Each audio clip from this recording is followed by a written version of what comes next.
wasn't actually the deliberate mistruths of Mormon history that had the greatest effect on my rejection of the church. It's actually been the treatment and effects of this religion on other people. The Christian ideal has not been tried and found wanting. It has been found difficult and left untried. And that's how I see the Mormon Church. To suppress negative emotions in all walks of life, the assumption behind those who adhere to this kind of toxic positivity is that no good can be achieved if we dwell on the more unpleasant aspects of a particular thing. Therefore, we must always look towards and infer the positive. But this is in itself a psychologically damaging pursuit.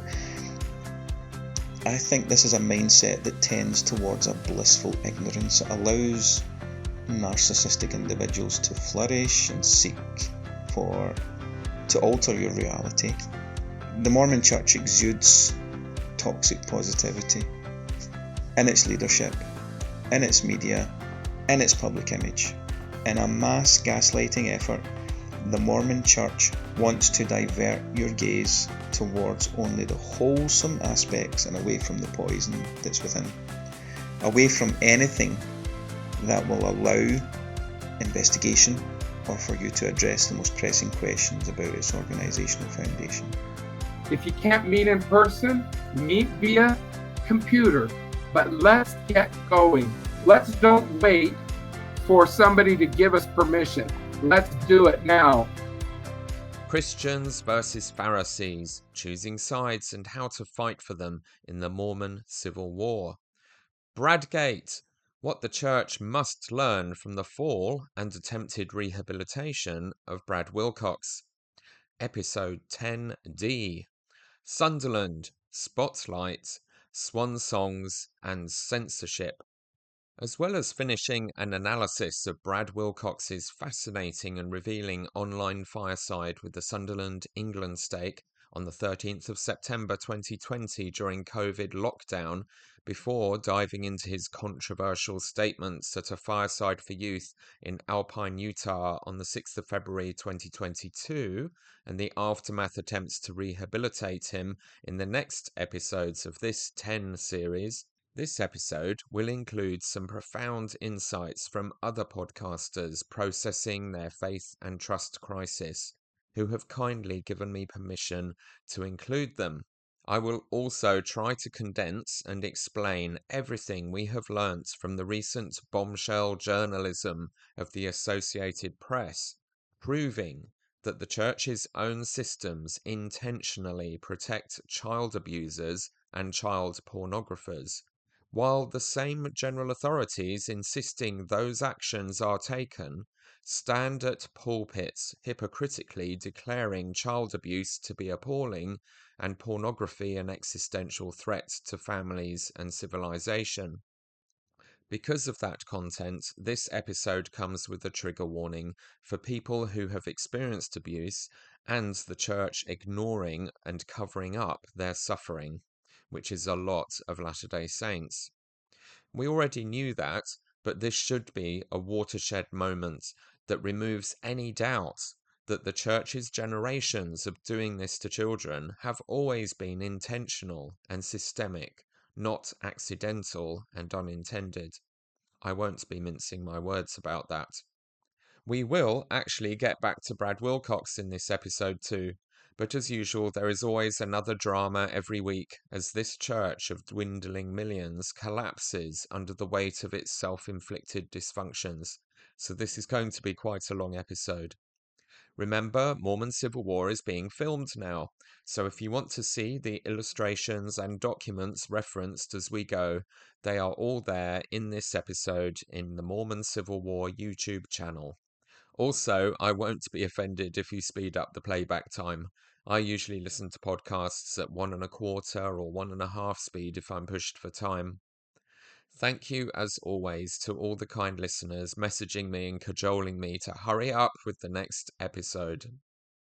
As well as being feared and distrusted by several of the active church members I try to worship and study with every Sunday, I also regularly get exasperated pushback from post-Mormons who have stopped being active participants and can't see why I am even bothering to try to fix the mess the church is in.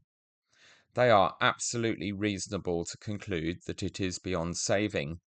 But one thing my love of history has taught me is that when facing a tipping point between collapse and radical reforms to save itself, human institutions under intolerable pressures like a stagnant government, bureaucracy, religion, business, or whatever, often do snap out of complacency and one way or another save themselves.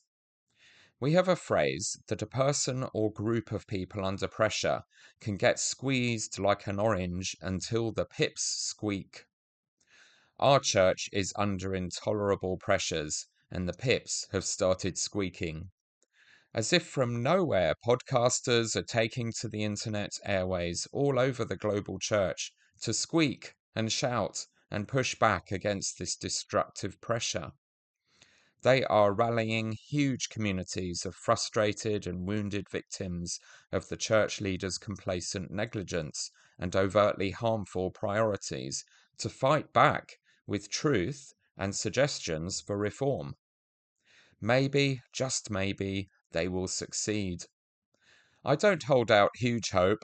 History is also littered with once great institutions and religions that have entirely disappeared, or are a tiny remnant of what they once were.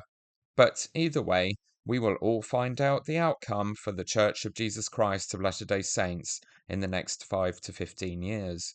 It won't be a long wait, so buckle up and enjoy the ride. One of the new pips squeaking in pain and wisdom is Drew Hunter, a Scottish father of 7 navigating a brutal faith and trust crisis after 40 years of all-in faithful devotion.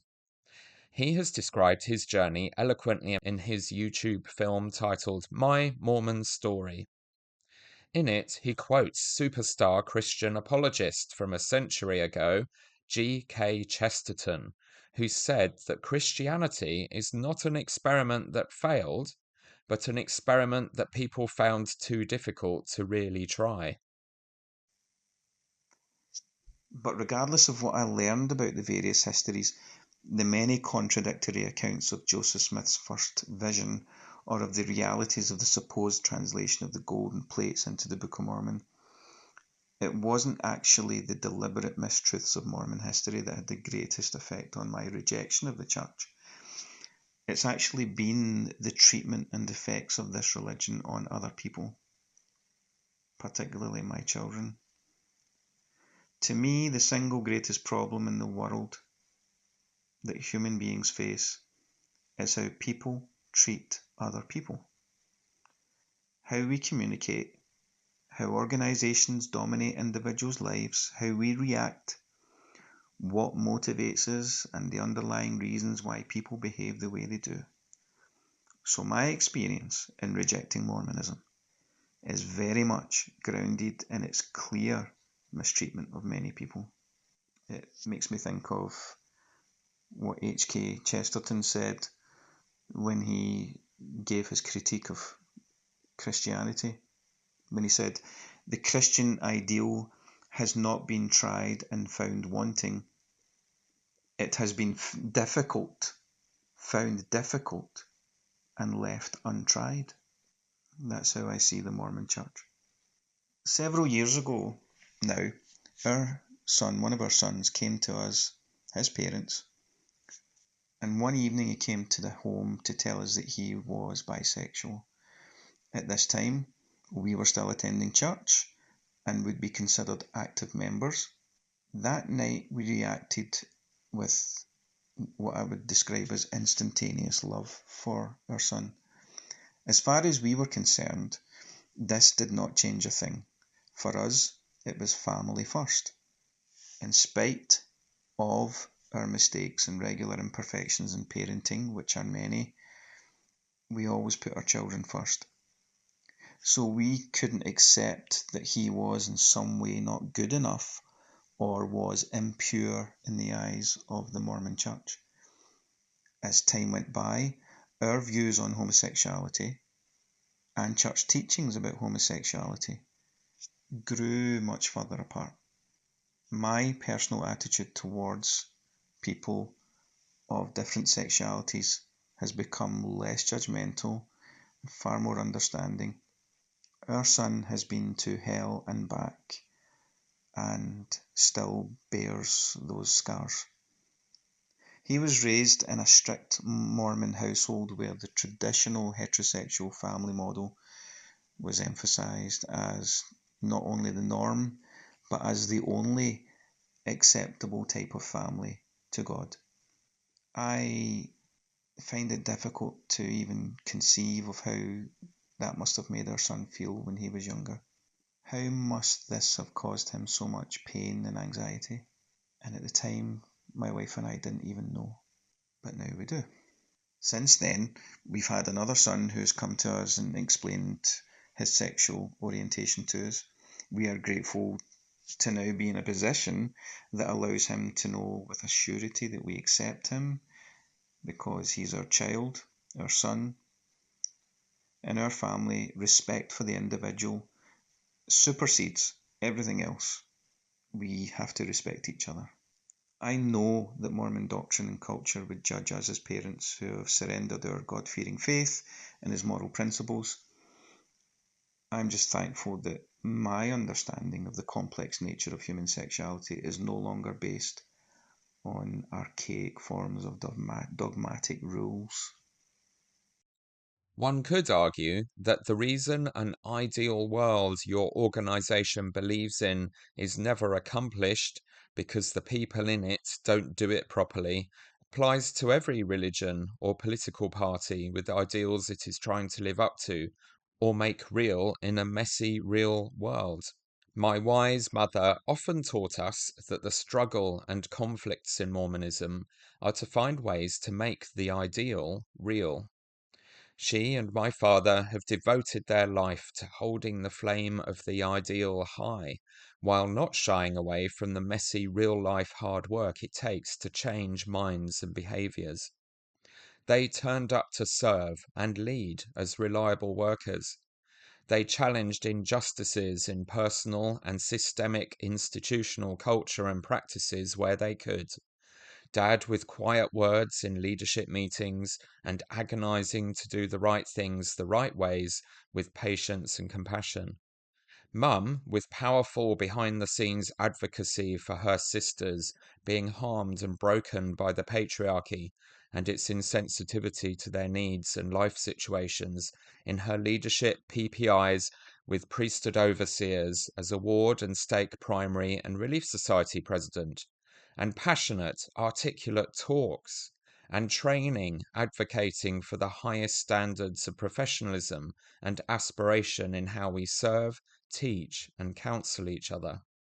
The tragedy that has happened in our religion is that by trusting our leaders' infallibility far too much and allowing them to systematically dismantle nearly all the common consent systems of accountability and restraints on their power, and mostly ignoring and demonizing professional expertise and best practice, we have catapulted the Church of Jesus Christ of Latter-day Saints from the common or garden trying to live up to our ideals zone most mainstream religions are struggling in, to the extreme disaster level end of the spectrum of disconnection between ideals and reality.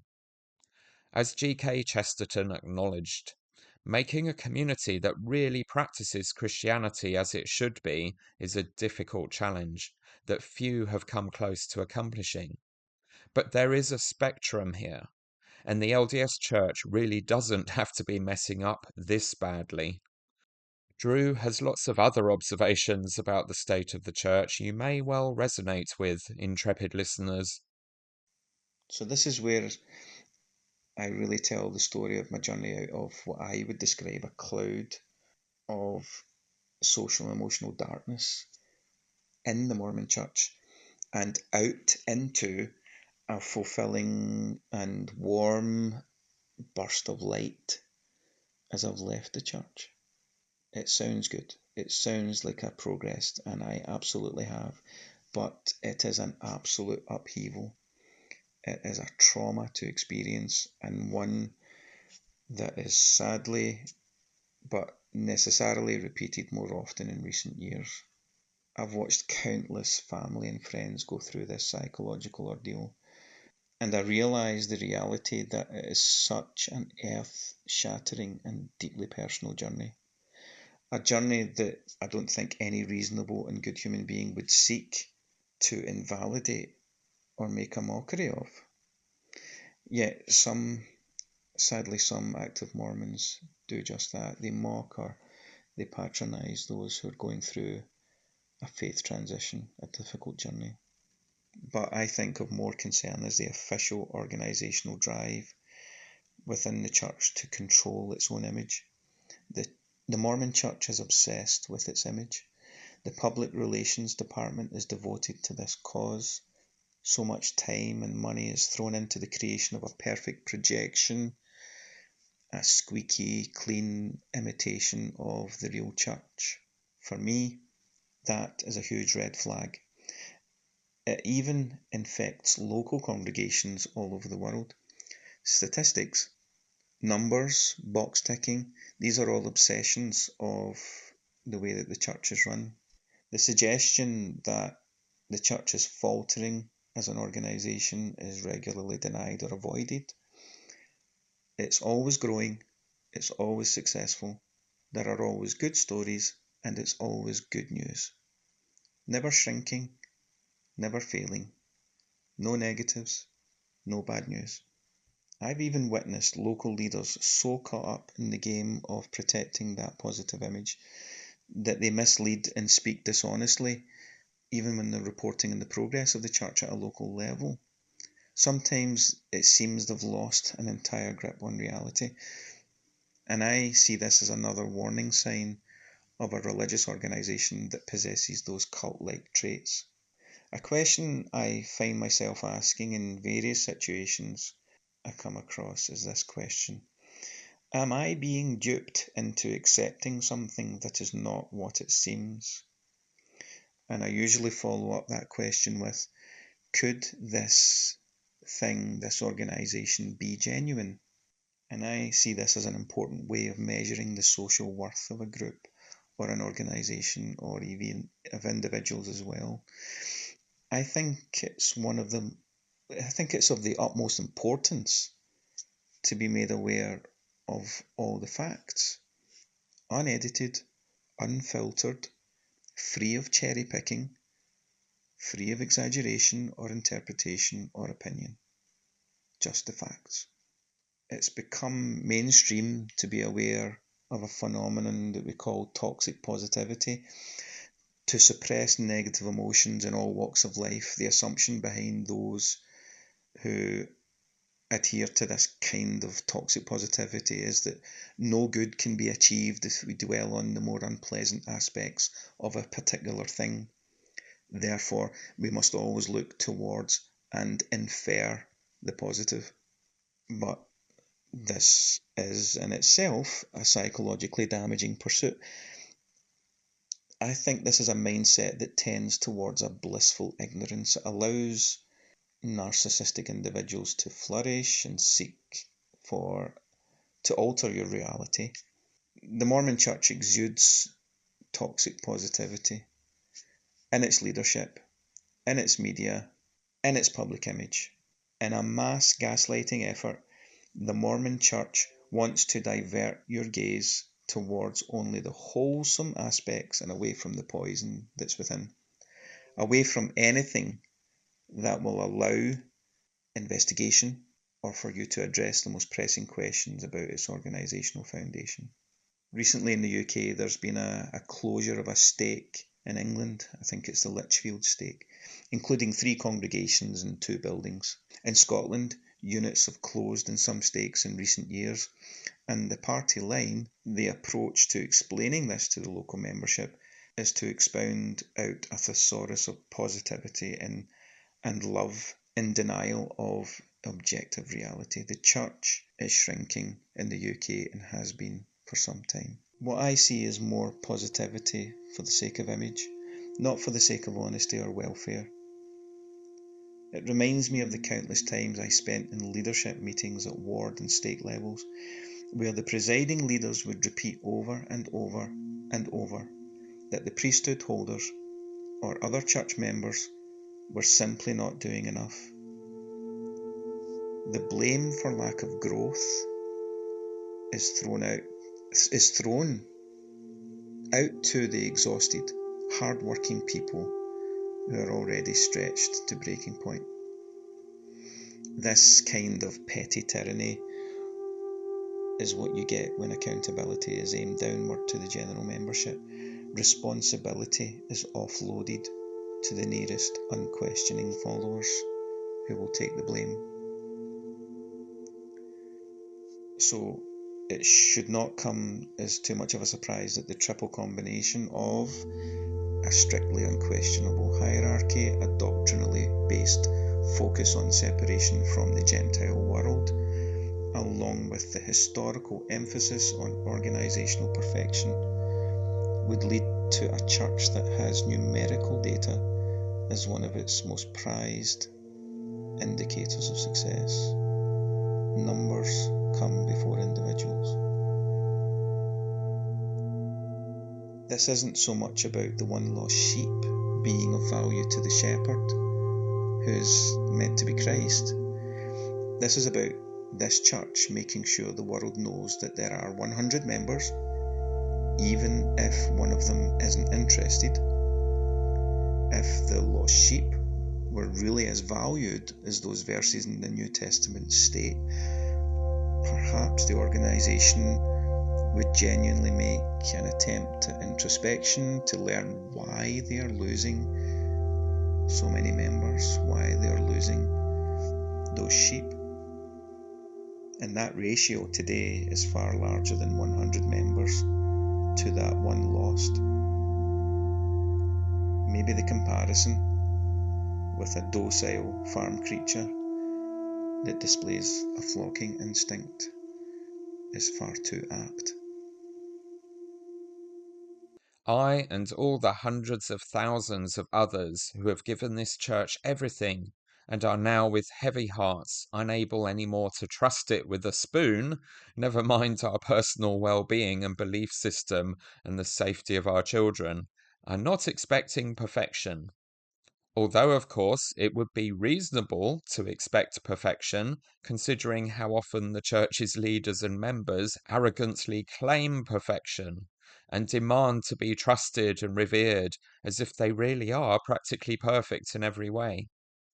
Our primary grief is that a religious community which has so much potential to do better, and in many ways in our lived experience in the past was far better, and taught its ideals better than it is now, has become so dysfunctional that it now meets 95% of the criteria on any list you can find of the characteristics of a harmful, mind-controlling cult. After seeing and living this and being unable to unsee it, most leave and begin a painful and joyful journey of readjusting every aspect of our lives and relationships that can take years and lots of research and therapy in many forms.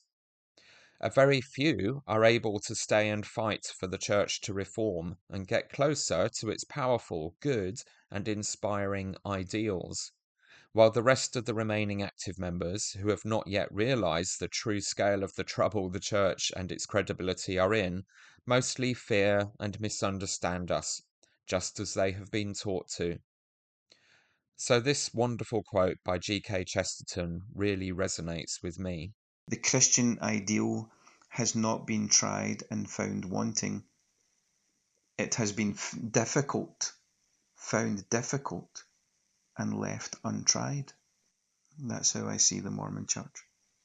In episode 10C, we heard Patrick Mason, hard-working superstar LDS Church historian, articulate the real reasons people are leaving the Church of Jesus Christ of Latter-day Saints and losing trust in its leaders, and finding that there is nowhere at church where it is safe to talk about their concerns.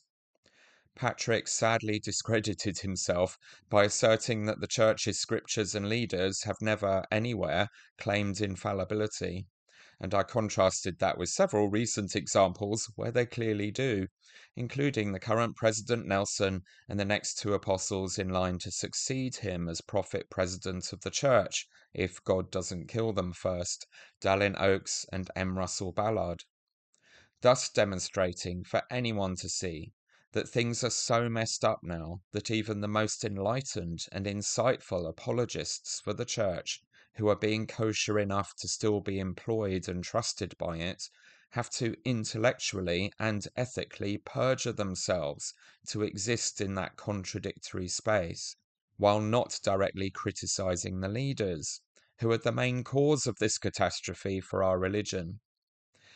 The big question facing all of the apologists and insider reformers playing this game is whether this strategy is even working, and whether it will have enough of an impact to bring about the necessary reforms for the Church's survival in time before it crosses thresholds of decline from which it can never recover.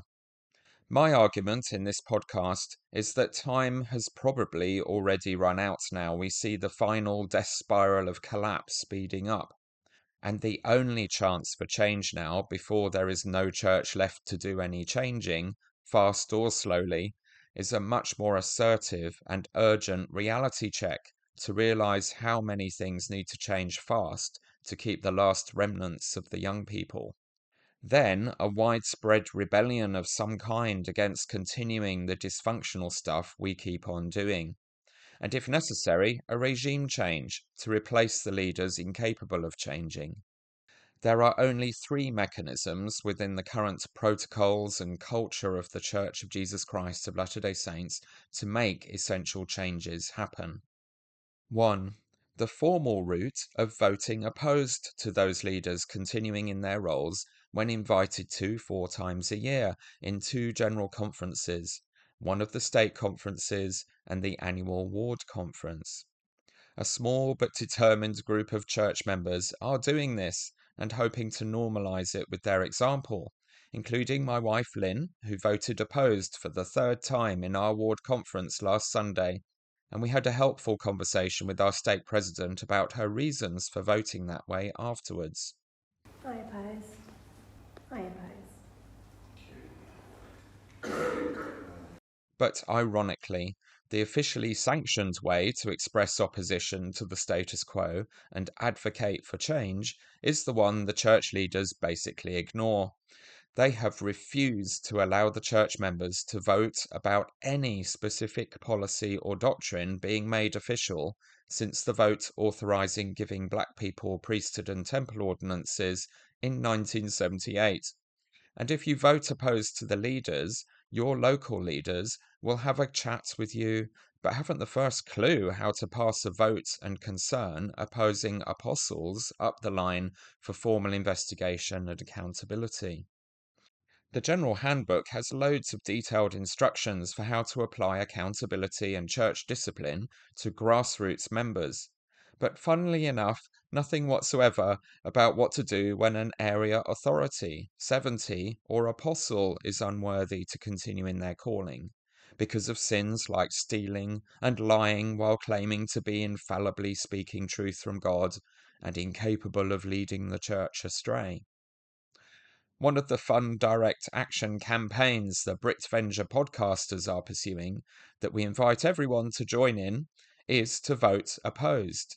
Have the mandatory meeting with your bishop or stake president, and then insist that your concerns about specific documented examples of apostles lying and profiting financially from their callings are actually passed up the priesthood ranks to the general authorities to investigate and respond to. Try it yourself and see what happens. It could be a sobering and game-changing experience for your local priesthood leaders as well as yourself, as they discover what actually happens when systems of accountability are actually tested. Doctrine and Covenants 107 says that any Melchizedek priesthood-holding bishop can convene a, quote, common council, close quote, of high priests to discipline the president of the church if the Quorum of 12 Apostles or First Quorum of 70 aren't willing to do it. Specifically in verses 68 to 83. So Lynn has formally requested that our stake president organises that disciplinary council to investigate a list of specific lies by 9 of the apostles if the senior general authority priesthood quorums are unwilling to do anything about her opposing vote because of those lies. They have carefully removed talk and systems of accountability for the men at the top from their preaching and manuals, but it is all still there in the scriptures. So let's use them.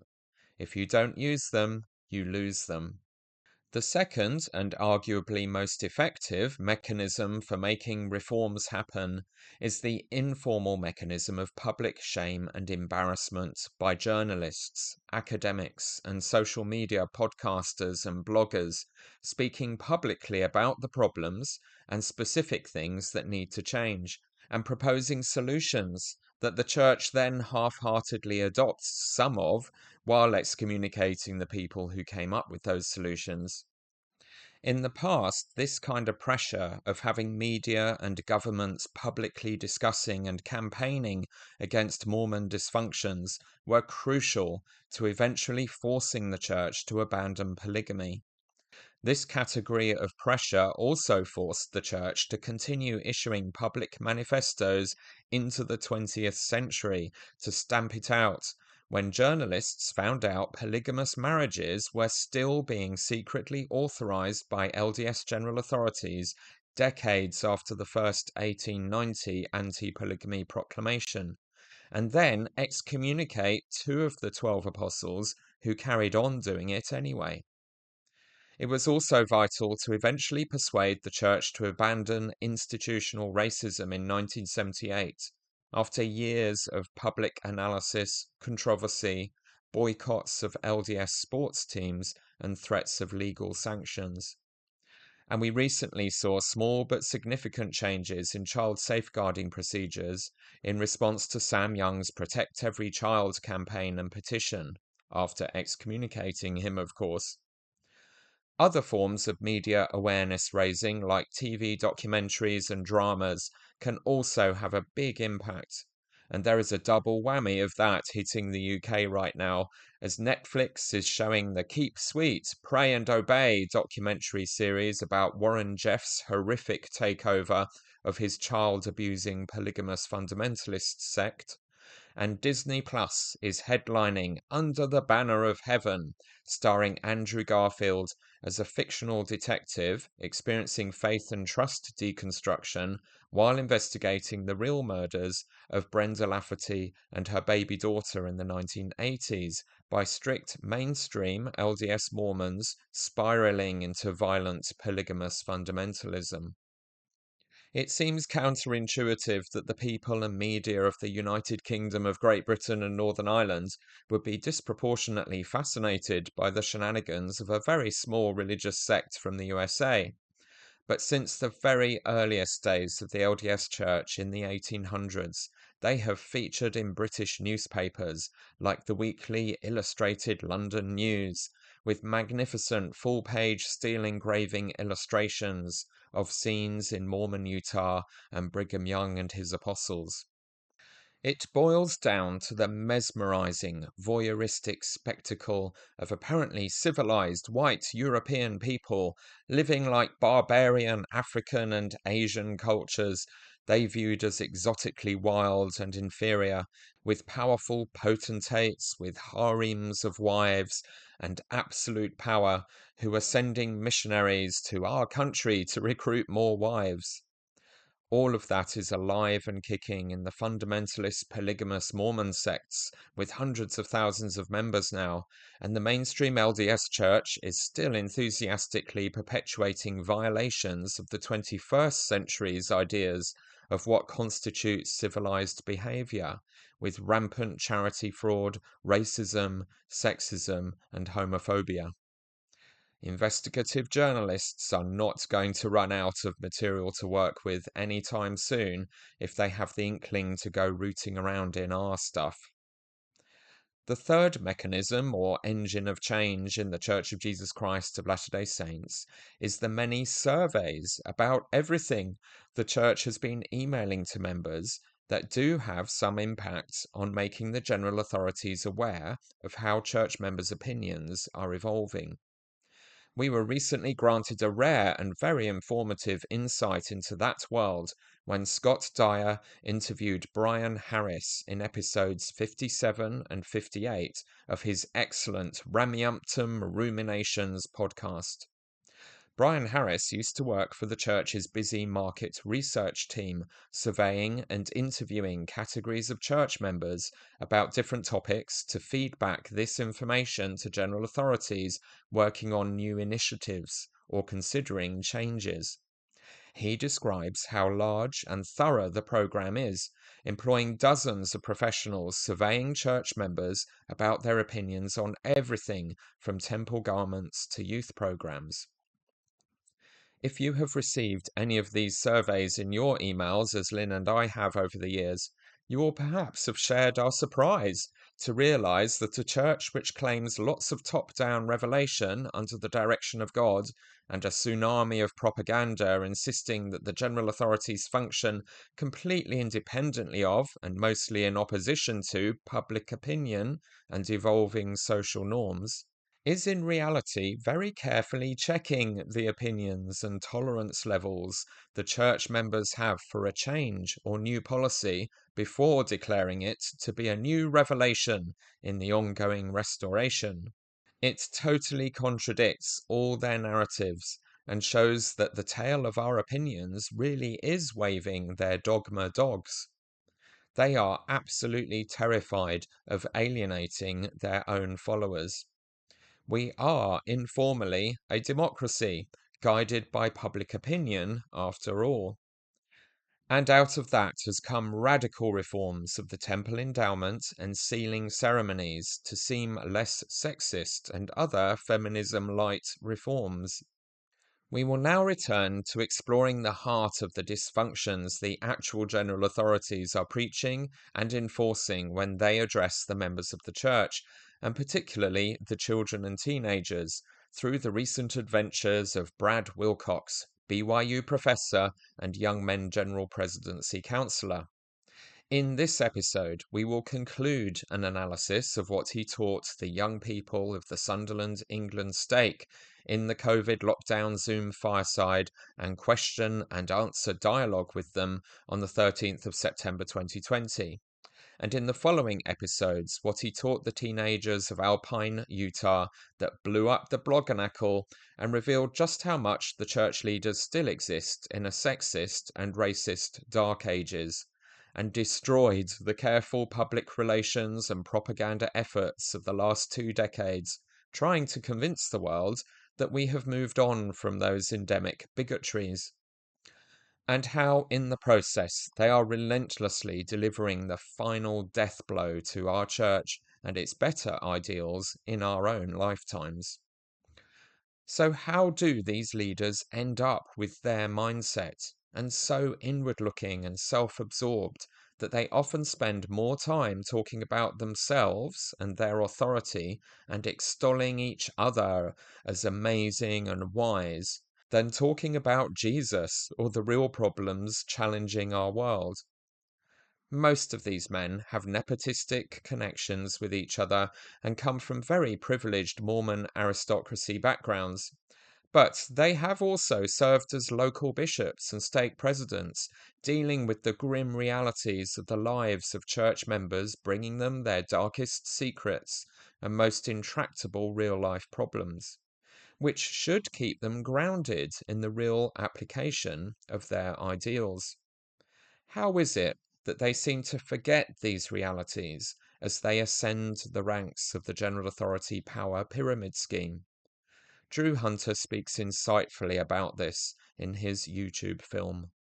While some church leaders have given sermons and taught that a good leader is a humble person, loving, empathetic, kind, meek, and so forth, traits that we really ought to desire in people who profess to represent the Christ of the New Testament, it does seem to have escaped the general leadership of the Mormon Church that those principles of human servitude and humble servitude should be genuinely exemplified by them.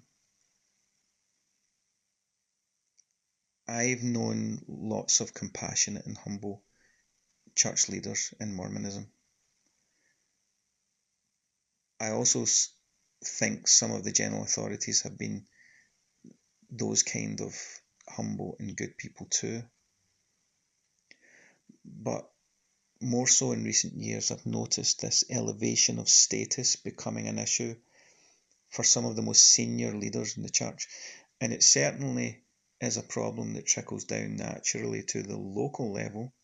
I believe that if you have an authoritative and divine claim to be the leader of the faith, whatever that may be, the president, the prophet, seer, the revelators in Mormonism, I believe that the attitudes and behaviour of those closest to you can be a reflection of how you wish to be seen. When the wife of a church president makes public statements that elevate her own husband's status to more than the servant he is claiming to be, then I see that as another red flag.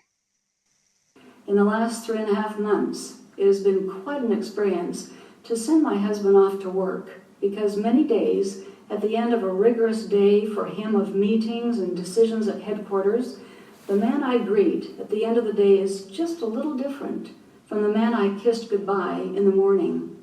I can't even describe what those differences are.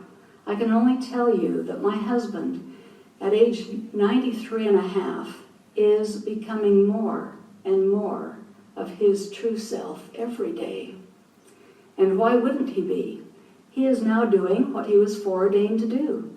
You and I know that before the foundations of this earth, my husband was foreordained to be the prophet of the Lord at this precise time on earth.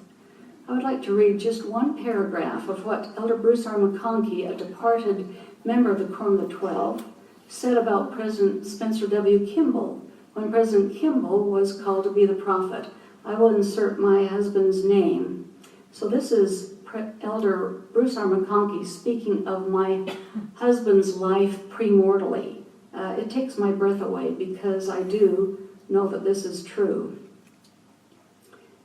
Elder Bruce R. McConkie saying, President Russell Marion Nelson knew premortally and worshipped the Lord Jehovah. He premortally was a friend of Adam and Enoch. President Nelson premortally took counsel from Noah and Abraham. He sat in meetings with Isaiah and Nephi. He served in the heavenly kingdom with Joseph Smith and Brigham Young. Well, my dear brothers and sisters, this is indeed the Lord's church. My husband was foreordained to be the Lord's prophet here on earth to help gather Israel and to help the church and the world prepare for the second coming of our Savior Jesus Christ. Prophets are called by the Lord to do difficult things, to speak unpopular things, not smooth things, as Isaiah wrote. The Lord's prophets can see things we don't see and hear things we cannot. The Lord speaks to his prophets, instructing them what to say and do that will bless and protect all of God's children. Therefore, prophets help us discern specious notions, as well as their intention to trap us, trip us up, and basically wreck our lives. So how can we protect ourselves amid the war of words that rages all around us? I suggest we compare anything and everything we read, view, or hear with the teachings of the prophets. If it isn't in harmony, we should run away. The question we can use as a litmus test to discern truth from error and to help us with a multitude of our personal dilemmas, decisions, and questions is, what do the prophets say? Let's start there. Let's use prophetic words as our standard of truth. For this new year, let's put an exclamation mark after every statement from a prophet, and a question mark after everything else we read, see, or hear. Would you like to try that with me for 30 days and see what happens to your heart and mind? You may notice a decrease in the amount of stress you feel as you are able to see through the false philosophies of men that produce a kind of tension and anxiety that can almost immobilize us? What would happen to your level of peace, clarity of thinking, joy, experience of love, and spiritual prosperity if, for 30 days, you started to question everything the world's media and all other sources offer you, and instead prayerfully studied, fully embraced, and lived by every prophetic teaching you could find? What would happen in only 30 days if you chose to follow the prophets with exactness? Prophets testify of Christ. Their sole desire is to help us find and stay on the covenant path that leads back to Him and our Heavenly Father. I recognise a very distinct form of elitism in all of this, and it is not pleasant to see. It actually causes me to think that the people in these powerful positions need some kind of intervention for their distasteful fawning and their aggrandisement of each other. It's uncomfortable to watch, and it seems completely at odds with Christ-focused religious belief. Some years ago, one of the general authorities gave a sermon comparing the 12 apostles in the first presidency with the meek and lowly who will inherit the earth, as referenced in the New Testament, in the book of Psalms also, but significantly it was referenced in the Sermon on the Mount.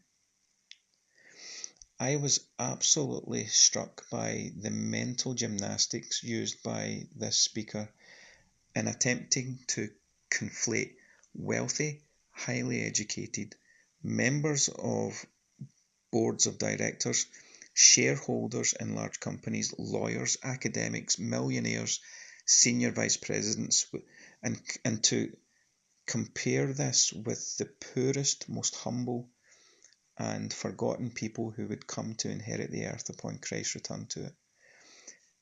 Is that how out of touch and how privileged some of these men have become? The socio-economic gap between these privileged men who lead the church and poverty-stricken indigenous people in, for example, sub-Saharan Africa or parts of South America could not be clearer. Speaking of verses that are passed over, at times, especially as I've watched the religion of my childhood, which did resemble a Christian organisation, becoming more like a Fortune 500 multinational company, I've had echoes of the supposed events described in books such as Helaman and 3rd Nephi, where the chosen or the select people have really lost their way. In Mormon doctrine, this is known as the pride cycle. In historical schools of thought, particularly the cultural materialism branch of history, this would be a very simplistic description of empire erosion. It is a valid description of how a society can implode through the creation of classes of people, with an elite group allowing a bureaucratic rot to take hold. Could there be an ideological rot in the core of Mormonism? Could a latter-day Samuel the Lamanite emerge from the shadows to point out perhaps the obvious? If no powerful interventionist figure comes forward to point out the obvious issues in an organisation that seems to be so bereft of a genuine moral backbone, I sometimes wonder what the president of the LDS Church would do instead. So in all of this is a suggestion that Mormonism is a living, breathing faith, one that is vibrant, adaptive, and, dare I say, progressive.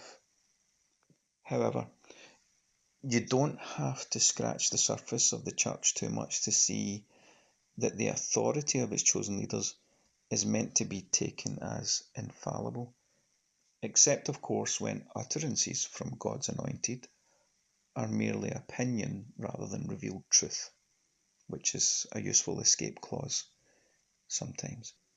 Instead, there has become a succession of men who are relentlessly preoccupied with policy adaptation in an organisation that is simply a corporation with a board of directors trying to exert all manner of restrictions over the moral agency of its members. Men who are receivers of the most extravagant flattery from other leaders and members. Men who are ego-stroking at a level that is so far from being Christ-like, who themselves are worshipped, and all of it is classical, institutional, cult behaviour. I simply wish to bring to light an organisation that is misleading and is realistically dangerous.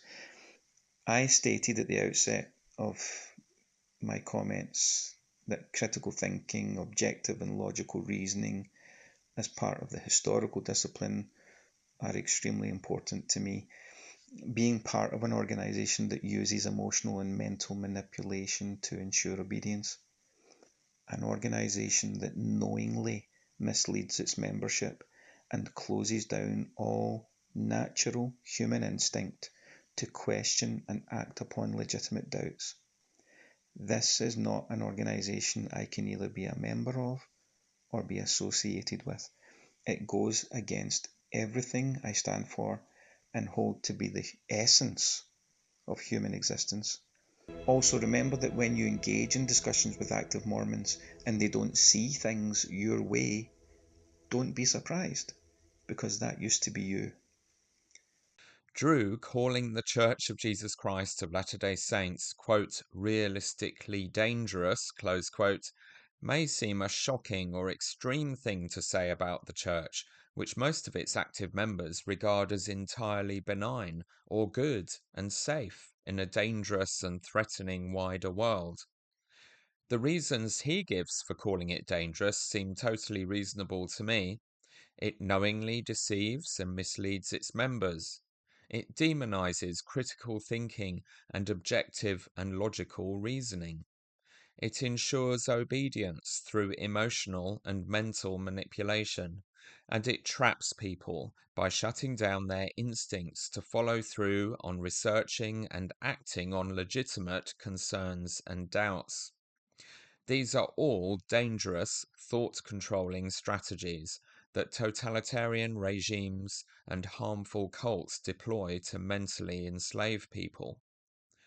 But if that doesn't seem dangerous enough to you to be called dangerous, we have just had a timely reminder this week that the Church of Jesus Christ of Latter-day Saints is realistically dangerous to children in ways most reasonable people, I would have thought, would struggle to defend.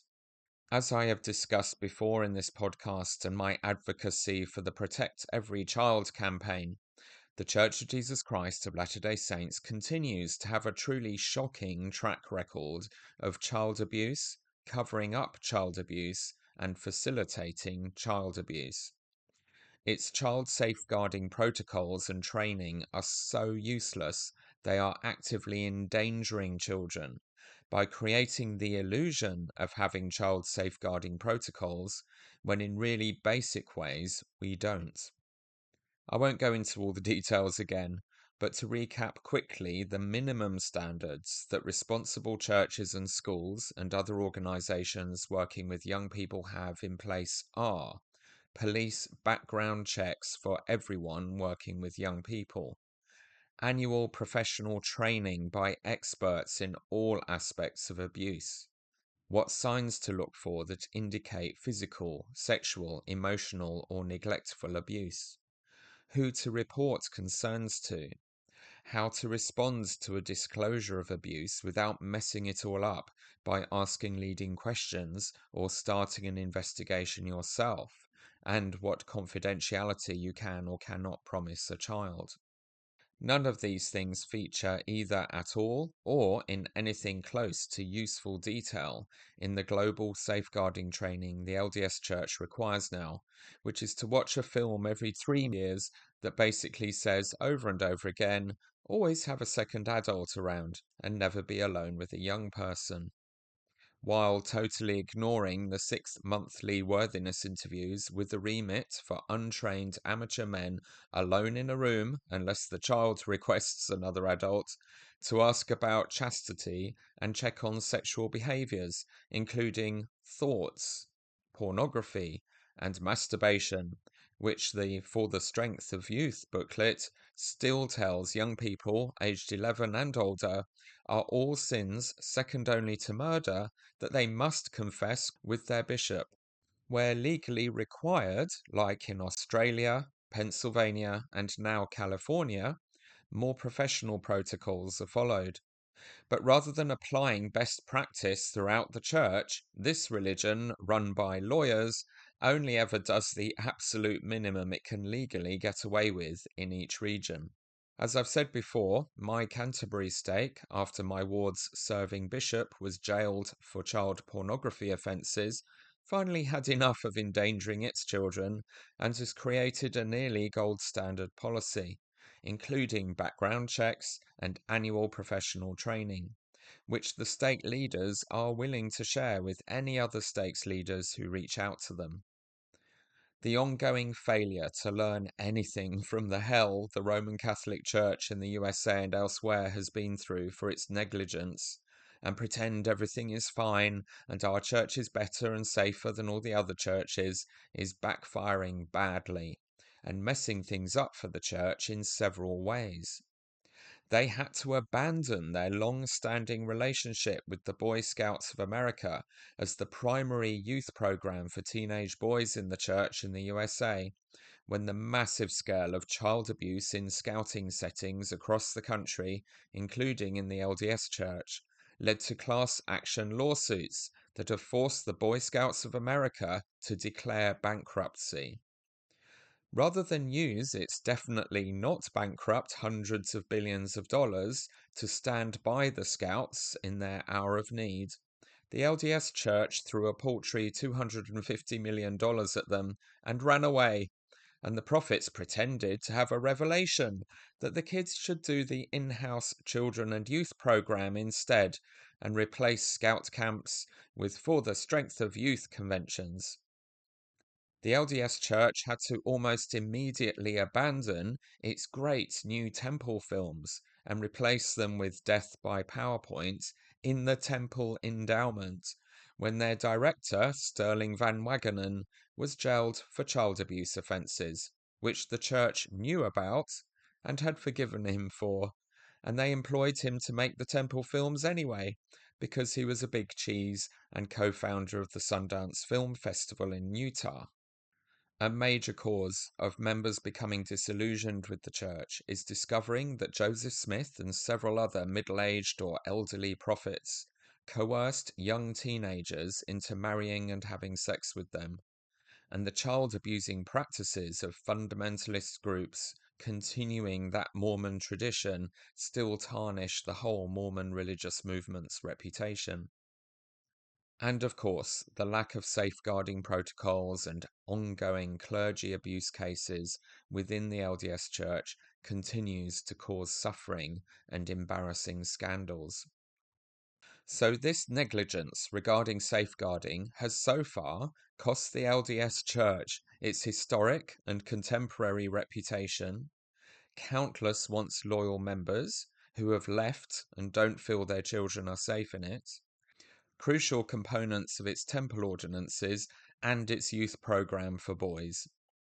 And we found out this week that it is probably going to end up costing it a lot more than $250 million of sacred funds donated by the members. Its dodgy deal to avoid full legal responsibility for child abuse in the church's scouting program, and its shameless attempt to somehow have any other cases of child abuse by the church nothing to do with scouting included in the Boy Scouts bankruptcy arrangements, have been thrown out by a judge this week, and things are likely to get very embarrassing and very expensive for the church for a very long time. Ironically, the Boy Scouts of America safeguarding training was the only training anywhere close to meeting professional standards that the church has engaged with, and they have now gone backwards to systems and protocols that are completely inadequate, except in the few countries or US states insisting on professional standards.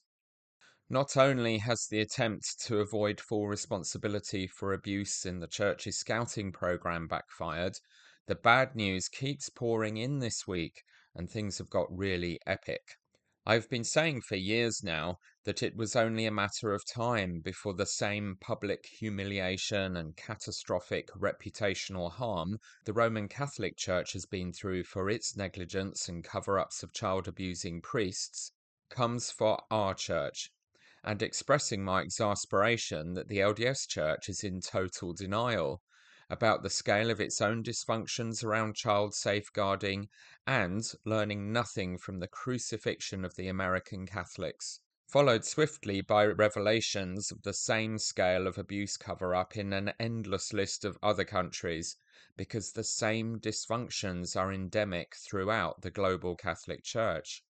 The annihilation of the Catholics' credibility as a church safe to take your children to began with the investigations of the Spotlight team of investigative journalists at the Boston Globe, led by Michael Rezendes, who won the 2003 Pulitzer Prize for Public Service. Initially, they investigated the case of just one priest who abused over 100 children as he was shuffled around 6 parishes by his line managers, who knew about the abuse in a wider culture dominated by Catholics in many positions of secular power, who kept covering up the abuse to protect the reputation of the religion. And the clergy cajoled and intimidated nearly all the victims of the abuse and their families into silence. By the end of their investigation, the Spotlight team discovered hundreds of child-abusing priests in the region being protected by the church and Catholics in the community. And this set off a tsunami of horrifying discoveries of cover-ups on the same scale in Catholic dioceses across the world. Many governments and organizations are now running investigations into systematic cover-up and facilitation of child abuse by different churches, including the Anglicans, Southern Baptists, and Jehovah's Witnesses.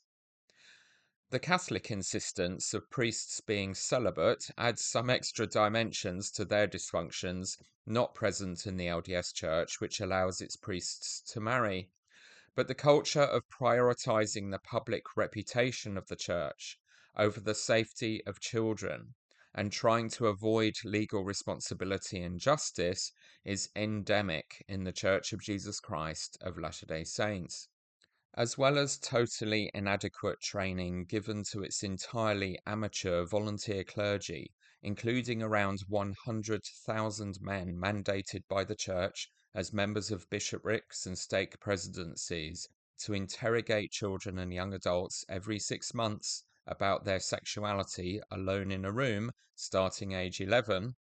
The other component that makes this church incredibly dangerous for children is that the church's official policy is to always do the absolute bare minimum required by law in any state or country regarding reporting child abuse to legal authorities or background checking and training its youth workers. The church regularly campaigns against legislation in Utah and other areas it dominates, tag teaming with the Catholic Church, that would make clergy mandatory reporters of abuse. And the advice bishops get when they phone the church's helpline for leaders in the USA and UK, which they are told they must do when abuse is disclosed to them, will be entirely different depending on where they live. In a mandatory reporting area, they will be encouraged to go to the police and report the perpetrator. But where laws protect clergy confidentiality, they will often be told, under threats of being in legal trouble, not to report the abuse. And the stories of cover-ups and telling victims to forgive and forget, while perpetrators get a slap on the wrist from their LDS clergy, are endless. And the lawyers who work with victims suing the church for covering up their abuse warn their clients that the church's lawyers, Curtin McConkie, will deploy huge amounts of money and aggressive tactics to silence them and outspend them into settling out of court with a confidentiality clause so they can never talk publicly about what happened to them to warn others, or they risk being bankrupted by persisting in the courts with their case. This is all well documented, and you can listen to one of those lawyers, Tim Kosnoff, who has represented victims of the church, discussing his experiences with this in Gina Colvin's A Thoughtful Faith podcast interview with him a few years ago in episode 258.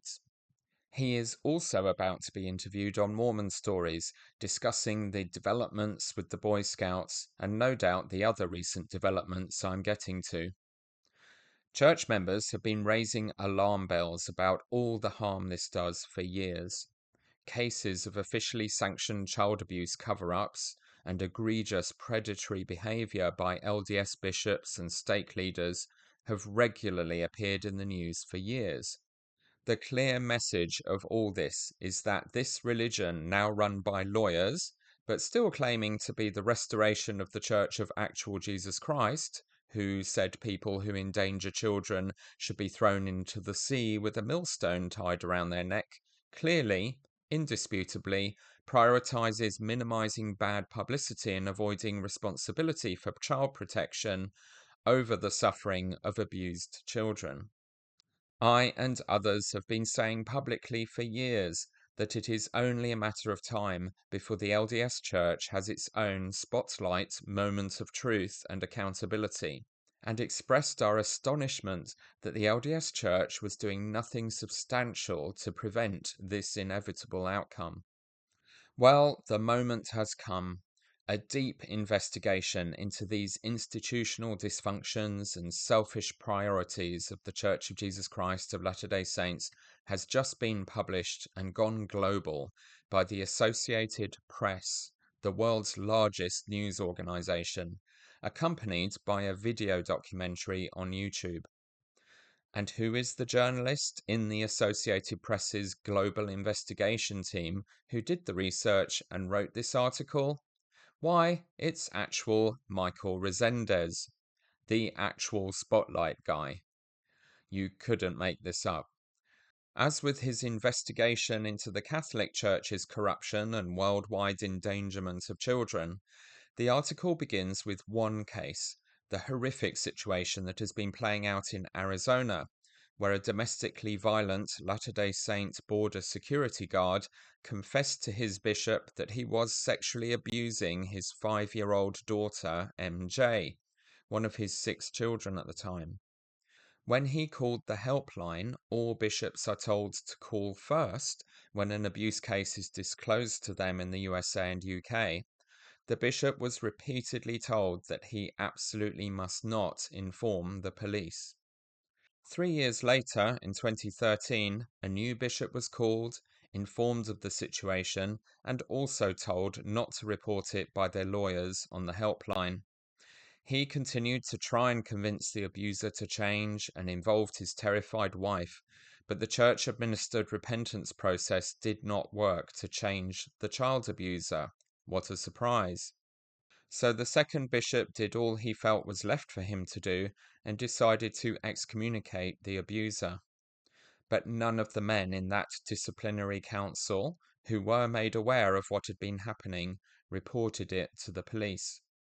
The rapes of MJ continued, also of her new baby sister, for 7 years. In 2017, some of the hundreds of films of the abuse he shared online were discovered in Australia and traced to him. He was arrested, committed suicide while awaiting trial, and his wife was imprisoned for 2.5 years for her role in the abuse. The children have been split up and fostered and adopted. So, to recap, the real-life result in the Arizona case of the cover-up and don't report pathway insisted upon by the church's specific policy and protocols, not the result of some unfortunate local aberration or human error, was 7 years of continuing rape of 2 children, which their bishops, other people in their ward and stake leadership, and the church's lawyers and senior general authorities knew were happening. At no point did any of them act to stop the abuse, which would have taken one phone call. A father committed suicide. His terrified wife was left at his mercy all that time and ended up in jail, when the bishop could have protected her by taking the responsibility she didn't feel able to and reporting. The children were abused or witnessed the abuse and have been separated from their siblings and are in the care and adoption system now. This is just one case of who knows how many, as this is replicated across thousands of congregations. After posting on my Facebook page about this case, I've had a steady stream of people messaging me with their experiences of abuse by LDS clergy and cover-ups, including a bishopric in the UK in the past where all 3 were paedophiles and 2 were imprisoned. It really is looking like the LDS Church has enough abuse cover-up skeletons in its closet to come close to matching the scale of the Catholic scandals as a percentage of LDS population. The 2 Arizona victims and their guardians and the adoptive parents of a 3rd sibling rescued from that family want the Church to change its policies so this never happens again. They are now suing those bishops and the Church of Jesus Christ of Latter-day Saints. This makes me ask myself, why is it being left to them to do this, to get justice, accountability, and insist the Church reforms its harmful practices, when every single member of the Church is given the opportunity 4 times a year to literally vote to remove Church leaders who are not fulfilling their responsibilities as they should be? The collective abdication of responsibility by Latter-day Saints has become intolerable. They are increasingly complicit in all these injustices and persecutions of the vulnerable people Jesus taught us to protect and prioritize the more we discover about what is really going on in our church's unrighteous dominions. The Church's lawyers are defending the bishops and the Church on the basis that the bishops did nothing legally wrong, and are accusing the victims of just wanting to make a, quote, money grab, close quote. Classy. It turns out that Arizona law has exemptions requiring reports to be made by clergy and doctors and the like if they suspect a child is in danger. But it has a small loophole that clergy who receive information about child neglect or sexual abuse during spiritual confessions, quote, may withhold, close quote, that information from the authorities if the clergy determines it is, quote, reasonable and necessary, close quote, according to their church's doctrine. The Church's lawyers are insisting that not divulging a confidential confession of raping your daughter to the police was in accordance with LDS religious principles. So the legal defense in this case is that our Church's religious principles are happy to have girls continue to be raped by their father for years and do nothing to actually stop it or involve the police if they can get away with it legally. Doesn't that make you feel proud of our Church? Are those really your religious principles?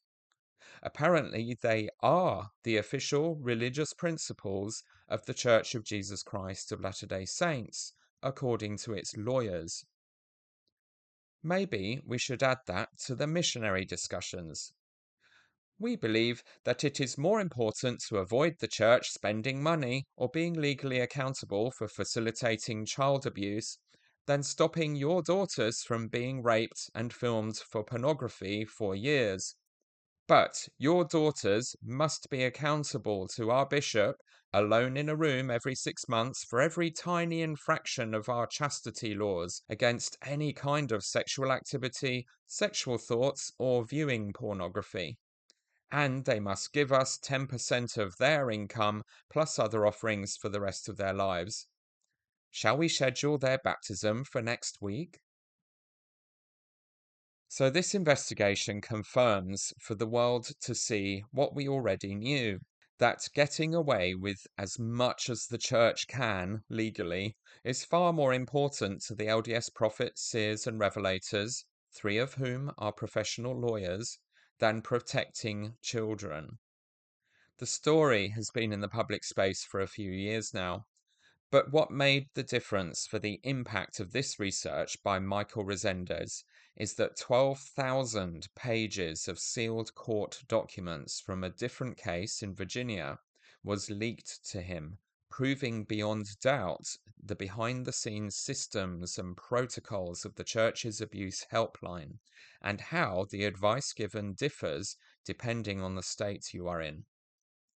Another surprising revelation from these documents, and lots of corroborating statements from men who have served as bishops and phoned the helpline, is that the helpline initially goes to LDS social workers, not lawyers, who then go through a checklist with the bishops to determine whether the church has legal liability because the abuse was by clergy or during church activities.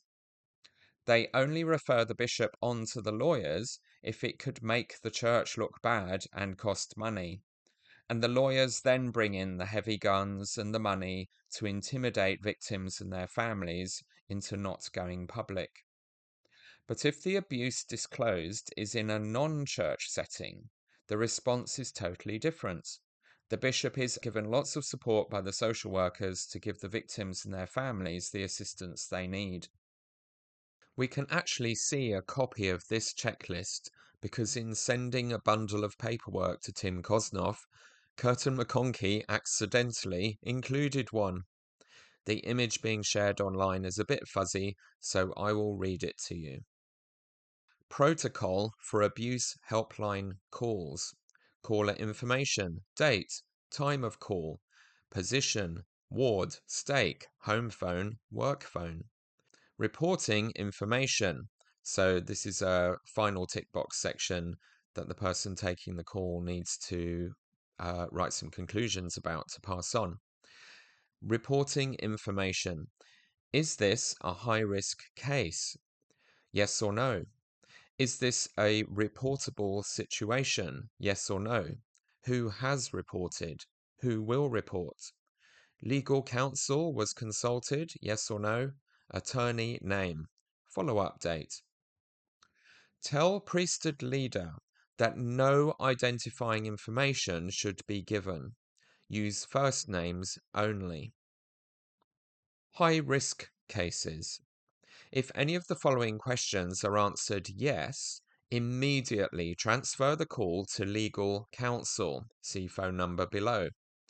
It is important to have legal counsel involved in the discussions between priesthood leaders and abuse helpline personnel in order to preserve the confidentiality of the information.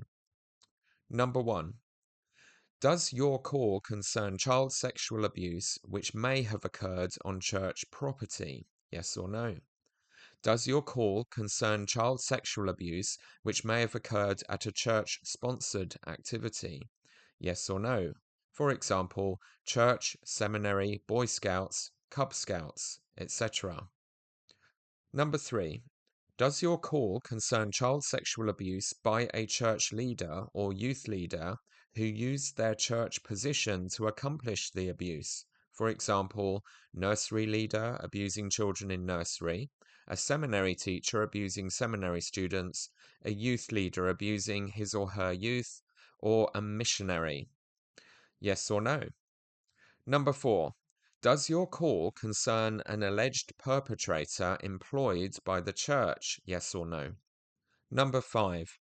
Are you aware of previous child sexual abuses or tendency towards sexual abuse by the alleged perpetrator? Yes or no? Number 6. Does your call concern an alleged perpetrator who is currently a missionary, even if the abuse occurred prior to his or her mission? If yes, Transfer this call to, and then it gives 2 names of lawyers to transfer to. Yes or no? So that's the first section that the social workers employed by the church take when you call the helpline to decide whether or not the case needs to be passed on to Curtin McConkey's lawyers. The second section of the protocol checklist is titled Reporting Issues. After the abuse helpline worker has obtained all of the facts and background information, he or she should determine whether or not the incident of child abuse has already been reported to child protection or law enforcement authorities. If not, abuse helpline workers should instruct priesthood leaders to encourage an interested person to report the abuse. Individuals who may report include the victim, the perpetrator, or other third parties who know about the abuse, for example, neighbors, parents of victim, spouse or family of the perpetrator, etc. Asterisk. If a priesthood leader recommends that a perpetrator report the abuse to civil authorities, he should also recommend to the perpetrator that he or she should consider obtaining legal counsel. If the sexual abuse has been or will be reported immediately to civil authorities by a person other than the priesthood leader and does not fall within the above guidelines, no transfer to legal counsel is necessary. A call should be transferred to legal counsel when it appears that the abuse will not be reported to civil authorities unless it is reported by the priesthood leader, or if it falls within the above guidelines for high-risk cases. Asterisk. Abuse helpline personnel should never advise a priesthood leader to report abuse. Counsel of this nature should come only from legal counsel. And it has some contact names and phone numbers for lawyers at Curtin McConkey and some numbers to call if the potential perpetrator is a missionary. A key point, the 20,000 sealed documents from the Virginia case leaked to Michael Rezendes includes, is sworn statements by church officials confirming that these social workers taking and filtering the helpline calls are told to destroy all records of their conversations at the end of every day. And, of course, if the bishop ends up talking to the lawyers, no one can ever access their records of those conversations because the church invokes lawyer-client privilege. Thus, they try to ensure that there is no possibility of accountability or legal action based on what the lawyers said to the bishops, or what they told the bishops to do or not do regarding reporting the crimes to the police. All of this has been confirmed, as it always has been, in the social media and private conversations responding to the AP article by bishops and emeritus bishops sharing their experiences, ranging from being told by the lawyers in mandatory reporting states to go straight to the police, and being given excellent support to minister to the victims by the social workers in some cases, or alternatively, being shocked and disappointed in non-mandatory reporting states to discover very quickly that the church was far more concerned about protecting the church than protecting children. I've just had a fascinating and grim day working in the garden while listening to the 2 Mormon Stories interviews with Tim Kosnoff, the lawyer Gina Colvin interviewed, who has personally represented victims of abuse in dozens of cases against the LDS Church. It turns out that because of that experience, hundreds of the victims of Boy Scouts of America child abuse that happened in LDS troops signed up with his practice as the multitudes have assembled to hold that organization accountable for generations of facilitating abusers and then covering up the abuse. And to finish off the day, Lynn and I watched the superb 2016 Best Picture Oscar-winning movie Spotlight, starring Mark Ruffalo as Michael Rezendes, all about the original investigation in Boston, because she had not seen it before. The Mormon Stories episodes with Tim Kosnoff are 1639 and 1640, and they are chillingly revealing. He called Boy Scouts of America the largest paedophile ring in the world, and by the end of the episode discussing them, I think anyone would agree. A combination of three factors in particular combined to result in what he estimates could be 1 million cases of child abuse. First, lax oversight, which is generally agreed to have been extra lax in LDS troops. The Church of Jesus Christ of Latter-day Saints made Boy Scouts of America their entire youth program for boys as the BSA's first sponsor in 1913. And until its break with them a couple of years ago, it sponsored 40% of all the Boy Scout troops in the country. The church paid for all of their membership fees from tithing money, which gave the church huge influence and privileges in the BSA's decision-making. A senior LDS general authority would personally deliver the huge check to BSA HQ every year to remind them of how much they needed us, while of course shamefully giving the young women in each congregation a tiny budget and far fewer opportunities for adventure than their brothers.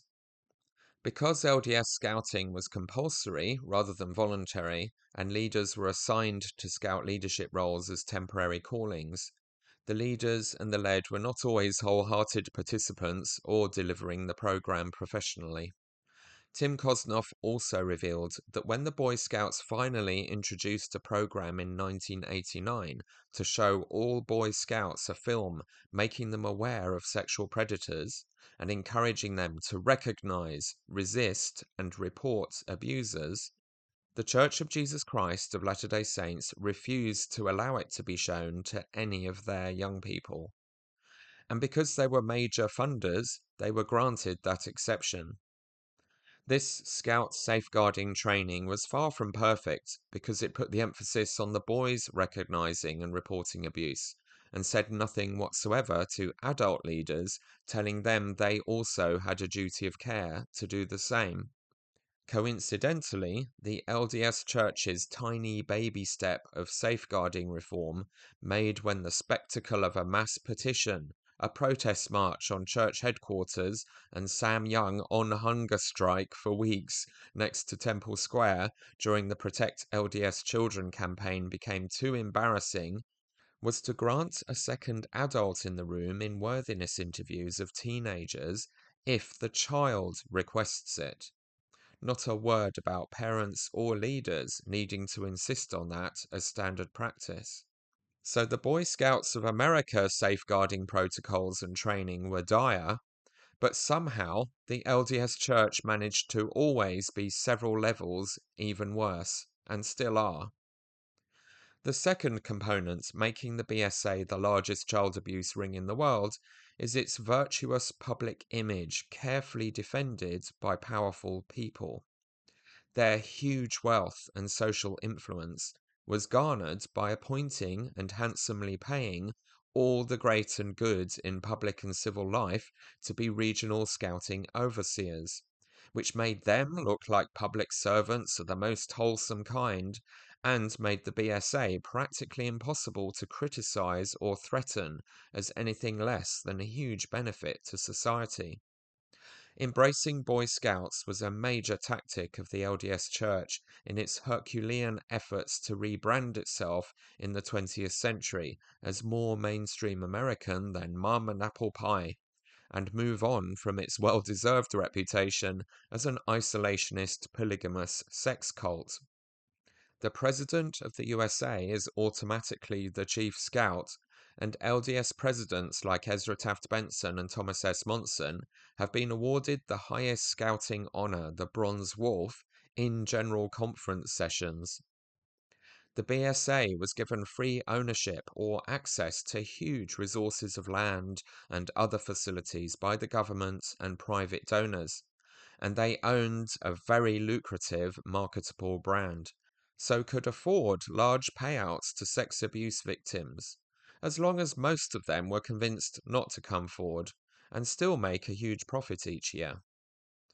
The third and most obvious component of allowing men without background checks to take vulnerable young people off into the wilderness alone for days made the BSA not just an easy target, but an irresistible magnet for a lot of the country's most vile and ruthless child abusers. And in the ad hoc amateur normality of how LDS wards run things, a lot of the child abusers in LDS scouting weren't even officially on the BSA staffing registers. They were random acquaintances or ward members who volunteered to help out with food and transport and tag along. When the awareness of abuse in scouting started to gather momentum in recent years, the Boy Scouts of America panicked.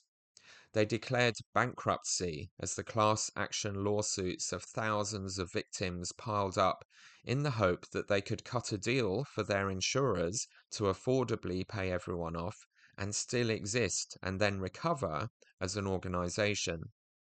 The LDS Church bunged them a very inadequate $250 million and tried to run away from its responsibilities and attach legal indemnity for any other accusations of abuse to that deal. And as I've mentioned, a judge has just said no to that nonsense, and the vultures of justice are circling around the BSA's guilty carcass. 82,000 victims have come forward in recent years so far. As Tim Kosnoff pointed out, only 1 in 25 victims of abuse tend to get the courage to report and go public about it, usually decades later when they are middle-aged. So this is the basis for his estimate that in reality there have been over 1 million victims of abuse in American scouting. If 40% of scouts were LDS for generations, then that would be 32,800 victims of abuse in LDS scouting among the 82,000 who have come forward. And that number getting only $7,621 each in compensation from the $250 million fund, minus the fortune the lawyers are making from this mess. So you can see why $250 million was never a realistic amount. Around 2,500 of the claimants so far have been specifically identified as in LDS troops, but there is a lot more research and number crunching to go before getting to the real total. Ensign Peak must be quivering in its diamond-encrusted boots. An army of scouts and lawyers are coming for their mountain of stolen dragon gold. And in cases like this, the total wealth of the organization found to be negligent can be taken into account when calculating punitive fines and damage payments to the victims. The Catholic Church just about survived financially because the individual dioceses with autonomous financial arrangements were covering the costs of abuse settlements within each of their jurisdictions rather than the entire Catholic Church. But the LDS Church notoriously concentrates its entire wealth into the hands of the currently serving prophet president, in what was called the Corporation of the President of the Church of Jesus Christ of Latter-day Saints, which was recently renamed to just Corporation of the Church of Jesus Christ of Latter-day Saints. So you can see why the church's lawyers are paranoid. Any case could end up in court demanding a punishing percentage of the church's entire wealth. Even more facts and chilling parallels between the scouting and LDS churches' dysfunctions and cover-ups and protection of perpetrators emerged in these episodes. The BSA put Douglas Smith in charge of their entire safeguarding program as National Director of Child Protection. In 2005, it turned out he was an internet child pornographer and was jailed for 10 years. But he is now living in comfortable retirement on his scouting pension because just before the police raided his home, he turned in the relevant paperwork. The Church's abuse helpline for bishops started in 1995, and it is administered not by the Church's Family Services Department, but its Risk Management Department by the Church's law firm Curtin McConkie.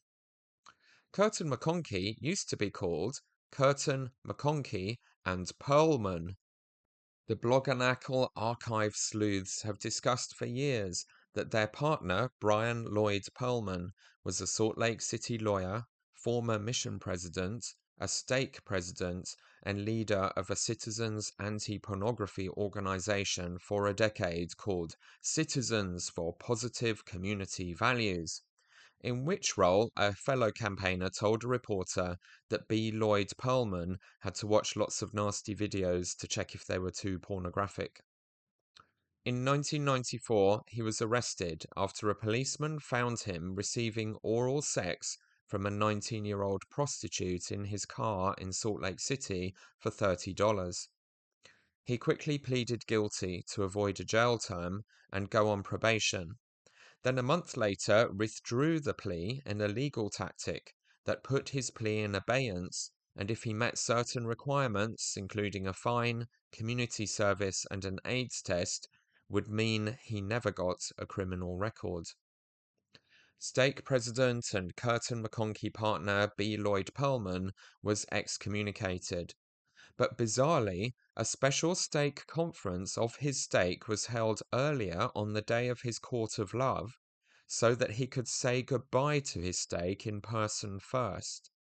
Of all people, Boyd K., actual Little Factories packer, the apostle obsessed with young people committing sex crimes and looking at pornography, spoke at that stake conference in damage control mode and basically taught everyone that Lloyd Poelman hadn't been that naughty and reassured them that there wouldn't be any eternal consequences for him.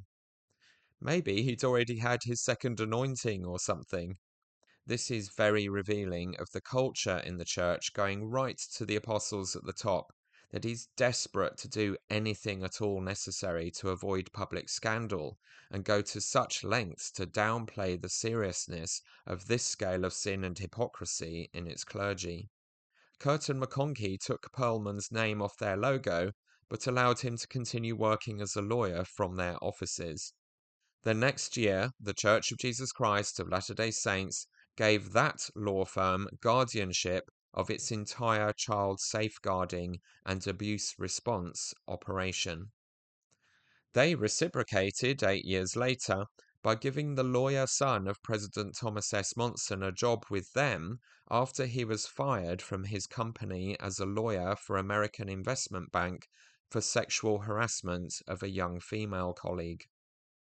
The case against Thomas Monson Jr. involved the first ever intervention by the U.S. Equal Opportunity Employment Commission in a Utah sexual harassment case. Anyway, when our bishops phone Curtin McConkie's helpline to get legal and ethical advice about what to do in sensitive cases of sexual abuse of vulnerable young and older people, those are the kind of people the Church is entrusting to guide them. The Catholic Church's own secret investigations before the Spotlight team got to them concluded that 7 to 8% of all Catholic priests were active child abusers. Paedophiles, on average, have 100 victims over a lifetime if they are not stopped. The number of cases of abuse and covered-up abuse that are coming out of the fear and shame cupboard in response to the Boy Scouts debacle, and just in the last week, as the Associated Press research into the LDS Church starts to sink in, including a lot of situations I had no idea about in my own area, lead me to believe now that we could easily match that as a percentage of our equivalents of Catholic parish priests. There were only a few British Boy Scout troops set up as the youth programme for teenage boys in a handful of wards here, but I'm already hearing about horrific and life-changing sexual abuse that occurred in some of those, where the young victims knew who the abusers were and warned other boys to avoid them, but the adults did nothing to protect them. The LDS Church chose to prioritize exactly the same systemic horrors described perfectly in the subheading of the Irish Times front page about the Catholic abuse scandals, which said, quote, "The Dublin Archdiocese preoccupations in dealing with child abuse, at least until the mid-1990s, were the maintenance of secrecy, the avoidance of scandal, the protection of the reputation of the Church, and the preservation of assets." Close quote. Secrecy, avoid scandal, protect the reputation, protect the money. Still, apparently and demonstrably, the overriding priority of the LDS Church leaders today, in many more areas than safeguarding. Paying tithing still gets regularly mentioned as the key indicator of righteousness. And the latest non-event tweak of an existing program by giving it a new name and tightening the thumbscrews that will be hailed as part of the super exciting ongoing restoration by President Nelson is changing Christmas time tithing settlements to September onwards tithing declaration, in which the bishop will have months to meet with every family and spend time teaching them and their children the joys of making sure you give money to the church. In a church rapidly losing its active members and failing to retain its children, this is the most important thing they can think of making a mandatory reason for the bishop to make a specific and formal effort to meet with families and teach them. This is what Pharisee control freaks obsessed with money think our religion actually is. It is a lifetime of exactly obeying rules and regulations and making sure no one forgets what all those rules and regulations are so they can live perfectly rather than be compassionate. Jesus said love of money is the root of all evil. There is a reason Latter-day Saints discussing the Church's priorities often point out that it is a strict commandment in the Church that anyone opening a tithing envelope and counting money must be closely watched by another adult. But no such protection is compulsory when a grown man with no background checks goes alone into a room with a child aged 11 or older to ask them about their sexual thoughts and whether they have seen pornography or touched themselves every 6 months. Yet another clear example in our lived weekly routines and practices as a religion that screams for anyone to hear what the Church's real priorities are. As Tim Kosnoff pointed out, there is a layer cake of factors that make it incredibly hard for victims of abuse to come forwards and seek accountability and justice in the Catholic Church, the Boy Scouts of America, and the LDS Church.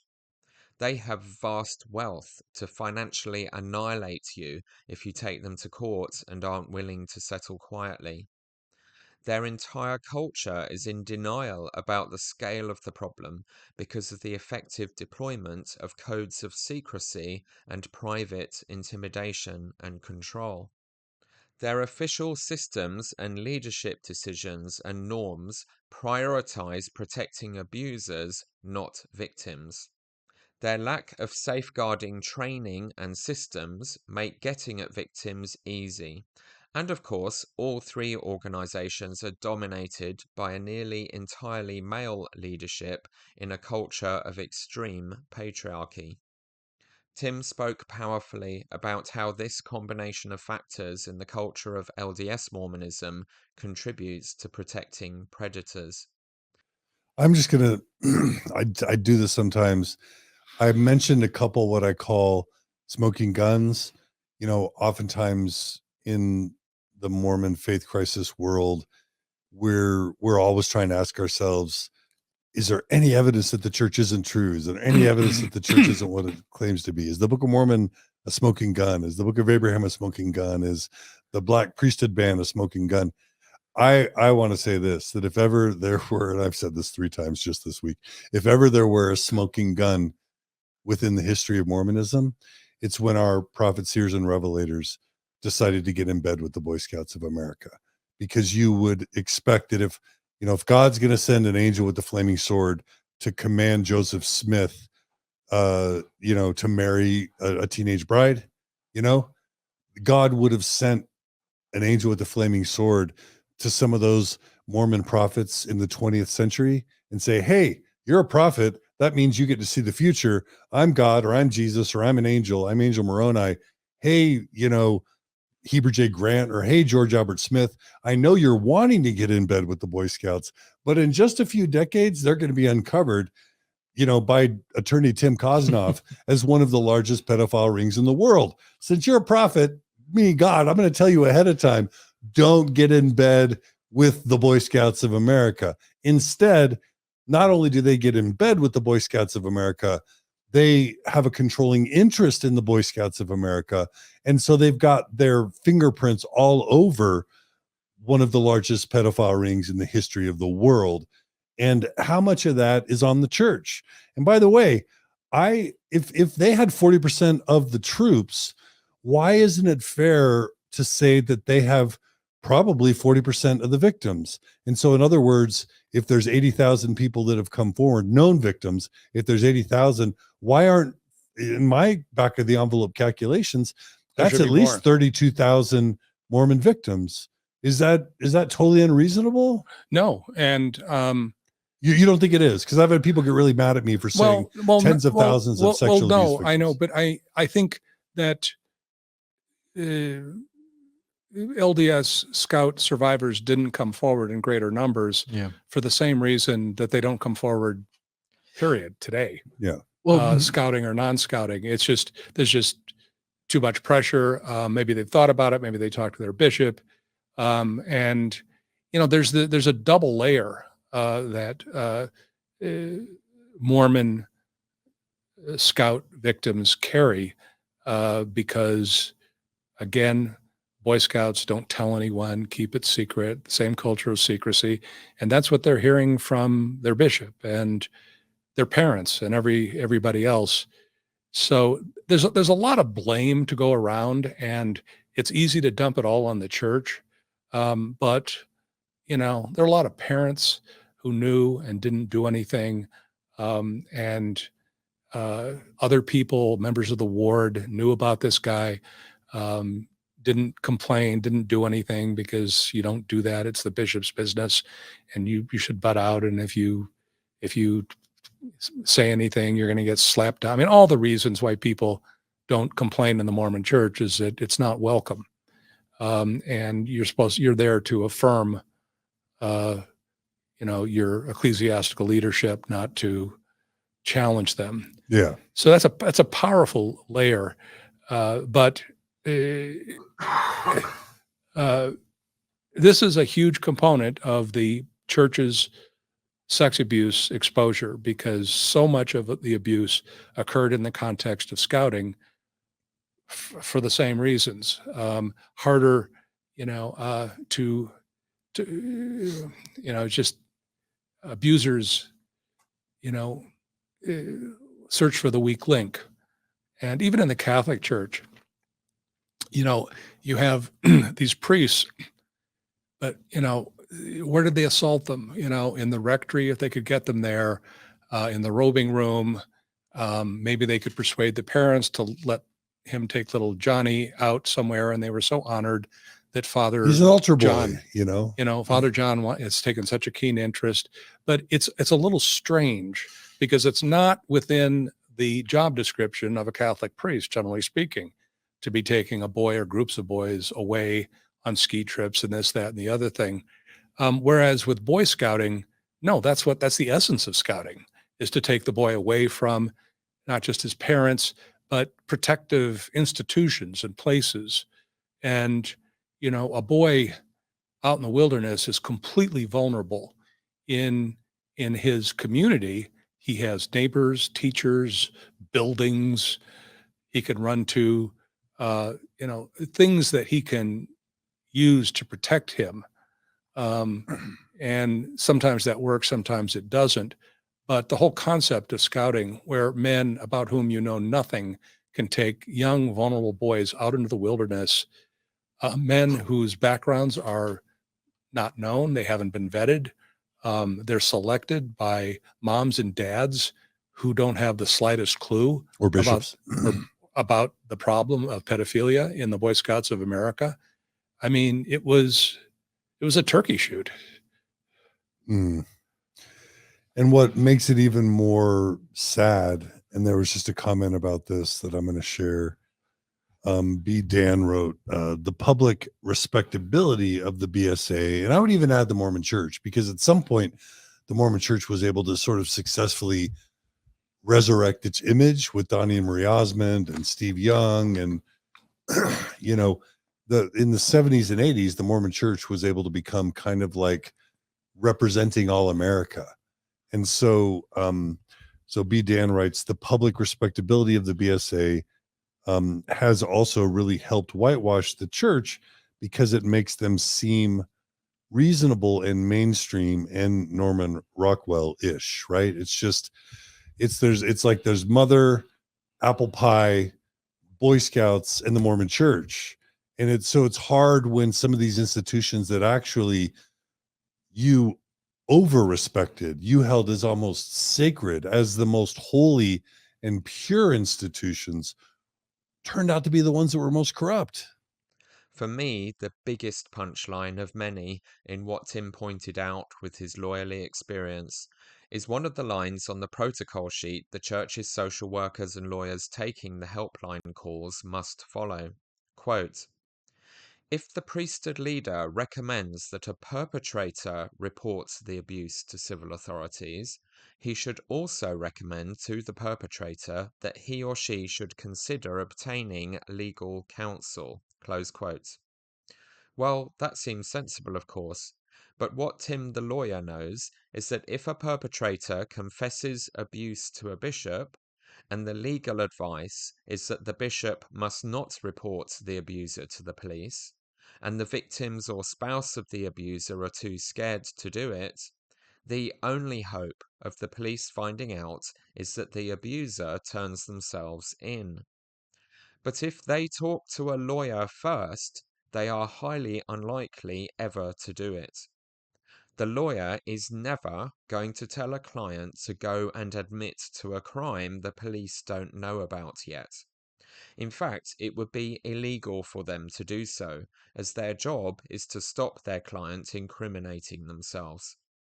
So this becomes another tactic to ensure knowledge of the abuse hits a dead end and does not reach the legal authorities. It must be a very small percentage indeed of bishops who call the helpline who actually end up personally reporting a child abuser to the police. And this is how the whole system, cultural and procedural, results in our Church of Jesus Christ of Latter-day Saints protecting pornography-making child abusers to carry on doing their thing instead of protecting and rescuing their victims as a guaranteed outcome in a significant percentage of cases. And the church usually telling bishops to do everything they can to refuse to be a witness in court, even though their evidence may be crucial to bringing child abusers to justice and protecting their families in the other guidelines they receive. And the horrific spectacle still going on regularly of LDS bishops appearing in court as character witnesses for people accused of abuse, even though they know what they did, to try and lessen their sentences, and in some cases asking congregations to fast and pray for the abuser as they face justice so that they have the least consequences. All of this mess is tragic and often very hard to navigate for the amateur clergy trapped in a position where they have to hear these confessions and disclosures and try to do the right thing. Abusers have often been victims of abuse themselves, and the case of Lloyd Poelman, the anti-pornography campaigning customer of prostitutes, seems to speak of someone battling personal demons in a church culture completely incapable of helping a lot of its members handle normal sexuality in healthy ways. and catastrophizing anything to do with sex. We are having a massive rainstorm right now after a highly unusual for England heat wave with weeks of record-breaking temperatures and drought. There is a monsoon of tears of regret to cry for all this pain. But it will continue unless we shine the spotlight of truth and transparency at these systems and demand that they are changed. If it still isn't convincing you to offer all this information and documentation, that the Church's own systems and rules intentionally protect and perpetuate the cruelty of abusers in a lot of cases, let's keep it simple. What have the LDS prophets taught everyone in General Conference about this? The helpline for bishops dealing with abuse cases was introduced by President Gordon B. Hinckley in 1995. Before then, the guidance was for bishops to follow local legal requirements regarding child protection and reporting abuse. President Hinckley gave 2 talks in General Conference speaking to bishops to describe the huge burdens of expectation and responsibility the Church places on them. One in October 1988, called To the Bishops of the Church, and another 15 years later in October 2003, called The Shepherds of Israel, which he introduced as revisiting the first one, perhaps with more authority now he was the President of the Church, after years of secretly running the Church behind the scenes with Thomas S. Monson using a signature machine while President Benson was in a coma. President Hinckley spoke kindly and acknowledged the great difficulties bishops face balancing the huge responsibilities of this unpaid role with their family and work obligations. I am the proud son of a diligent and exemplary branch president and bishop. My mother never really forgave him or the Church for all the time he spent away from the home doing those callings while she raised 4 young children. Listening to these talks now, I have been off the treadmill of callings and busy work and ward council and bishopric meetings for a year since my excommunication, is a sobering reminder of the absolute impossibility and granular detail of the expectations that the Church expects of bishops and their spouses and children with very little training. It is no wonder that so many situations of abuse have been dreadfully mishandled by bishops. Of particular importance to understanding the context of the helpline protocols, President Hinckley emphasized in these talks the extreme responsibility to preserve confidentiality in the 1988 talk, and he added a stipulation that the only exception should be if there are legal requirements to report abuse in the 2003 talk. October 1988, to the Bishops of the Church. It is a fearsome and awesome responsibility to stand as a judge of the people. You must be their judge in some instances as to worthiness to hold membership in the church, worthiness to enter the house of the Lord, worthiness to be baptized, to receive the priesthood, worthiness to teach and to serve as officers in the organizations. You must be the judge of their eligibility in times of distress, to receive help from the fast offerings of the people and commodities from the storehouse of the Lord. None for whom you are responsible must go hungry or without clothing or shelter, though they be reluctant to ask.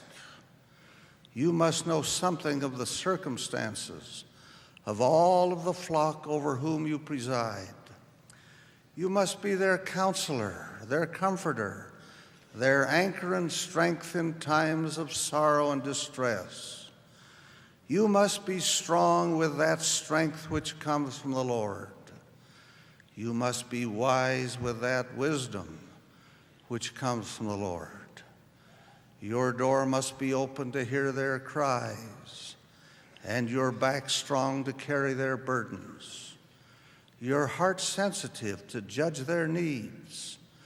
your godly love broad enough and strong enough to encompass even the wrongdoer and the critic. You must be a man of patience, willing to listen though it takes hours to do so. You are the only one to whom some can turn. You must be there when every other source has failed. You stand as a watchman on the tower of the ward over which you preside. There are many teachers in that ward, but you must be the chief teacher among them. You must see that there is no false doctrine creeping in among the people. You must see that they grow in faith and testimony, in integrity and righteousness, and a sense of service. You must see that their love for the Lord strengthens and manifests itself in greater love for one another. You must be their confessor, privy to their deepest secrets, holding absolutely inviolate the confidences placed in you. Yours is a privileged communication that must be guarded and respected against all intruders. There may be temptations to tell. You cannot succumb. You must stand as the strong friend of the widow and the orphan, the weak and the beleaguered, the attacked and the helpless. The sound of your trumpet must be certain and unequivocal. In your ward you stand as the head of the army of the Lord, leading them on to victory in the conquest against sin, indifference, and apostasy. I know that the work is hard at times. There are never enough hours to get it done. The calls are numerous and frequent. You have other things to do, that is true. You must not rob your employer of the time and energy that are rightfully his. You must not rob your family of time which belongs to them.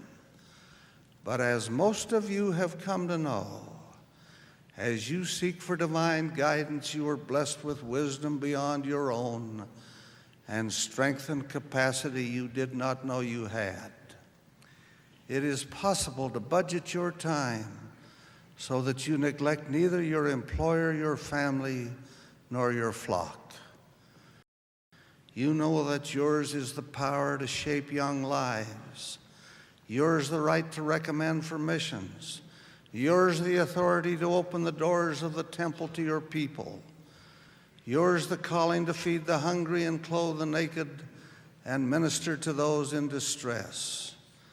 Yours the obligation to teach and lead and inspire.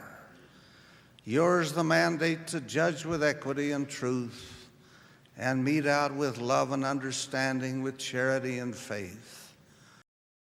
November 2003 General Conference, The Shepherds of Israel. Now, tonight I'm going to do something a little unusual. I'm going to repeat some elements of a talk which I gave 15 years ago. I'm going to speak of and to the bishops of the church, this wonderful body of men who are in a very real sense the shepherds of Israel. Everyone who participates in this conference is accountable to a bishop or branch president. Tremendous are the burdens which they carry. We're wearing them out in a short time by the burdens which we impose upon them. We have more than 18,000 bishops in the church. What a remarkable thing that is. Every one is a man who has been called by the spirit of prophecy and revelation and set apart and ordained by the laying on of hands. Your goodness must be as an ensign to your people. Your morals must be impeccable. The wiles of the adversary may be held before you because he knows that if he can destroy you, he can injure an entire ward. You must exercise wisdom in all of your relationships, lest someone read into your observed actions some taint of moral sin. You cannot succumb to the temptation to read pornographic literature or even in the secrecy of your own chamber to view pornographic films. Your moral strength must be such that if ever you are called upon to sit in judgment on the questionable morals of others, you may do so without personal compromise or embarrassment. You cannot use your office as bishop to further your own business interests, lest through some ensuing financial mishap, accusation be placed against you by those who succumb to your persuasiveness. You must be their confessor, privy to their deepest secrets, holding absolutely inviolate the confidence places in you. Yours is a privileged communication that must be guarded and respected against all intruders. There may be temptations to tell. You cannot succumb. Unless specifically mandated by legal requirement, in cases of abuse, what is told to you in confidence must remain with you. The Church maintains a hotline which you should call concerning cases of abuse which may come to you. So we can see the contradictory messaging here being taught from the General Conference pulpit by the prophet to all the church's bishops. They must be the last hope, the rescuers, the saviours and protectors of the most vulnerable, like child abuse victims. Yet they must also extend love to sinners, like child abusers, quote, privy to their deepest secrets, holding absolutely inviolate the confidences placed in you. Yours is a privileged communication that must be guarded and respected against all intruders. There may be temptations to tell. You cannot succumb, close quote.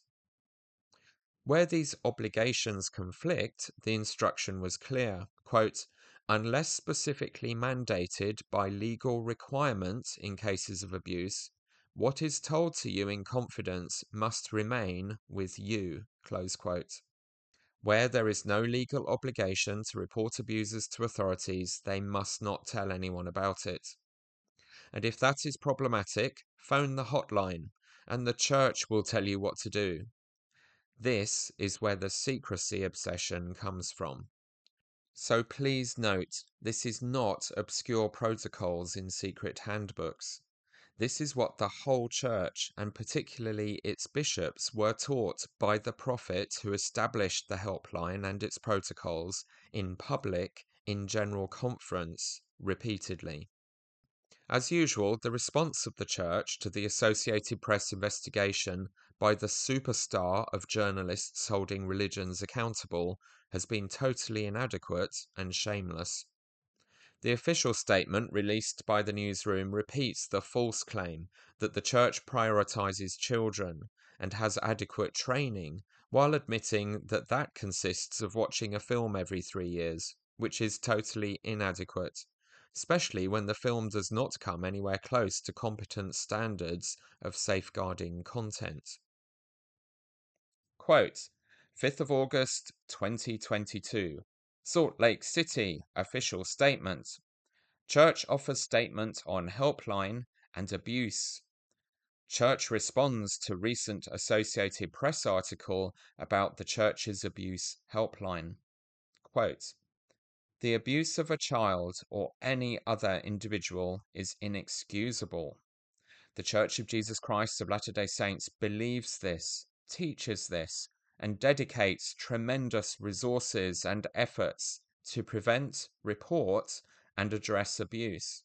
Our hearts break for these children and all victims of abuse. The nature and purpose of the Church's helpline was seriously mischaracterized in a recent Associated Press article. The helpline is instrumental in ensuring that all legal requirements for reporting are met. It provides a place for local leaders who serve voluntarily to receive direction from experts to determine who should make a report and whether they, local leaders, should play a role in that reporting. When a leader calls the helpline, the conversation is about how to stop the abuse, care for the victim, and ensure compliance with reporting obligations, even in cases when the law provides clergy penitent privilege or restricts what can be shared from private ecclesiastical conversations. The helpline is just one of many safeguards put in place by the Church.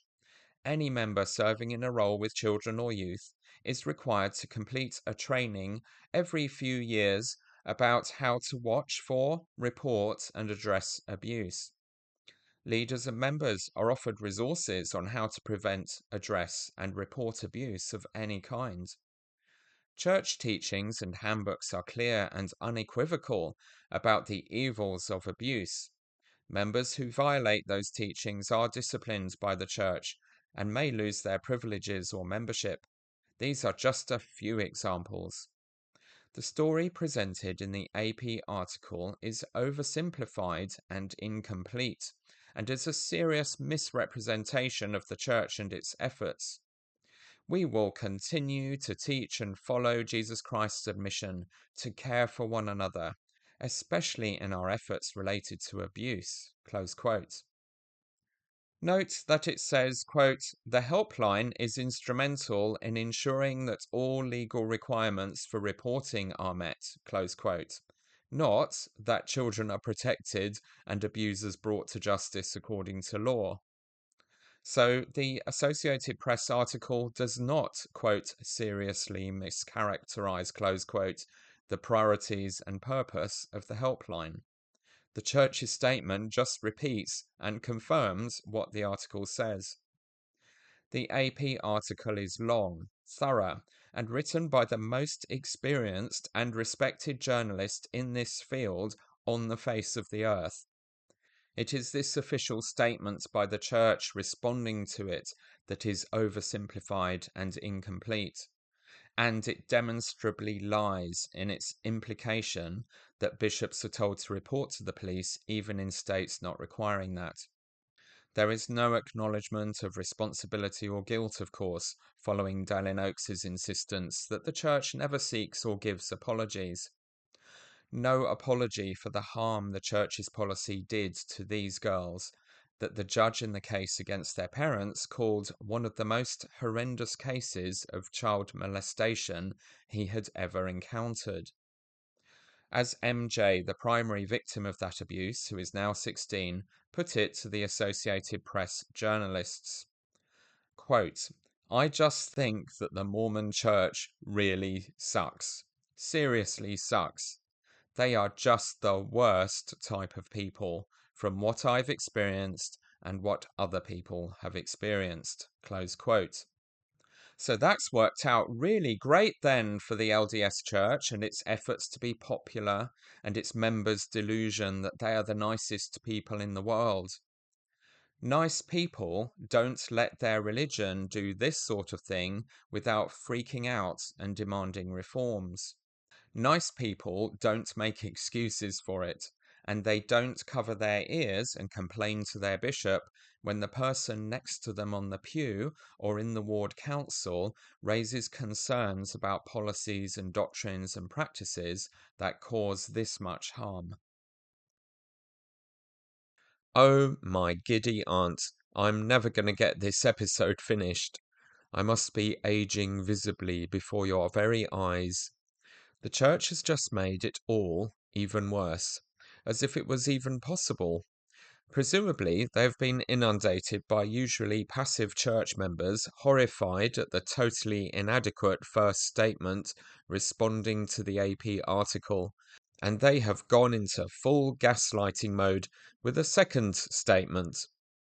Maybe they hoped it would be more successful than the second global fast to end COVID that President Nelson called for immediately after the first one did not work. It was such an odd thing to do. I wonder if this man, who believes all his own and his wife's propaganda, and sees our religion in very simplistic McConkie Mormon terms, and doesn't believe in evolution, actually went through a faith crisis when he realized 2 global fasts to stop COVID had failed as it swept the earth. The magic Sunday school solution to everything, pray, pay, and obey, spectacularly failed in a very public and obvious way. I wonder if he was surprised and had a fleeting reality check. I also wonder if anyone has explained to President Dogs Have Always Been Dogs that the fuel oil that burst into flames as his airplane plummeted to the ground and men's hearts were failing them all around him is literally made of the fossilized remains of swampy forests from around 180 million years ago, full of life forms that have evolved significantly since then. Joined up thinking really isn't his or far too many Mormons' strong point. Last time they did a second newsroom statement responding to a news event, things got better. As I have described before in this podcast, after the murder of an anti-Nazi protester, Heather Heyer, at the Charlottesville, Virginia Unite the Right fascist rally in 2017 by James Fields driving his car into her, an event that a prominent white supremacist Mormon blogger was scheduled to speak at, there was a backlash after President Newsroom's first press release about it.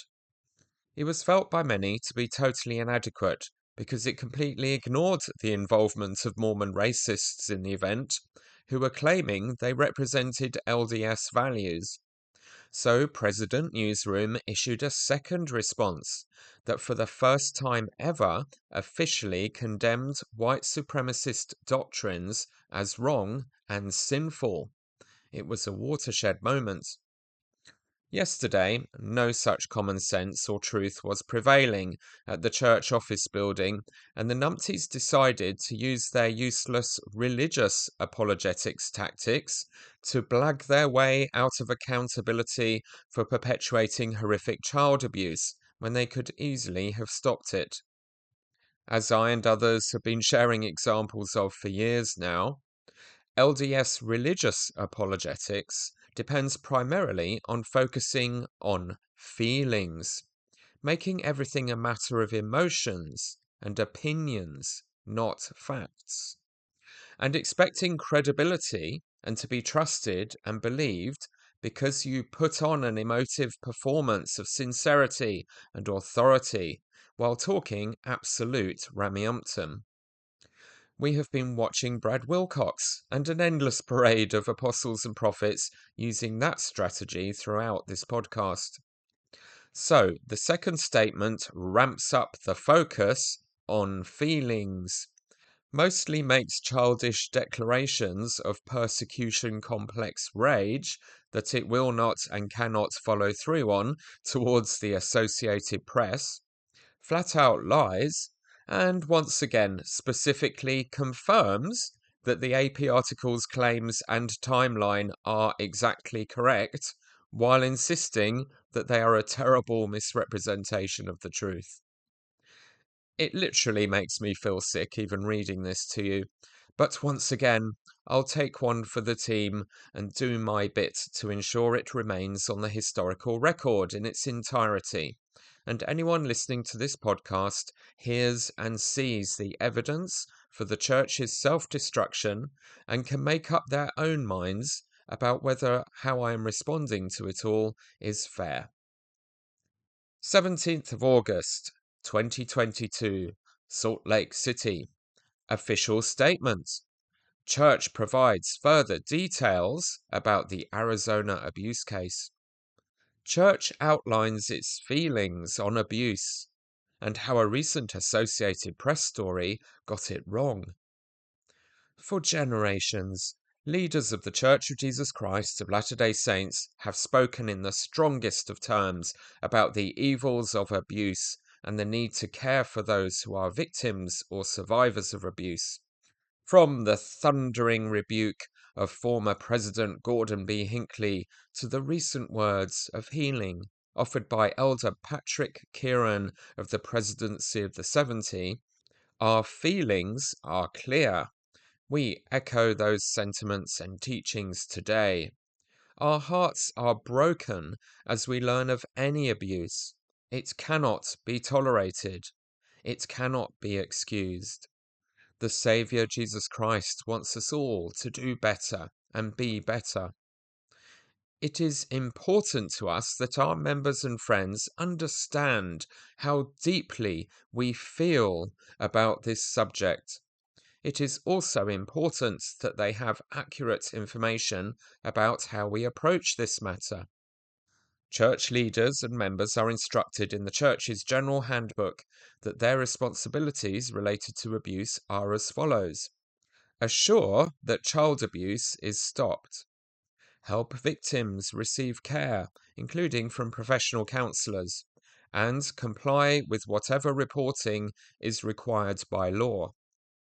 Since the Church released its first statement about the Associated Press story, many have wondered what... I wonder why. Sorry. Many have wondered about what was incorrect or mischaracterized in their reporting. The information and details below are provided to help media, members, and others understand how the Church approaches the topic of child abuse, particularly as it relates to this specific case. What did the Associated Press story get wrong? The AP story has significant flaws in its facts and timeline, which lead to erroneous conclusions. We are puzzled as to why or how a media source as respected as the Associated Press would make such egregious errors in reporting and editing. Each of the facts below is contained in public filings in the pending case, and is taken from the sworn testimony of Lisa Adams, the mother of the victims. The Associated Press was directed to those filings prior to the publication of their first story, but they chose not to include any of them. Those filings, accessible to and familiar to the Associated Press, are the source for the following facts. In late 2011, Paul Adams made a limited confession to his bishop about a single past incident of abuse of one child. The bishop then called the helpline, where he was advised about how to fully comply with Arizona's reporting laws. In compliance with that counsel, from that time forward, the bishop repeatedly tried to intervene and encourage reporting, including by counselling Paul Adams to repent and seek professional help. Asking Paul Adams to report, he refused, and also refused to give permission to the bishop to make the report. Encouraging Paul Adams' wife, Lisa, to report, she refused and later served time in prison for her role. Encouraging Paul Adams to move out of the home, which he did temporarily. Urging Lisa to seek professional counselling for Paul and their children, which would trigger a mandatory report. They refused. In 2013, Adams was excommunicated for his behaviour and lost his membership in the church. Prior to and after his limited confession, Paul rarely attended church or taught... Shit, you're kidding. Sorry, excuse me. Paul rarely attended church or talked to leaders.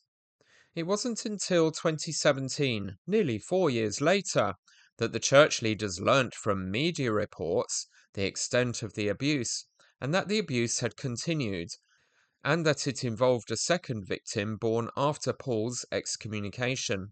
The AP story ignores this timeline and sequence of events and implies that all these facts were known by a bishop as early as 2011, a clearly erroneous conclusion. The suggestion that the helpline is used to, quote, cover up, close quote, abuse is completely false.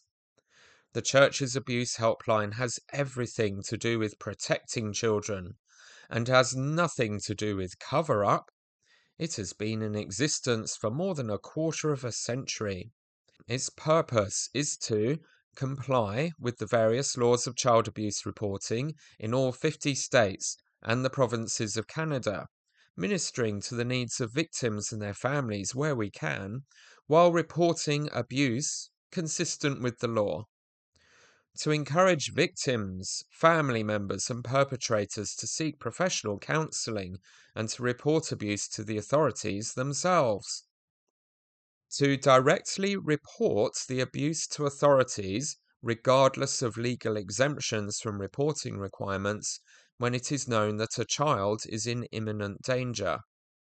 The helpline routinely reports cases of child abuse to authorities. Outside experts who are aware of the helpline have regularly praised it.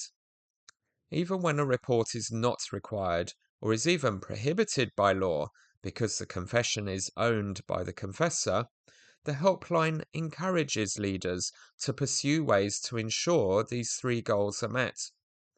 Those who serve on the helpline are parents and grandparents themselves.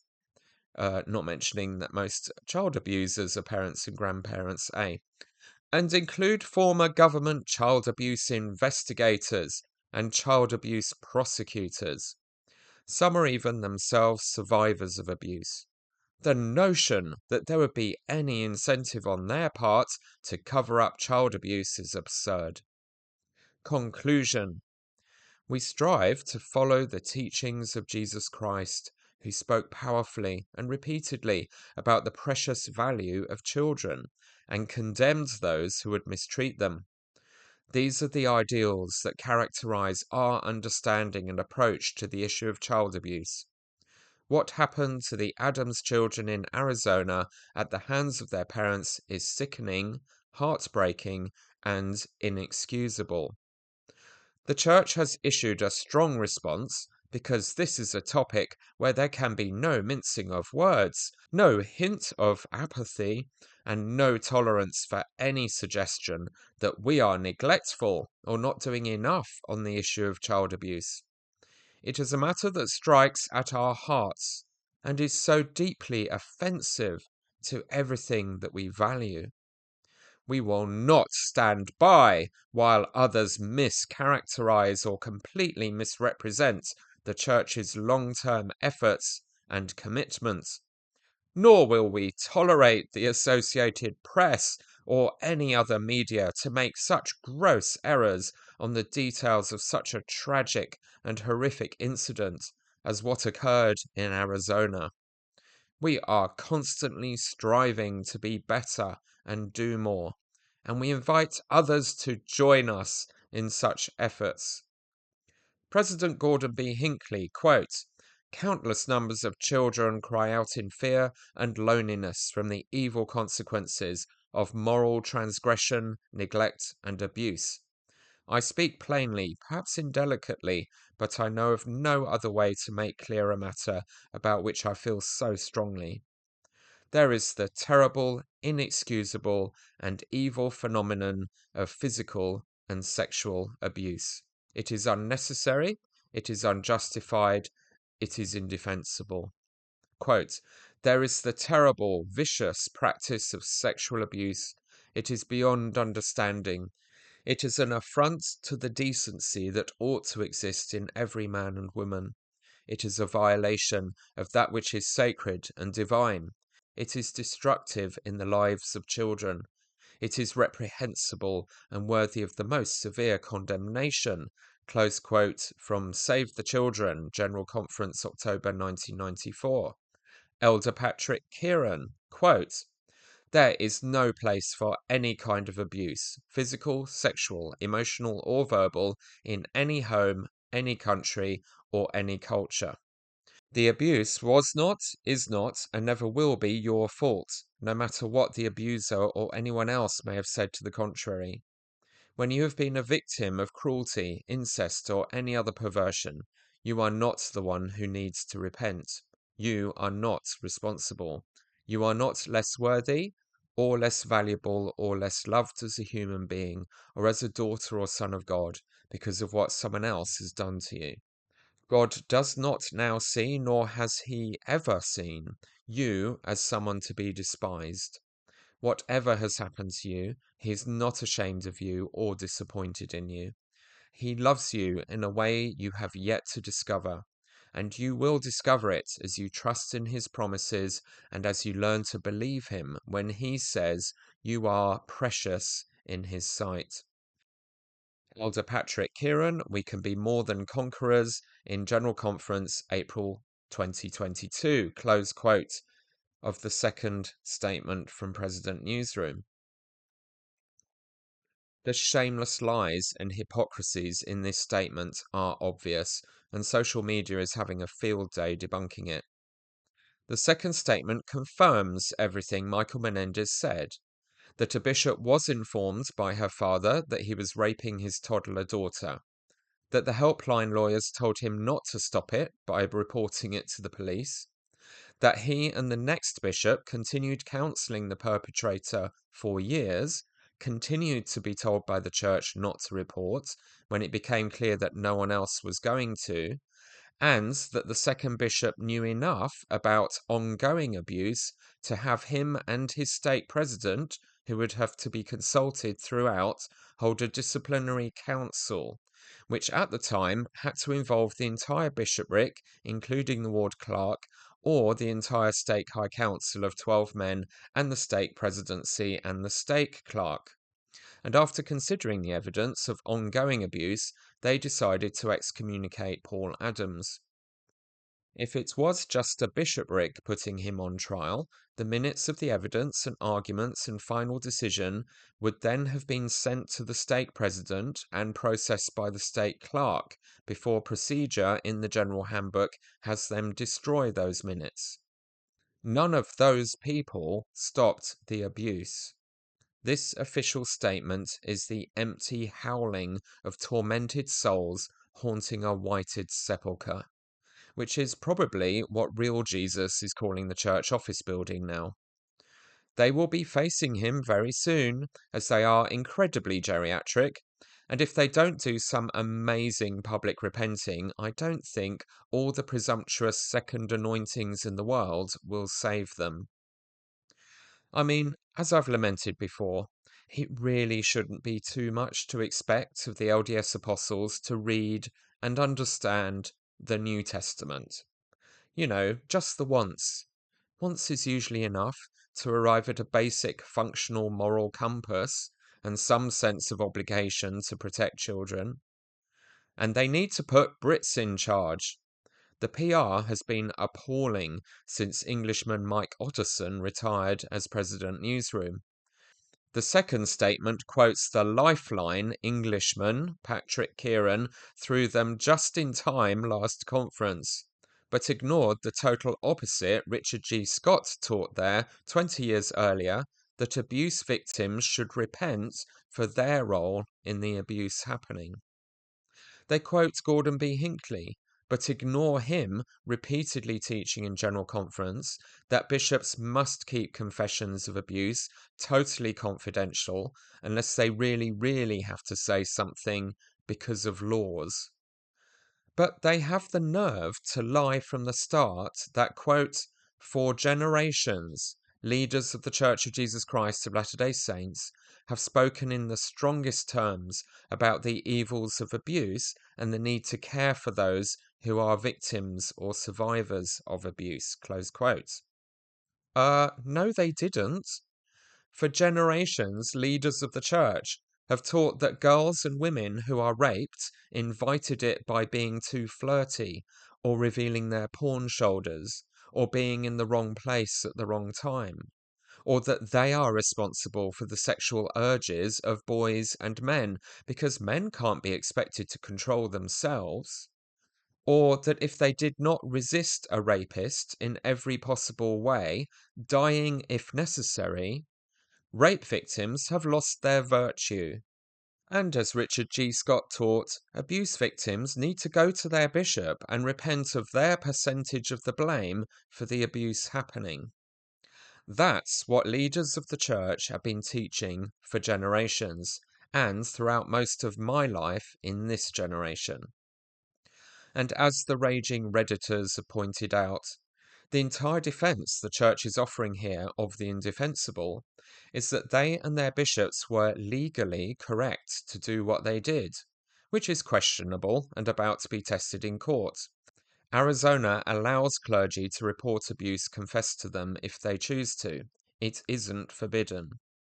But when it comes to being epically homophobic and transphobic and pontificating about the gay agenda, President Hinckley and Oakes and everyone else doing that in the LDS oligarchy have insisted over and over again that what the law of the land declares to be right does not change what is religiously and morally right. God's laws are higher than man's laws. But as soon as they might lose some money, or have to make the effort to have the same basic child safeguarding protocols all the responsible churches have had in place for years, they will act like the control freak, arrogant business managers and lawyers most of the apostles are, and hide behind the law of the land to avoid doing what is moral at the most basic level. Since this second statement was made, the internet has been passing around screenshots of the publicly accessible documents in the case. What the second LDS statement calls, quote, public filings in the pending case, close quote, proving the bishops knew the abuse was ongoing, and that the church statement about them only being told about one incident in the past is a blatant lie. And it was obviously a lie anyway. You don't continue counseling someone for years and then excommunicate them for one incident in the past. And if the one incident in the past is child rape, that's more than serious enough to report to the police immediately anyway. We have actually watched the church in an official statement minimize child rape as not that consequential, so people shouldn't be making a fuss about not reporting it. I mentioned that this second statement, responding to the Associated Press's excellent journalism, is a laughingstock because it has tried to use the totally ineffective tactics of the amateur apologists, like the constantly renaming itself FAIR, which used to mean Foundation for Apologetic Information and Research, and this month at least is the acronym for Faithful Answers, Informed Response. About half of its paragraphs focus on feelings, because one of the lame mental gymnastics apostles and apologists regularly recommend is to manipulate yourself by focusing on how you felt warm and fuzzy that one time reading the Book of Mormon or listening to a talk as proof that every single thing about the church and its leaders are true and trustworthy, and ignore any factual information that contradicts that feeling and makes you feel uncomfortable, because that must mean it is not true and is from Satan. Another go-to tactic of desperate apologists and apostles trying to convince people that the evidence proving that they are lying does not exist is to completely leave out the sources of information that contradict their gaslighting, and only refer to a source or document that supports their narrative, as if it is the only one. FAIR does this regularly. It is absolutely maddening, and broke my heart when they started doing this years ago, after starting out as a much more trustworthy and helpful resource in its early years that I depended on heavily. These days, I end up screaming when I read the nonsense they offer up now. In this statement, President Newsroom got right up on his high horse with indignation that the Associated Press did not limit itself to Lisa Adams' testimony on the public record, which the church presented as being the only available one and proof that there was only a partial confession of one historical incident of abuse by her husband to the two bishops. And they had the nerve to say, quote, "Each of the facts below is contained in public filings in the pending case and is taken from the sworn testimony of Lisa Adams, the mother of the victims. The Associated Press was directed to those filings prior to the publication of their first story, but they chose not to include any of them. Those filings, accessible to and familiar to the Associated Press, are the source for the following facts," close quote. While they totally ignored all the other witness statements by Paul Adams and their children and the bishops and the additional information those contributed to the timeline already publicly available in the court case. This is a shameless deception, telling the trusting church members reading this that there was only one account of what happened and that the Associated Press journalists intentionally ignored it, even though the poor innocent persecuted church offered it to them and pleaded with them to notice it, and just invented a narrative which has, quote, "significant flaws in its facts and timeline which lead to erroneous conclusions," close quote, quote, "egregious errors in reporting and editing," close quote, and, quote, "gross errors," close quote. And then President Newsroom threw a childish tantrum. Quote, "We will not stand by while others mischaracterize or completely misrepresent the Church's long-term efforts and commitments. Nor will we tolerate the Associated Press or any other media to make such gross errors on the details of such a tragic and horrific incident as what occurred in Arizona," close quote. All right then, LDS Church, prove it. Take the Associated Press to court. Sue them. Prove to the world in court that they lied about you and that their publication was inaccurate. Of course, you won't. It's all hot air and hypocrisy. You know you'll be crucified if you try to get a judge to take your accusations against the Associated Press seriously. And how many lies are in this paragraph? Quote, "The Church's abuse helpline has everything to do with protecting children and nothing to do with cover-up. Its purpose is to directly report the abuse to authorities, regardless of legal exemptions from reporting requirements, when it is known that a child is in imminent danger. The helpline routinely reports cases of child abuse to authorities. Outside experts who are aware of the helpline have regularly praised it," close quote.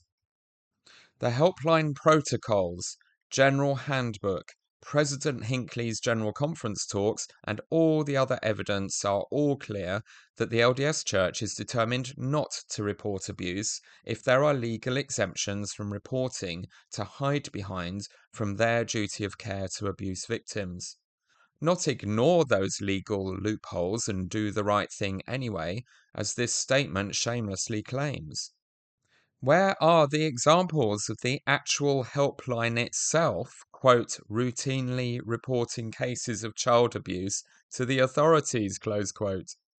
Everything in the helpline's protocols is about persuading anyone at all but the bishop or themselves to be the person reporting a case of abuse to the police if it really must happen, and forbids the bishop to report anything without talking to their lawyers first. Who actually writes this wishful thinking nonsense? Have the adults left some teenage interns in charge while they have their summer vacation? And who actually are these alleged, quote, "outside experts," close quote, who have, quote, "regularly praised," close quote, the Church's helpline? Like the rest of us, no outside expert would have had a clue what the helpline really does, before Tim Kosnoff published its screening form and thus be in any position to make an informed judgment about it. And no outside expert on earth could possibly think that the Church's official safeguarding protocols and training are praiseworthy and up to scratch, or that perpetuating child rape for 7 years is an acceptable system. Could they even find one? Never mind a steady stream of outside experts to praise it, quote, regularly, close quote, if they were telling them the truth about what advice the helpline actually gives bishops. This is another tactic of the lame religious apologists. Make vague references to positive praise from allegedly neutral and objective experts, or use the Fox News version by referring to some people are saying, but don't actually name them or offer links to where this is documented. They just can't help putting their own feet in their faces when trying to defend the indefensible, and an apology or admitting responsibility is always out of the question. The judge in the Arizona case is having none of it.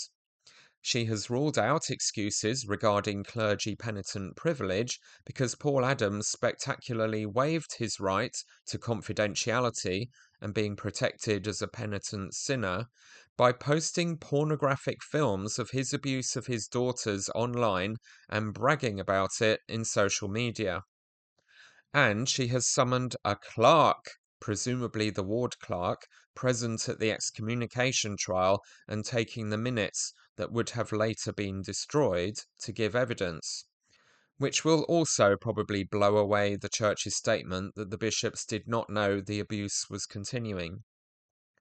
Why even bother trying to gaslight everyone like this during a live trial process when all the evidence that they are lying about is already in the public domain, and professional journalists, lawyers, and judges are on the case? So if there are skeletons being clumsily hidden in cupboards with no locks on them, they are going to be released into the wild. The short-sighted, amateur incompetence is just embarrassing to watch. It all indicates firefighting panic rather than strategic analysis and planning. This is what you get in an organization where no decision-making is delegated and the old men in their 90s don't agree with each other and keep changing their minds about stuff, even if the top bureaucrats can even get them to focus on an issue. This is what you get in a religion run by what the apostles are feeling today and interpreting everything they think and feel in the moment as revelations from God, while mostly detached from reality, having been selected and empowered precisely because they are, by personality and disposition, the absolutely least likely to think for themselves, disagree with the superior, and have an innovating imagination. President Nelson bucked this conformity trend in his own special way by clearly rejecting the embrace of the name Mormon of his predecessors. But his is a petty obsession with a sideshow detail that he has blown up into something momentous that will open the windows of heaven in unprecedented ways, as he taught it, not facing up to the real existential threats the Church faces now. The 15 apostles have thrown it all away. All their authority, all their right to judge anyone else about anything at all. Ideologically, they don't even understand the parable of the Good Samaritan. They are literally being the Pharisee and the Levite who passed by on the other side of the road from someone in terrible danger and pain because they have absolved themselves and their bishops and their helpline lawyers of the obligation to help because it is against their legalistic religious protocols. And they literally think this is what God wants. How is it even possible to be that blind and stupid? But it is possible, and this podcast and many others have explained exactly why this happens and how to stop it. The First Presidency, and with them the entire Church, never had priesthood keys in the first place, since they gave them to themselves in secret without a common consent vote of the people to authorize them. But if you are not convinced by that train of reasoning, Doctrine and Covenants 121 is additionally specific and speaks to this situation. The nanosecond priesthood holders try to hide their sins and exercise unrighteous dominion, God takes their priesthood away. It is gone in a puff of smoke. All that remains is to vote these embarrassments to all that is decent out of power and replace them with people who might be able to save the Church from itself at the last minute and still have some dimension of their priesthood left, including women, of course, but one step at a time. If the male chauvinists can't get their heads around not stopping baby-raping pornographers when you can, they aren't yet ready for a feminist awakening. There is some even more basic ethical groundwork to do first. Natasha Helfer, the sex and relationships therapist the Church recently excommunicated for daring to suggest that telling teenagers that masturbation is a sin second only to murder is not healthy, posted a brilliant response to the Church's first statement online. She very kindly gave me permission to include it in this episode. In the spirit of the second statement's punchline, quote, "We are constantly striving to be better and do more, and we invite others to join us in such efforts," close quote. Let's see what she recommends. It reads, after reading the Church's response to the latest AP article, which was brilliantly done, I just want to... the article, that is, not the Church's response.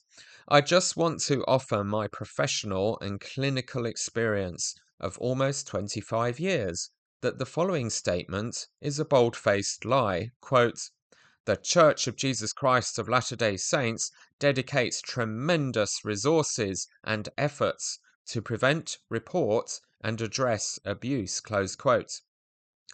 It does dedicate tremendous resources and efforts to save its own reputation, and offers some financial resources when forced to through legal reparation.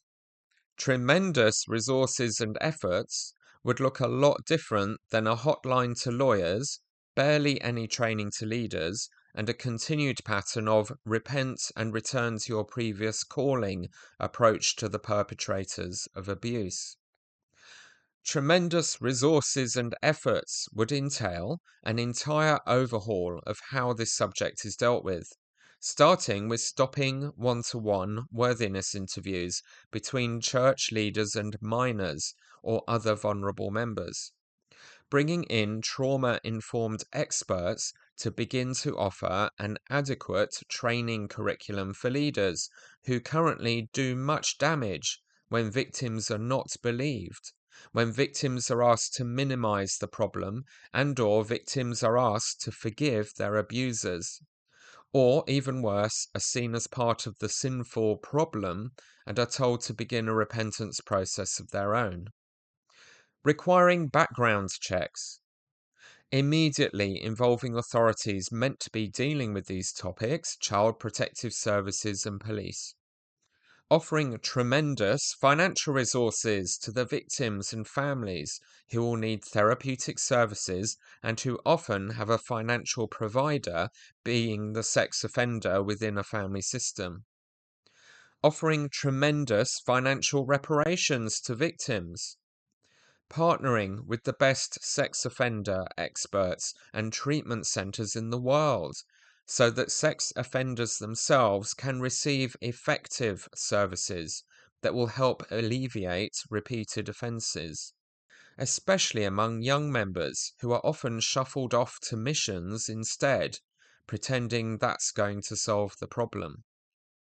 Having trauma-informed ways of reintegrating sex offenders safely within a congregation when or if they return to church services. and these are just a few ideas I can easily come up with off the top of my head in a few minutes. The church is not doing due diligence. It's not even on neutral ground. It is actively doing harm to abuse victims as long as it continues to work internally to solve these problems with no third party overseeing. Close quote from Natasha Helfer. As I've said before, in this podcast I mostly follow Nemo the Mormon's philosophy of focusing on big church-wide issues and rational analysis of them to understand how we got into the mess the church is in with this kind of global leadership and culture, and what the solutions might be, rather than focusing too much on my personal experiences and feelings about them. It's about the whole institution, not my personal journey, although of course it is relevant to include some personal experiences and what I am seeing playing out in my own congregation and stake and country as these larger issues impact the behaviour and teaching and experiences of grassroots members. But as for so many others, this case and article and the church's ongoing refusal to take any responsibility or do what should be obvious to protect and safeguard children like Jesus told us all to, has tipped me over the edge. There have to be breaking points where too much is too much, and we cannot carry on pretending it is acceptable to carry on as before and not make our church leaders uncomfortable. The reasons these awful, avoidable catastrophes continue in our church is that nearly all the active members and local leaders are complicit in ensuring they continue and change does not happen. It is not enough that we personally or in our wards and our stake do the right things, as my stake leaders have done by ignoring the official policy and creating its own child safeguarding rules. We all have a collective responsibility for the whole church, and whether we take that responsibility or not, what the whole church does will destroy the credibility of the whole religion for the people in each of our families and congregations, regardless of our special pleading that we don't personally join in that bad stuff. You cannot have a religion that boasts of such homogeneous global unity and conformity and collective adulation of its prophets and apostles as the most reliable sources of truth and what God commands, and then expect it to work to say, we don't do that here, when they very publicly screw up and harm people and endanger children. Your friends and family members will still love you personally, but they will no longer trust your religion, and they will leave it. In earlier episodes in this podcast, I spoke about how anything involving what Dallin Oakes says in public is a layer cake of one thing after another as you pay attention to and dissect what he is actually saying. And just when you think you've got to the bottom layer, there will probably be a few more, even more unethical and contradictory layers. Well, how about this one? In March 2022, BYU announced that it was requiring all new contracts signed by its employees to accept that the terms and conditions of the temple recommend they must have to keep their jobs may change in the future. In other words, to contractually agree to have their careers held hostage to whatever the church decides to add or change in the temple recommend interview questions, with no legal recourse or protection if those goalposts are moved on them. To sign an unconditional blank check of conformity and pay for it with their salaries and career security. They also had to commit to an additional ideology test and sign on the dotted line and answer questions such as, do they support church doctrine on marriage, family, and gender? Do they say anything that would lead others to doubt the doctrine or teachings? Have they used pornography during the last few years? Close quote.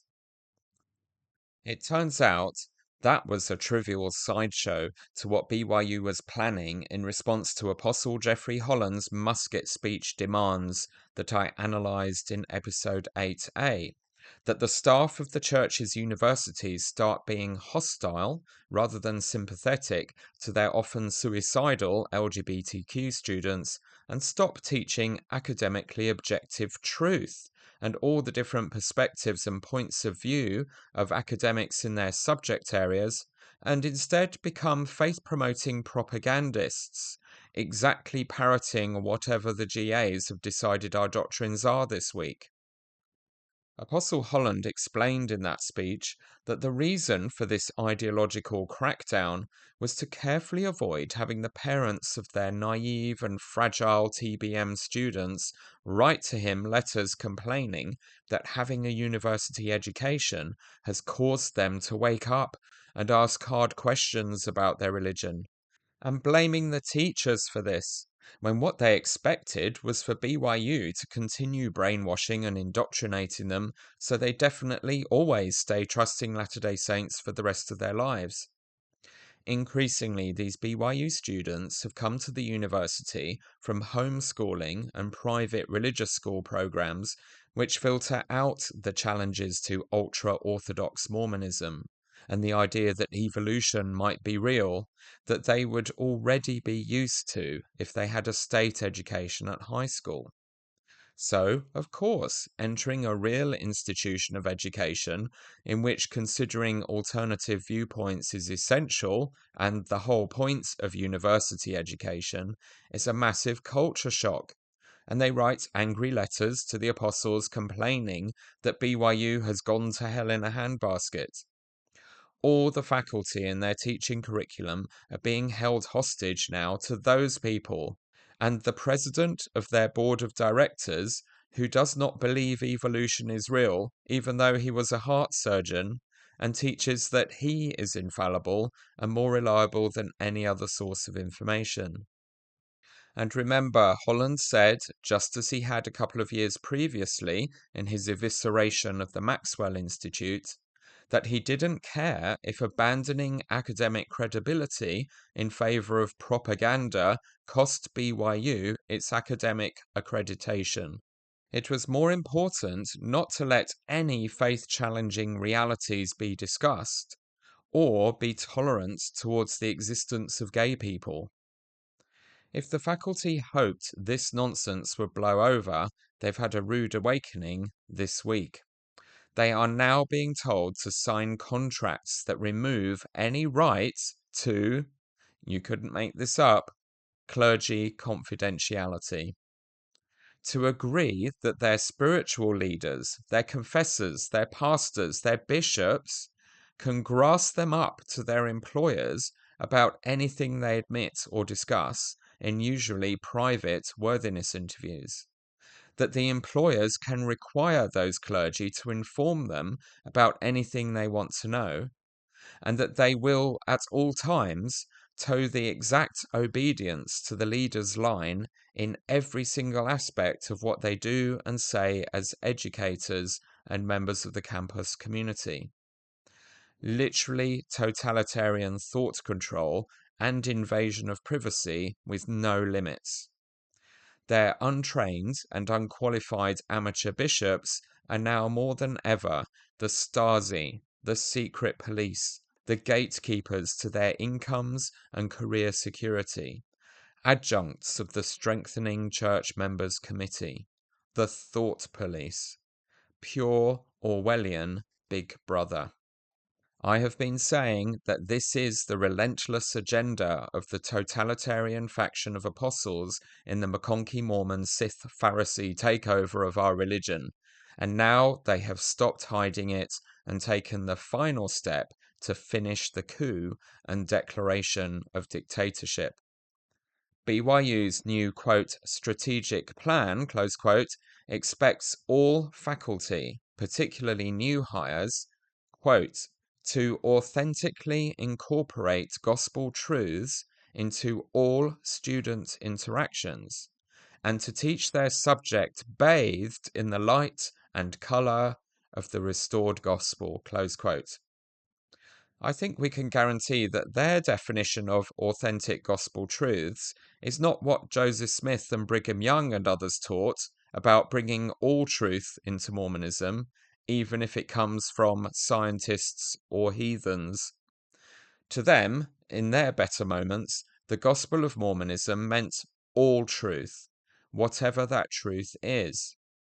The current regime believe the opposite, as I've been documenting them teaching. They teach that the authentic gospel is whatever they say it is this week, and they reserve the right to change it without question at any time. And they teach not to trust academic, secular, internet, or non-LDS sources as having any truth. Only the prophets are to be trusted or treated as credible sources of information.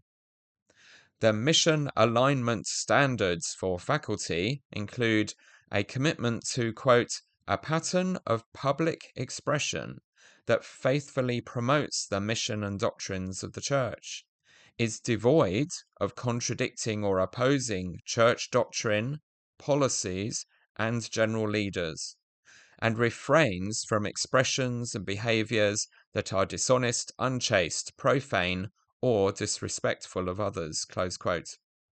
As Peggy Fletcher Stack pointed out in her coverage of these developments in the Salt Lake Tribune, apostles have said it is okay for church members to support gay marriage and not lose their temple recommends or be punished for it. But that zone of tolerance for diversity and different opinions is now being decisively withdrawn from people wanting to work at the Brigham Young universities. As I have mentioned before when discussing whether the LDS Church is a cult, some wise heads have suggested that the best way to judge a religion is by what it does and expects of people where it has the most leverage or control over their community to determine the terms and conditions of daily life. In the LDS Church, these zones of near total control are full-time missions and the church's universities. Where the church has a free hand, does it create a happy Zion or a psychologically damaging and unethical mind-controlling prison? The answer to that question is becoming clear. The BYUs are becoming communist East Germany, where everyone is expected by the state to spy and report on everyone else.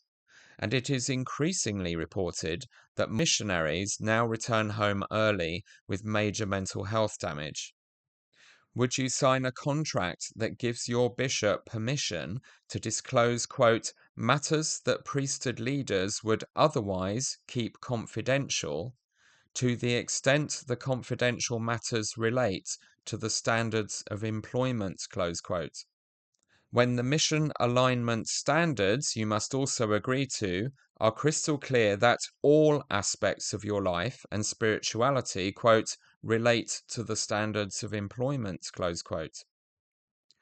All this will do is force faculty to join the students whose places at BYU already depend on regularly updated ecclesiastical endorsements by their bishops, declaring that they are believers and doing all their church duties, in never disclosing any challenges or sins to their bishops, learning to lie to them if necessary, and facing life disconnected from the support that clergy are meant to provide, because literally anything you disclose to them could get you fired.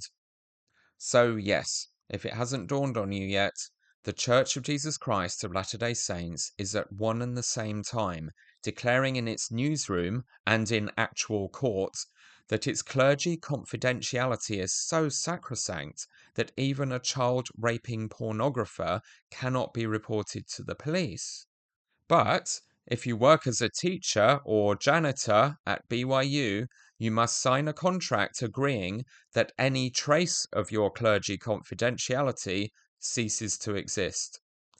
There won't be a helpline with lawyers to navigate any of it. You are just entirely at the mercy of your bishop.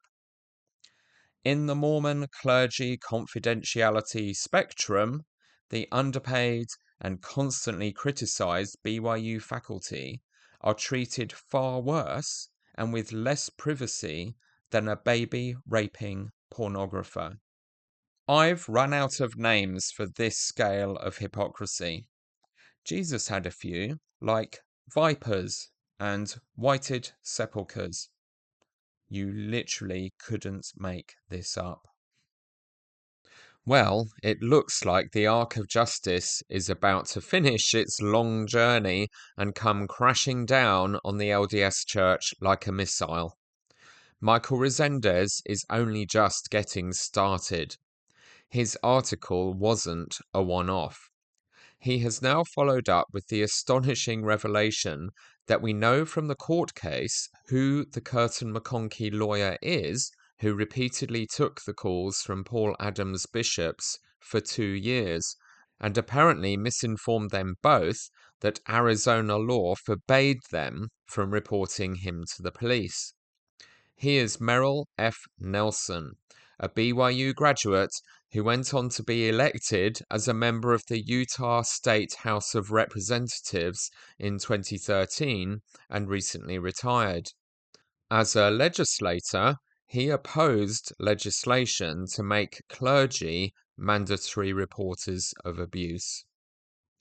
The way Rezendes and the Spotlight team eviscerated the entire Roman Catholic Church and devastated its global reputation was by persistently pulling at one thread of one case of covering up abuse until its connections to Catholics in 3 enmeshed categories of power and influence who conspired in the cover-up started to be revealed and publicly unravel. Clergy, lawyers, and politicians. Already, in doing the same to the LDS Church's global system of abuse cover-ups, he has bagged one person who is all 3: a Mormon priesthood holder, senior church lawyer, and legislating politician. And this is where the exposés about the unethical and inexcusable behavior of Mormons protecting abusers could end up far more damaging than what they did to the Catholics. In the Catholic world, the priests are just the one thing: priests, with about 4% of them convicted of abuse globally, and much higher in the USA. In Mormonism, you get double and triple whammies. Apart from the well-paid senior general authorities, every competent and professionally qualified man in the church takes a turn for at least a few years in unpaid lay clergy roles, many of them involving intrusive worthiness interviews of children and teenagers. And at the same time, or later, these men have day jobs in every role in society, including as senior business people, criminal justice system administrators, and legislators. They have all been told by the church to engage with the omnipresent system of inappropriate questioning of minors about their sexuality over decades, and run or use the helplines and hierarchies of line managers telling bishops to conceal and minimize and silence victims to protect the church's reputation, and will have done unethical and even assertively harmful things in those roles. There are senior criminal justice system leaders and politicians here in the UK who are about to be exposed and publicly shamed for this in cases brewing here, just as they are already in the USA.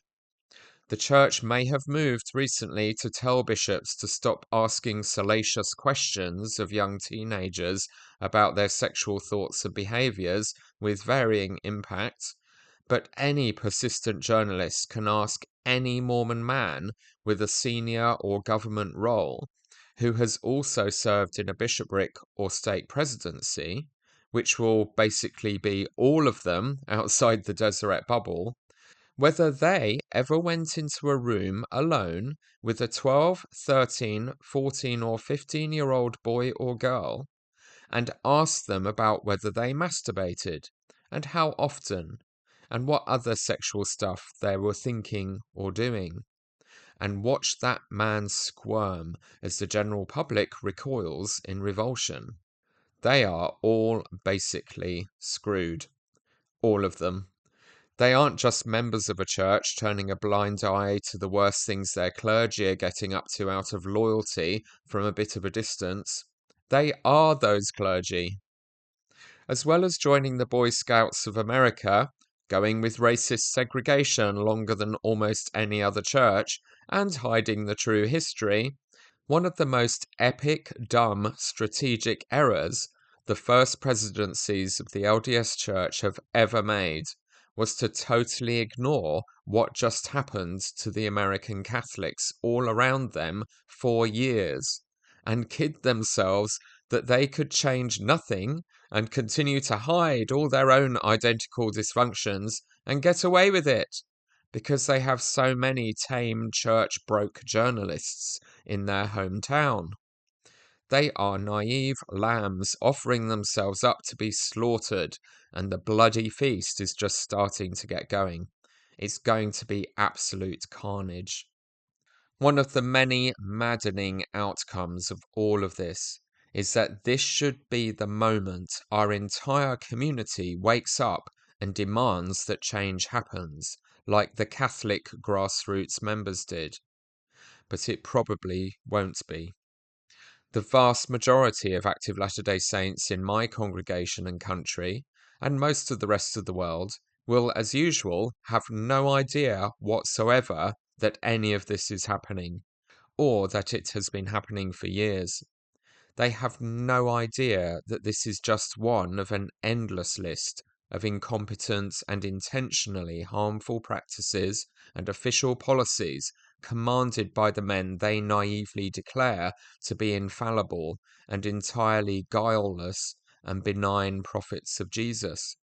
If I, or anyone else, breathes a word about any topic that sounds as if it is anything less than glowing propaganda about our church, at the very mildest end of what is in the Gospel Topics essays they are all meant to know like the back of their hand, but mostly haven't even heard of, or suggesting that we could do better at some of our doctrines and official practices, and suggests what those improvements could be, their heads will explode, exactly as they've been brainwashed to by the church. They have been taught to assume that their discomfort means that the Holy Ghost has fled, rather than being their own cognitive dissonance, as their fairy tale version of reality collides with some contradictory and disconcerting truths. They will assume I am an enemy, inspired and tricked by Satan to destroy the church. Not one of the very few people who got informed about this stuff but still sees hope for our religion and chooses to stay and encourage it to reform and save itself, rather than just leaving in disgust like most of their own children already have. They will assume that the only possible motivation for criticizing their church must be inaccurate, biased, unfair hatred, because they have been told repeatedly that they are a terribly misunderstood and persecuted people, when they really aren't, and these days give far more persecution to the vulnerable with their wealth and political power in the USA than they receive. I've recently repeated again to my earnest and well-intentioned bishop and stake president the same thing. The problem is not me or people like me. They are futilely shooting the messengers. The problem is the behavior, choices, and repeatedly taught and enforced doctrines and policies of the general authorities they refuse to question that are destroying their congregations and families.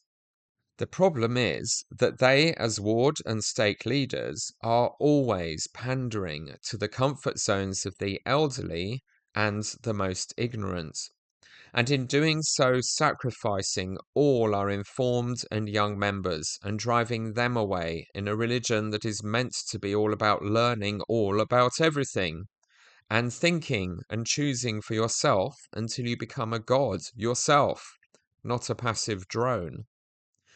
As church patriarch and officially approved biographer of Joseph Smith, Richard Bushman, put it, they are choosing the grandmothers of Sanpete County at the cost of losing their grandchildren from the church.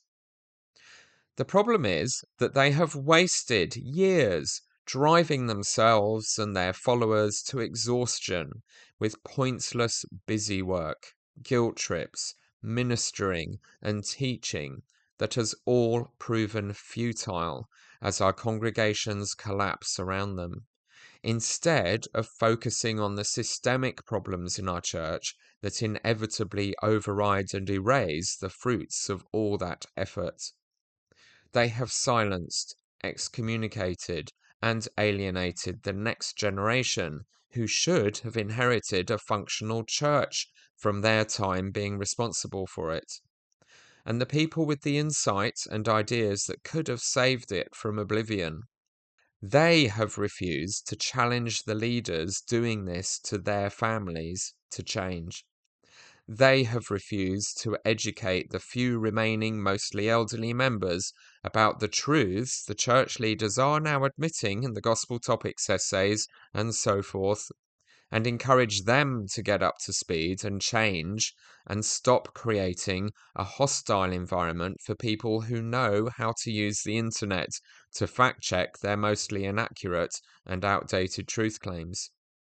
They have given up the growth mindset and turned the Church of Jesus Christ of Latter-day Saints into a hospice, whose only priority is to keep the elderly apostles and elderly ward members comfortable and soothed until they die. And after they have done a fantastic job of that, and they are all dead, there will be no church left in 15 years. This is a perfect moment to also repeat the significance of the recent change the First Presidency made to the General Handbook, adding publicly opposing church policies to opposing leaders and doctrines as the definition of apostasy requiring prompt disciplinary action by your stake president. And Dallin Oaks repeatedly conflated policies and doctrines in his last General Conference talk, as I noted in a previous episode. The totalitarianism is so intense now that if you spoke repeatedly in public, objecting to the Church's official policy of allowing abusive child pornographers to carry on doing their thing for years rather than reporting to the police and incurring some potential liabilities, that would meet their definition of apostasy, and your stake president could excommunicate you for it. Maybe remember or mention that if an annoying TBM in denial of what the Associated Press research and court case reveals insists that protecting predators isn't an official policy of the Church. So yes, Drew's statement that the Church of Jesus Christ of Latter-day Saints is objectively, realistically dangerous is accurate in several fundamentally important ways. Let's unite to insist that it stops being realistically dangerous. I don't think that's too much to ask, do you? The response of people to fundamentally dangerous organizations only goes one way. They get out as soon as they can. Drew uses a metaphor of a door painted with layers that we need to peel back to get to the original ideas of the religion or its ugly truth. This insight matches my favourite General Conference talk, Dieter Uchtdorf's It Works Wonderfully, in October 2015. When he used a metaphor of a huge mountain of layers of sediment of man-made good ideas, programs, and expectations that have buried and hidden the real living gospel as it should be in our church. So, Mormon general authorities love a really good analogy. So here's my analogy. The best analogy I can think of to explain how one recovers from a lifetime spent as a devoted member of a controlling religious organization is to describe it as stripping many layers of paint from a wooden door. Over time, this plain but untouched item has been coated over, sometimes with good intention, with layer upon layer of paint. Scratches, blemishes, marks have got to be hidden. With each application, there has been an an ever-increasing accumulation of decoration that has covered up the genuine object underneath, the original door. And this process has meant that any desire to view the original surface of the door requires a similar amount of stripping back, removing those layers laboriously that have been built up over time, so that the original door might be revealed underneath. In some ways, I feel like I'm like this door. I'm not sure I even know what the door is. I'm not sure who Drew Hunter is before Mormonism or out with Mormonism. I'm trying to understand it. What would I be like?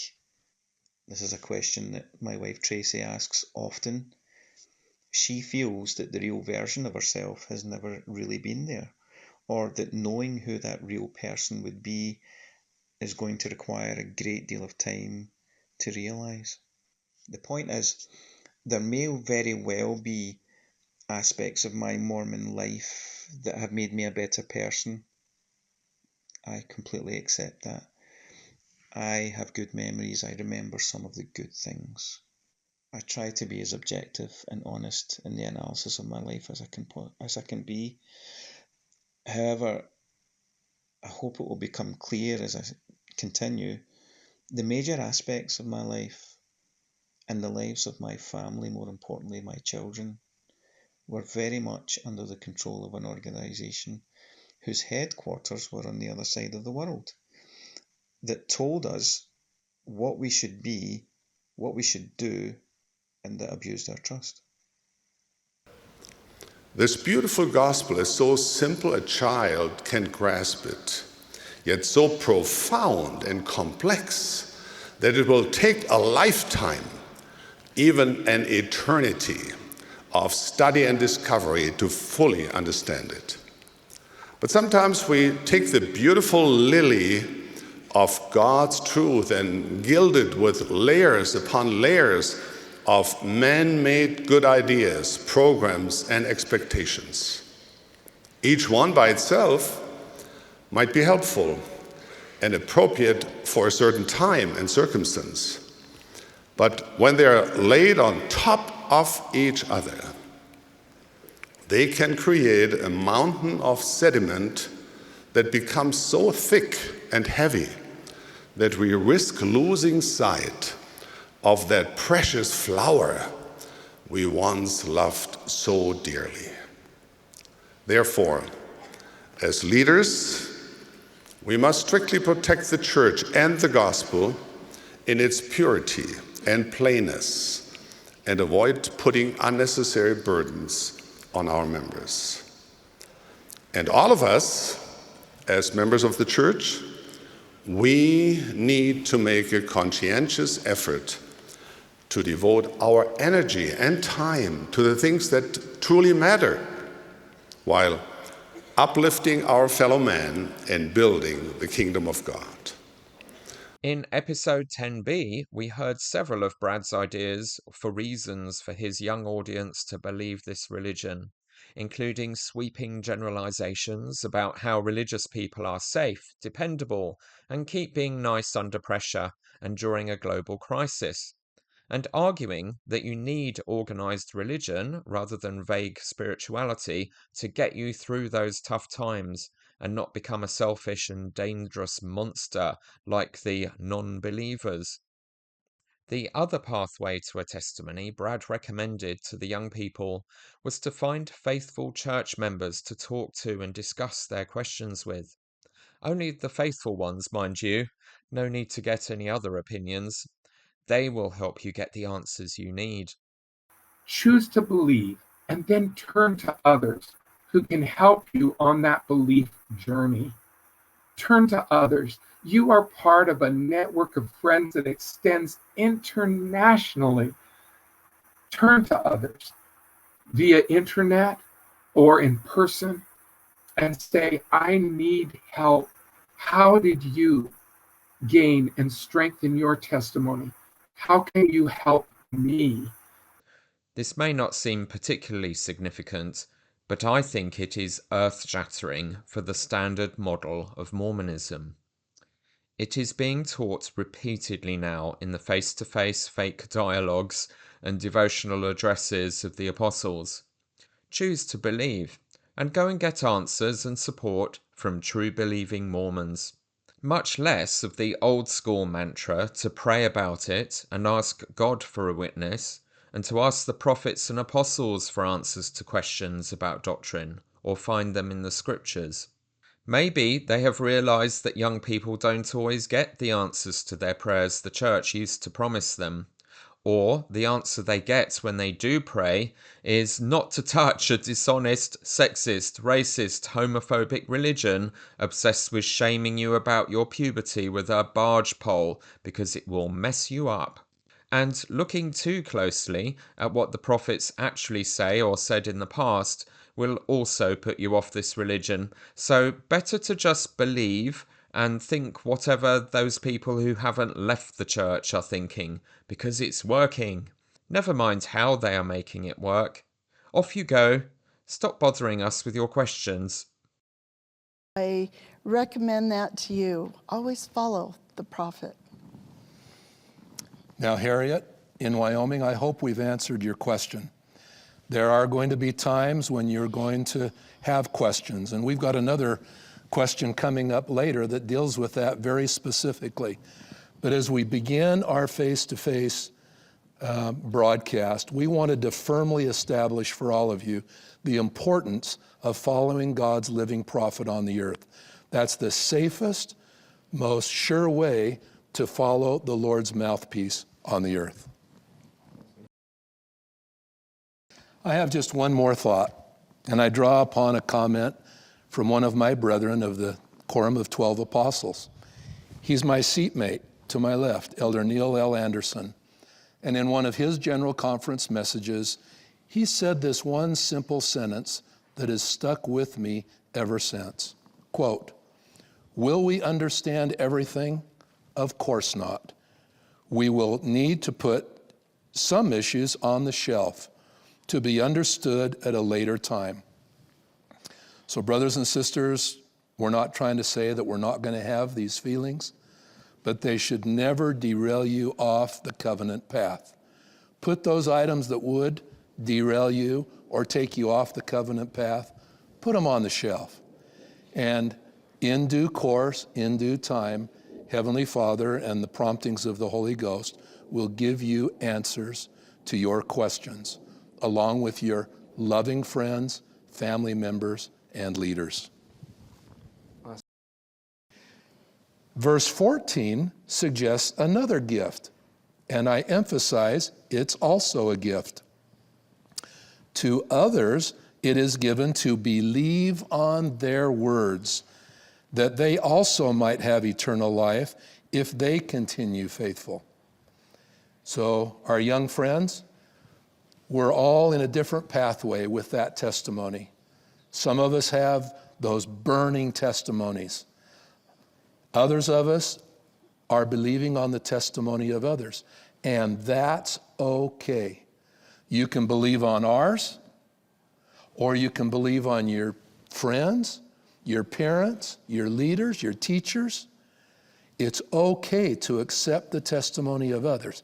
In fact, it's a gift to be able to do that also. So for those of you working on your testimonies, remember that this is a journey. It's a process. And grow for your own testimony, but don't be discouraged if you find yourself having to believe on the testimony of others. That in and of itself is a gift. And all of you will have your own ways. Heavenly Father knows you. He loves you. You are His children.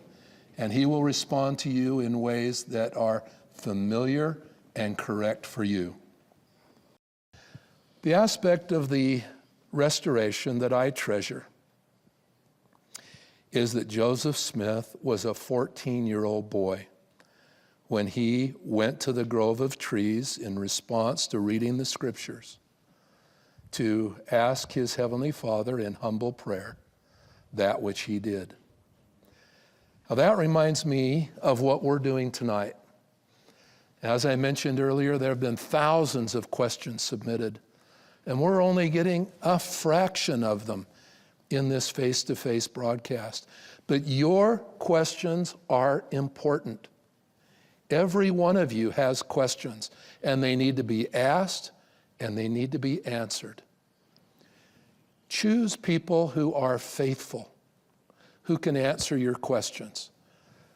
Your friends, your parents, leaders, teachers. Ask your questions.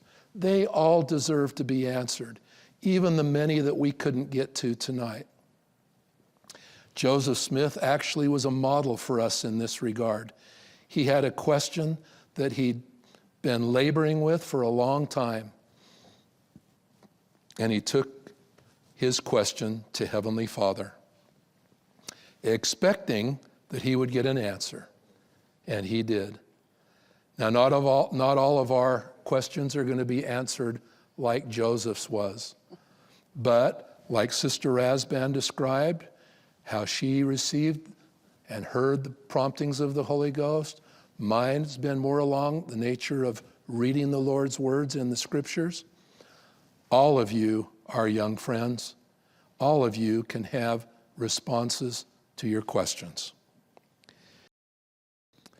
And may I say, just in conclusion, that all of these questions and all of your questions can be answered by the Lord Jesus Christ. He truly has the great answer for every one of our questions.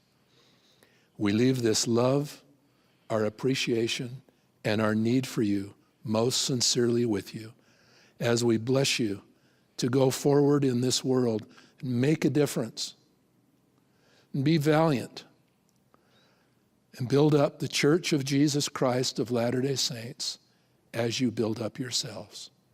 In the name of Jesus Christ, amen. Amen. This is why I'm going down the rabbit hole here about this brief statement by Brad. It really is significant, I think.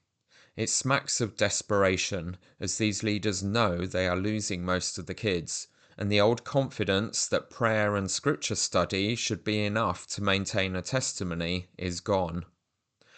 But it is also Machiavellian genius as a strategy when you know you aren't getting real revelations about anything doctrinally significant. You can totally avoid being found out and held accountable for that by not actually caring what people do or believe to stay loyal to the church, just as long as they stay loyal and keep paying their tithing you don't actually need, and standing when you enter a room because you are so important. Just tell the kids to go and do what the other loyal members are doing and believing. Don't even check what it is. It's working. The ends justify the means. This is an amazing contrast to the previous generation of control freaks like Bruce R. McConkie and Boyd K. Packer and all the rest, who were desperate to micromanage every detail of what people believed as Mormon doctrine, and give talks warning about 7 deadly heresies to not believe and such like. These guys are far lazier. They just don't care, as long as you do what you're told and stop bothering them with your questions. They really cannot be asked to study enough to be proper scriptorians or historians of their own religion anymore. They delegate all that stuff to the church-broke scholars and apologists and borrow a few of their ideas that seem convincing without actually understanding them properly, and then use them in their talks in ways that don't make sense or work together rationally.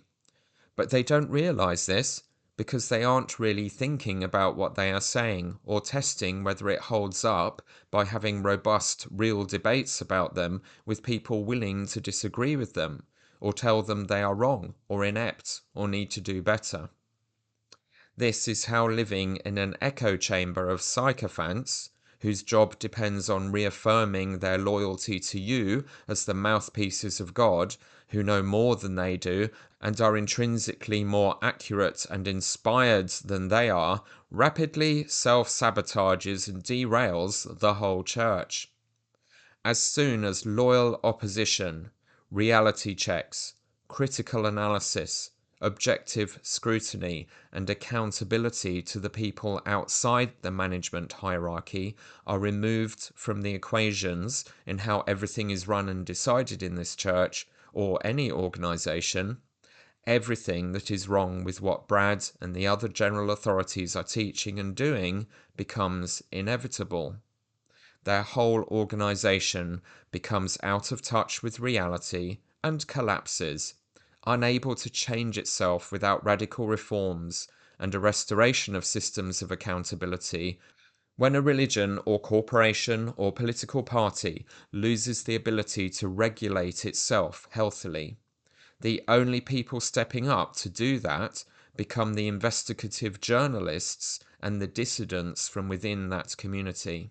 And hey presto, that's the role that the Bloganacle bloggers and podcasters are playing, along with the professional journalists who have played a vital role in nudging the church back towards sanity and reforms, as they did with disasters like the institutional racist segregation, the November 2015 policy of exclusion, and keeping the Ensign Peak Hoard a secret.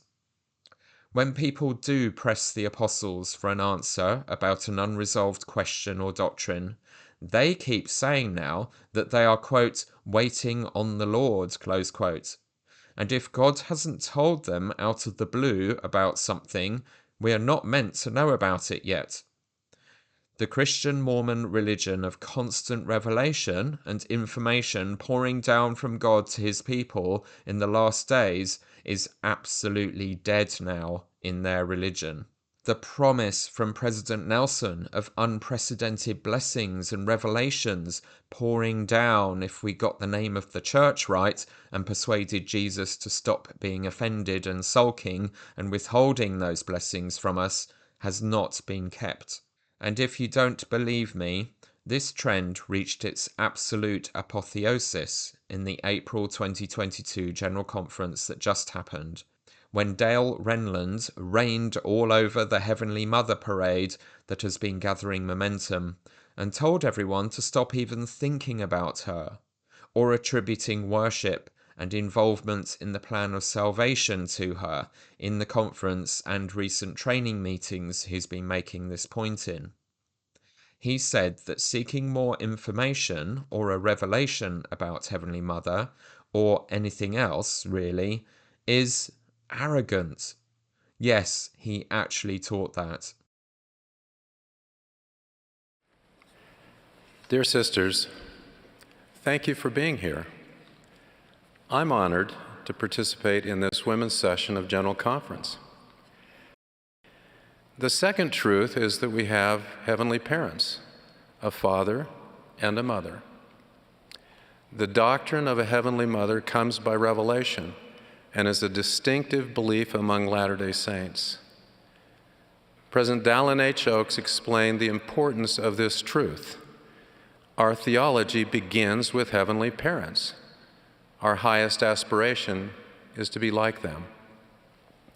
Very little has been revealed about Mother in Heaven, but what we do know is summarized in a gospel topic found in our gospel library application. Once you've read what's there, you'll know everything that I know about the subject. I wish I knew more. You too may still have questions and want to find more answers. Seeking greater understanding is an important part of our spiritual development, but please be cautious. Reason cannot replace revelation. Speculation won't lead to greater spiritual knowledge, but it can lead us to deception or divert us and divert our focus from what has been revealed. For example, the Savior taught his disciples, "Always pray unto the Father in my name." We follow this pattern and direct our worship to our Heavenly Father in the name of Jesus Christ, and do not pray to Heavenly Mother.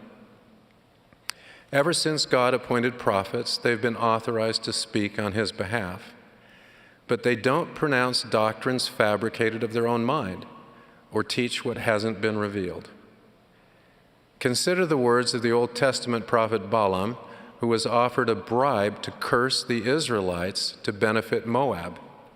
Balaam said, "If the king of Moab would give me his house full of silver and gold, I cannot go beyond the word of the Lord my God to do less or more." Latter-day prophets are similarly constrained. Demanding revelation from God is both arrogant and unproductive. Instead, we wait on the Lord and his timetable to reveal his truths through the means that he has established. The second paragraph in the young women theme reads, "As a disciple of Jesus Christ, I strive to become like him. I seek and act upon personal revelation." Astonishing. They claim to be the only prophets, seers, and revelators authorized to seek and receive revelation about God and our doctrines, but are at the same time now being the dogs in the manger from Aesop's fables that my parents used to teach us in family home evening. The dog in the manger is a carnivore and doesn't eat straw, but he sits in the manger and barks at the cows and the sheep when they approach it to be fed, preventing them from having something he doesn't need himself out of spite or just to make himself feel powerful.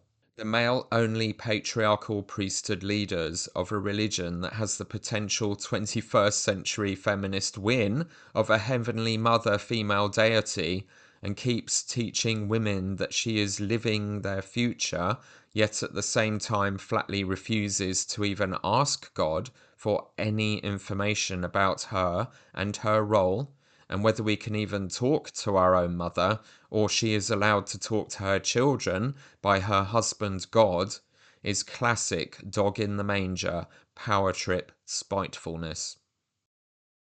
Our theology begins with heavenly parents. Our highest aspiration is to be like them. Very little has been revealed about Mother in Heaven. These three statements express in a nutshell everything you need to know about the ludicrous shambles these buffoons have made of our religion by being oblivious, gormless, patriarchal sexists who neither care about nor listen to the experiences of women in the Church of Jesus Christ of Latter-day Saints. Quote, "Our theology begins with heavenly parents. Our highest aspiration is to be like them. Very little has been revealed about Mother in Heaven." Close quote. So what on earth are any of us, particularly female Latter-day Saints, meant to do with that? Women's highest aspiration should be to be like their Heavenly Mother, but these intellectual zombies are fine with telling women almost nothing whatsoever about their essential role model. So how are women supposed to fulfill what is meant to be their highest aspiration? What are the skills they will need? It's fine for men. They get told plenty about the roles of the boy gods in the scriptures, in the general conference talks, in the temple endowment, explaining the roles of Elohim and Jehovah and Michael, also known as God the Father, God the Son, and Adam, from before the creation of the world, during it, and afterwards. We even get a powerful female character in Eve, whose thought processes and role and journey we follow in detail.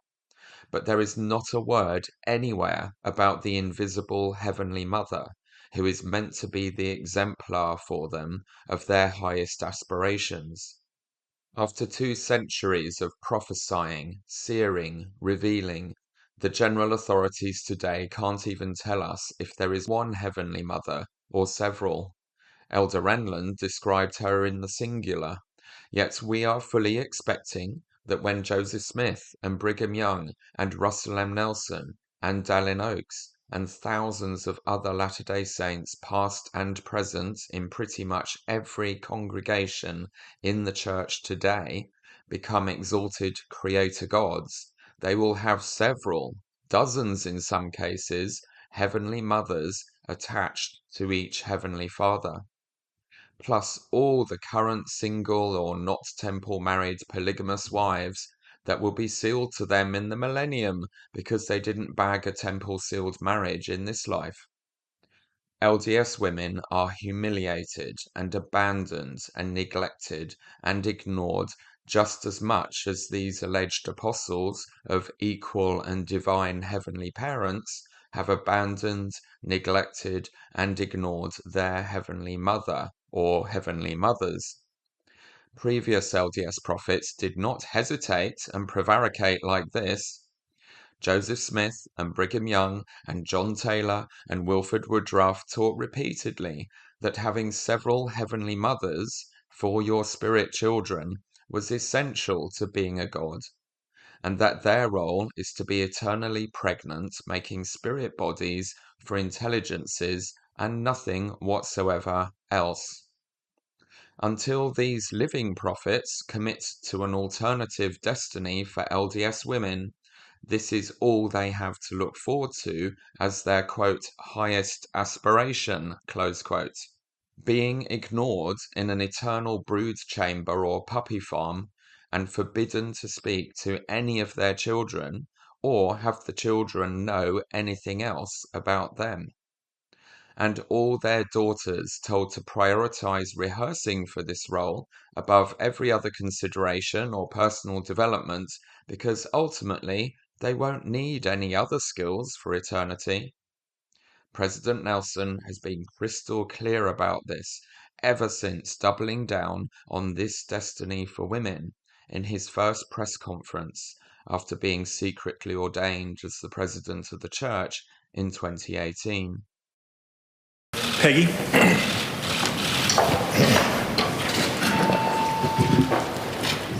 So under President Monson, we saw some real advances towards gender equity, the lowering of the missionary age, especially for sisters, and also adding women to some of the executive committees. But the church leadership is still white, male, American. What will you do in your presidency to bring women, people of color, and international members into decision-making for the church? That's a good question, Peggy. I hope I can be forgiven if I say I have a special place in my heart for you. I know your mother. I know your father. I know all four of your grandparents. And I know your family, your missionary children who've distinguished themselves with wonderful service. So Peggy is special to me. Now, what was your question? Yeah, I remember. It was, we are white and we are American. And but look at our quorums of the 70 and look at our leaders locally. Wherever we go, the leadership of the church is from the local communities. And those are the real leaders.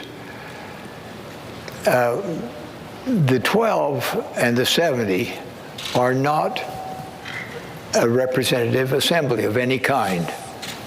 That means we don't have representatives. How would you govern a church with a representative from all of the 188 countries? So somebody's going to be left out, but it doesn't matter because the Lord's in charge, and we'll live to see the day when there will be other flavors in the mix. But we respond because we've been called by the Lord. Not one of us asked to be here. I'll have to tell you about when I was called to the 12th, nearly 34 years ago.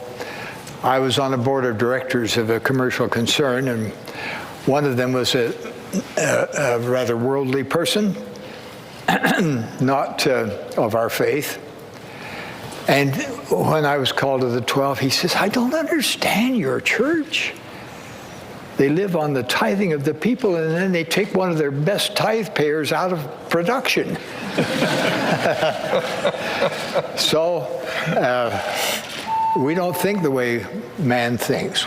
God's ways are not man's ways. I think it's also valuable to remember something that I have found useful to cite when I talk to youth.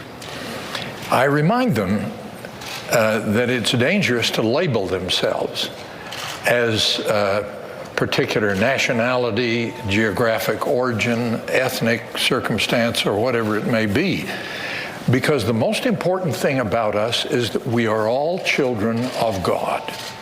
If we keep that in mind, we are better suited to relate to one another and to avoid a kind of quota system, as if God applied his blessings and extended his goodness and his love on the basis of quotas that I think he does not recognize, so we shouldn't.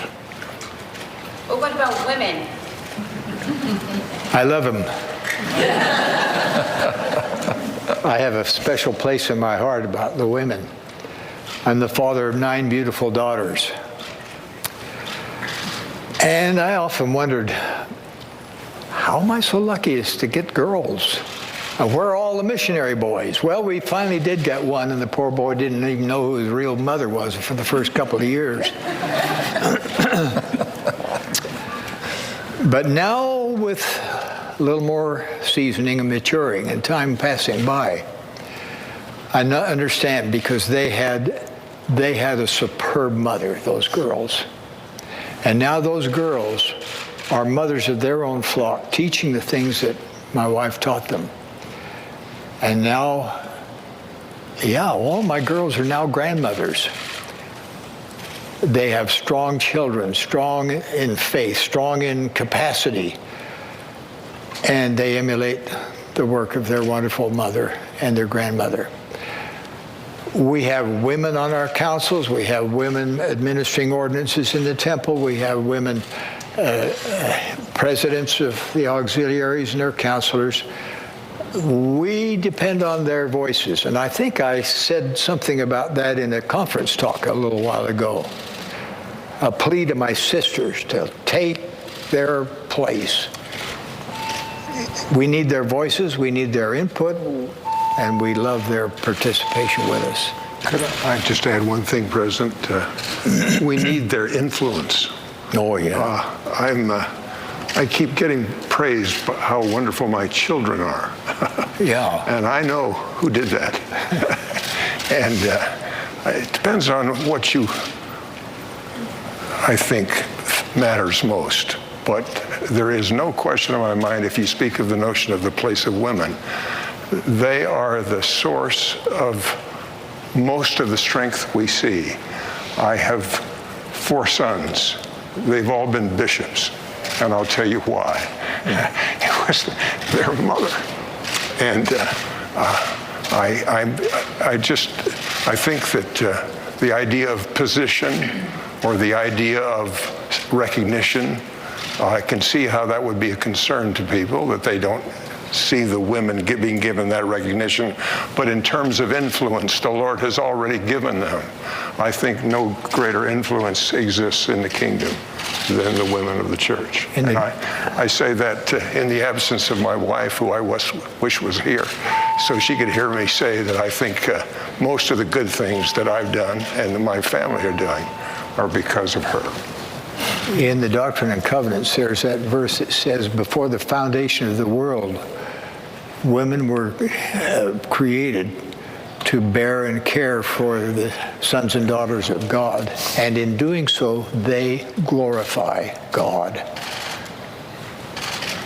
Next question. Thank you. Tad.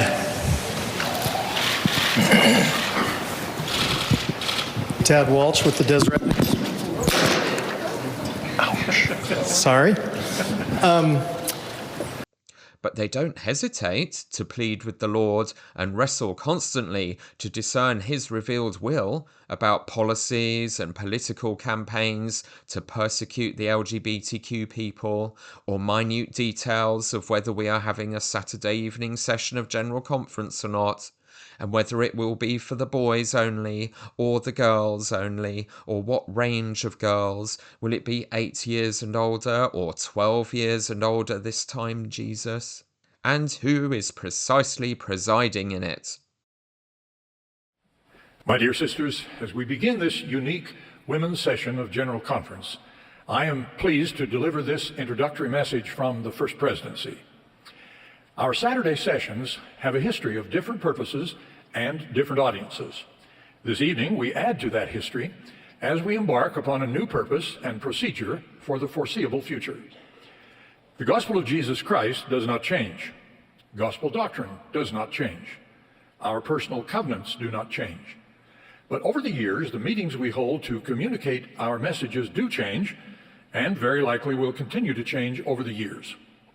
For now, this Saturday evening meeting is a session of General Conference, not a session of any organization. Like all sessions of General Conference, the planning, speakers, and music are designated by the First Presidency. We have asked President Gene B. Bingham, President of the Relief Society, to conduct this session.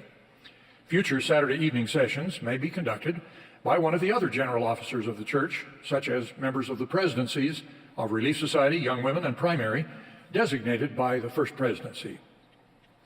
Tonight, this Saturday evening session of General Conference will concentrate on the concerns of Latter-day Saint women. Though deliberately broadcast to a worldwide audience, like all sessions of General Conference, the audience invited to be present in the conference center for this session is women and girls aged 12 and older. We've included some priesthood leaders who preside over the participating organizations. What we are initiating here is responsive to the communication resources currently available to the Lord's worldwide church leadership and membership. The doctrine of the gospel of Jesus Christ is for everyone, so that is our principal motive and extent of dissemination. We honor the daughters of God in this special session by concentrating on their concerns and those of their organizations. We are grateful that broadcast technology now gives church leaders the capacity to conduct detailed training by addressing specific audiences in the field. We also welcome the fact that current travel opportunities are increasing. That allows us to send church leaders to conduct needed regular face-to-face leadership training in the field. This is the work of the Lord Jesus Christ. We are his servants, directed by his Holy Spirit. We invoke the blessings of our Lord upon the leaders of these organizations and upon the faithful women and girls who serve the Lord in these organizations and in their individual lives. In the name of Jesus Christ, amen. Did any of that make sense to you? They have all the time in the world to ask God those questions, and the ones that lead to constant updates of hundreds of data points in the General Handbook every few months. Apparently, they are absolutely rocking this revelations about really specific granular details about everything they can imagine putting into the rulebook, and the ongoing restoration has never been so zingy and alive as it is now, according to them.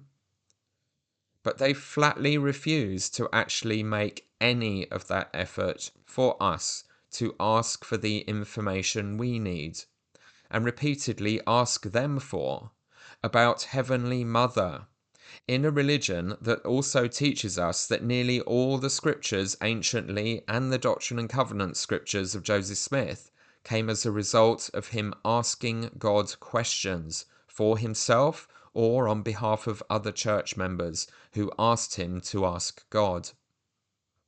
Receiving real revelations about real religious stuff, rather than control-freakery admin and constant flip-flopping on meeting arrangements, is all over now in Pharisee Mormonism, and it is presumptuous and sinful arrogance according to these apostles. So just believe and go and talk to a loyal, faithful member and hope they will answer your question, or ideally distract you with other stuff so you stop caring about the questions you had in the first place and decide they were the wrong questions and you don't really need an answer to them after all. That is literally the model being described in their talks and even their little propaganda films about how teenagers should resolve their concerns and questions and dreaded doubts. This is the wider context in which Brad Wilcox is telling young people their questions are the wrong questions, and that they should just believe and put themselves in an intentional peer pressure situation in an echo chamber of the faithful, even though the church tells young people to avoid peer pressure and believing stuff just because other people are telling them to. But it's fine if those people are loyal Latter-day Saints. Totally trust them and their peer pressure. Brad is getting in trouble for saying what all his apostle line managers are saying and teaching him and the youth to think. In his messages to the Sunderland, England stake youth, Brad Wilcox is jumping around between sound bites and concepts that sometimes end up contradictory or confusing, so there isn't one single train of thought to follow here necessarily. He is offering his young audience a buffet of lots of thoughts and perspectives to feast on and reflect on later, so that's a noble intention and fair enough. But hopefully I've justified why hearing him talk about just believing and going to faithful church members for answers rang alarm bells for me. In a church with two opposite religions being taught at the same time, it takes a huge mental effort and determination to stay focused on filtering everything that gets said and assigning it to one side or the other. And you have to be really tenacious or you start doubting yourself or getting very confused. Especially when really basic, fundamental things are suddenly being thrown down the memory hole and ignored. Renland's fatwa on asking questions and condemning asking for revelations was delivered with such conviction and certainty it has taken a while to process how ludicrous it is. Not surprisingly, it has kicked off a lot of perplexed chatter in the bloggernacle as we try to work out if there is something missing here that would make it make sense in the context of Mormonism, but it really doesn't in any way at all. And this morning someone made the simple point that should have been the first thing that popped into our heads listening to him. Dale Renland said, quote, "Latter-day prophets are similarly constrained. Demanding revelation from God is both arrogant and unproductive. Instead, we wait on the Lord and His timetable to reveal His truths through the means He has established." Close quote. But the scripture that we are taught launched the entire restoration and the prophetic career of the first and greatest of the latter-day prophets in James 1:5 says, quote, "If any of you lack wisdom, let him ask of God, that giveth to all men liberally, and upbraideth not, and it shall be given him." Close quote. They are literally opposite statements, aren't they? So how has Renland the cardiologist, who also claims to be a latter-day prophet, seer and revelator, got it into his head that he could stand at a general conference pulpit speaking to Mormons and tell them that latter-day prophets should not ask for revelations from God when they have questions, while this scripture commands everyone to ask God our questions and fully expect to receive an answer, quote, "nothing wavering," close quote. James says God doesn't tell you off or correct you for asking for revelations to answer your questions. But Dale Renland, the alleged prophet, seer and revelator of God, told us all off and corrected us and upbraided us for doing that, or expecting him and his 14 colleagues to do that, when it is literally their job description to do that. It makes no sense. This imposter prophet isn't just wavering about asking for revelations, he's flatly refusing. He has given up even trying and is telling us to give up asking God for answers to our questions too. Now, in the supernatural realms, who precisely is it that wants you to stop talking to God and getting revelations and knowledge from him? This is yet another witness we all heard of how the Pharisee Mormon religion somehow corrupts and warps these apostles' minds and beliefs until they literally teach Lucifer's religion and directly contradict the most basic ideas in the Restoration, and don't even seem to notice. It raises so many questions about how this is even possible, and those are the questions I hope this podcast is going some way to answering. They are the right questions to ask, intrepid listeners, and they deserve credible answers. Now, everything I said there was based on what I've called the standard model of Mormonism. God is in his heaven, he talks to us and the apostles just as clearly as ever in the past, perhaps even more so as this is the last days and all knowledge will be revealed to the world. It won't get better than this after all the false starts of the law of Moses and the first Christians who went apostate. The church has all the doctrinal answers you need, living prophets to deal with anything not covered by the scriptures and previous Mormon prophets so far. And if you study this stuff and pray about it, God will testify to you in undeniable, clear ways that it is all true. That's the religion I grew up with, and most active members still believe and teach. However, all of that is rather out of date, and really interesting things are afoot. My phone news feed informed me this week that the American atom-smashing Fermilab has possibly just blown up the standard model in physics by discovering an entirely new form of energy or particle. The standard model has held up well to explain almost all the physics we can measure, like electricity and momentum, and until recently, for decades, the theories using that model have turned out to be correct when taken to the laboratory and tested. But it has never been able to explain everything. The elusive theory of everything. It has not apparently explained gravity, and the discovery of dark energy and dark matter has really thrown a curveball at it. So all of physics is now in a state of flux, with old assumptions going up in flames and ever more powerful atom colliders giving us glimpses into amazing new insights into the nature and laws of reality. Very exciting times for humanity's understanding of the universe, with huge implications for religion and philosophy.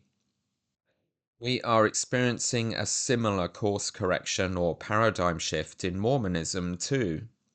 The internet was the Hadron Collider, smashing up the standard model of McConkie Mormonism. It enabled us to fact-check the Church's official histories and truth claims and observe for ourselves once completely hidden archives of original documents, and realize that a huge percentage of what used to seem so certain was totally or significantly inaccurate.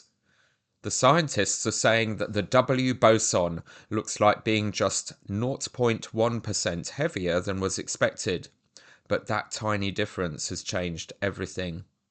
In the same way, this easy-to-miss shift to just believe and trust your faithful friends had massive implications. But maybe there is also a deeper wisdom there than just panic and desperation and loss of faith in the ability of individuals and apostles to really get religious revelations.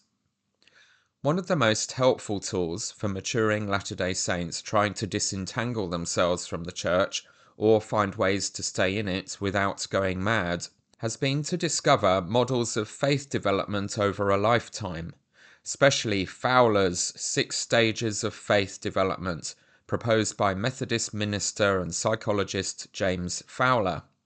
His 6 stages are titled Stage 1, Intuitive Projective Faith, Stage 2, Mythic Literal Faith, Stage 3, Synthetic Conventional Faith, Stage 4, Individuative Reflective Faith, Stage 5, Conjunctive Faith, and Stage 6, Universalizing Faith.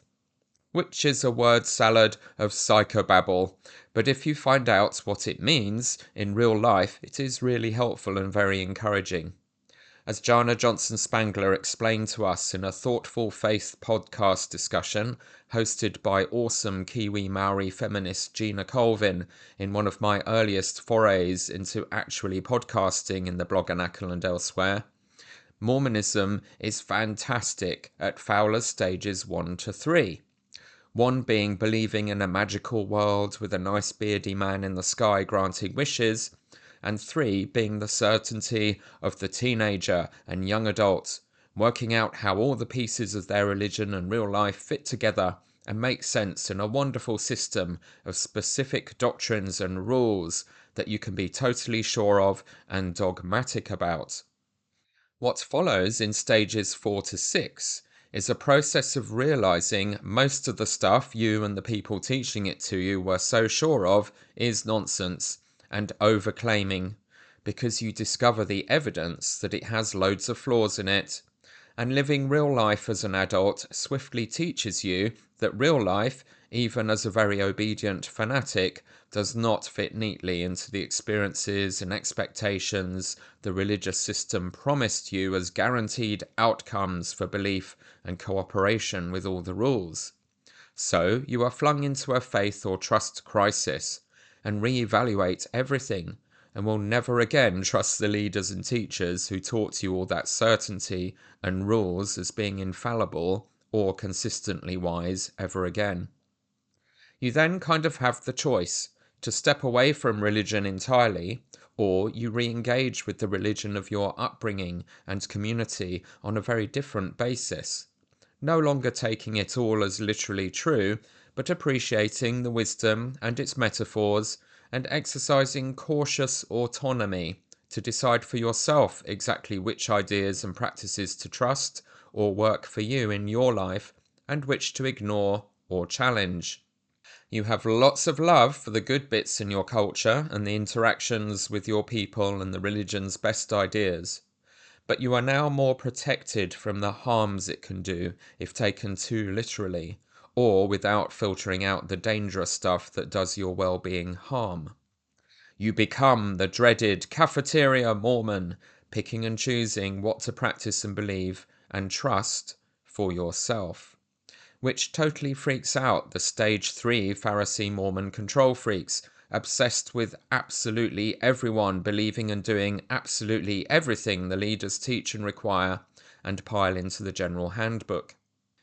There is no way you are going to define peak spirituality as exact obedience on the covenant path if you have progressed to Fowler stages 4, 5 or 6. Maybe within that paradigm, choosing for yourself to believe and discussing and sharing wisdom and experiences and best practice with your friends rather than expecting the infallibility claiming apostles to give you the answers you need is the best way to go. But somehow, I don't think Brad and his buddies are coming from Fowler's stage 6. They are all about stage 3 certainties and keeping everyone stuck there. Gina has gone on a wild journey over the last few years, progressing from Mormonism to Anglicanism, and now very happily ensconced with our cousin Mormons, the Community of Christ. She is bringing her groundbreaking Thoughtful Faith podcast to a close this year with a series of reflections and advice to people navigating those choppy waters. In episode 379, she said, For the past 7 years, I've hosted faith conversations that have been an enormous privilege and a way in which I've been able to process, along with others, my own faith construction, my deconstruction, and now my reconstruction. And I've been accompanied on that journey with marvellous human beings who have been so generous and have shared their stories, furnished and supported my own, and have been an integral part of mine and so many others' journeys. So this series is my swan song and an ode to a faith journey in its fullness. It's to say that pulling apart, peering inside, critiquing, measuring, holding old ideas up to the sunlight, thinking about truth and belief and religious claims, critiquing clergy and authority, coming to terms with religious history is absolutely all part of the journey. But sometimes the tendency is to open up the parcels of inquiry in a flurry of activity, but to leave the boxes and the wrappers and the rubbish lying around and walk off with disappointment that there's really nothing to be excited about.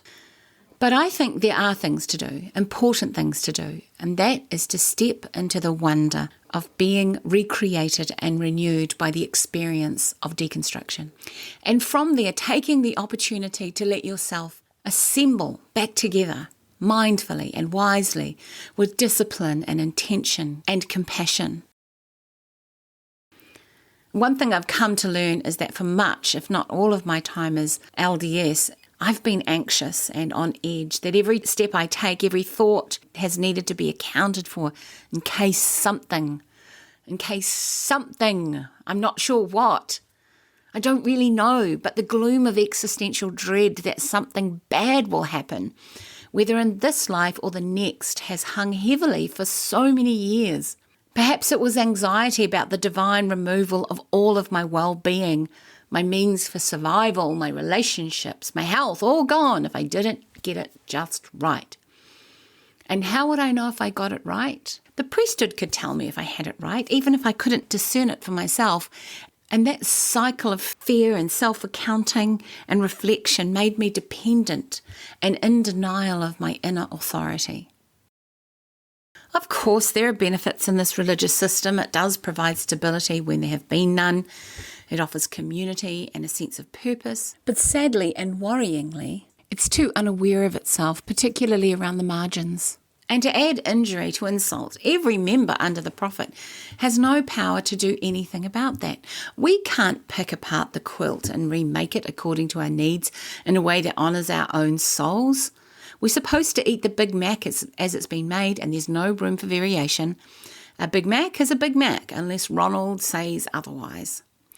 So in the LDS world, this seed blown on the wind of the highest heavens may not have a quest to learn from the gods, whether immanent or transcendent, or the spirit ancestors, because the thinking on that front has been done from a man who is no relation of mine, who doesn't live under the same mountain as me, who speaks the language of his ancestors given to him from a world as far apart from me as can be, and I must, as a sign of my community belonging, replace my very identity made in a heavenly realm.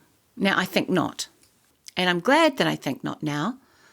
And I'm glad for the words in my language I have to say, ka or e kore or e hara.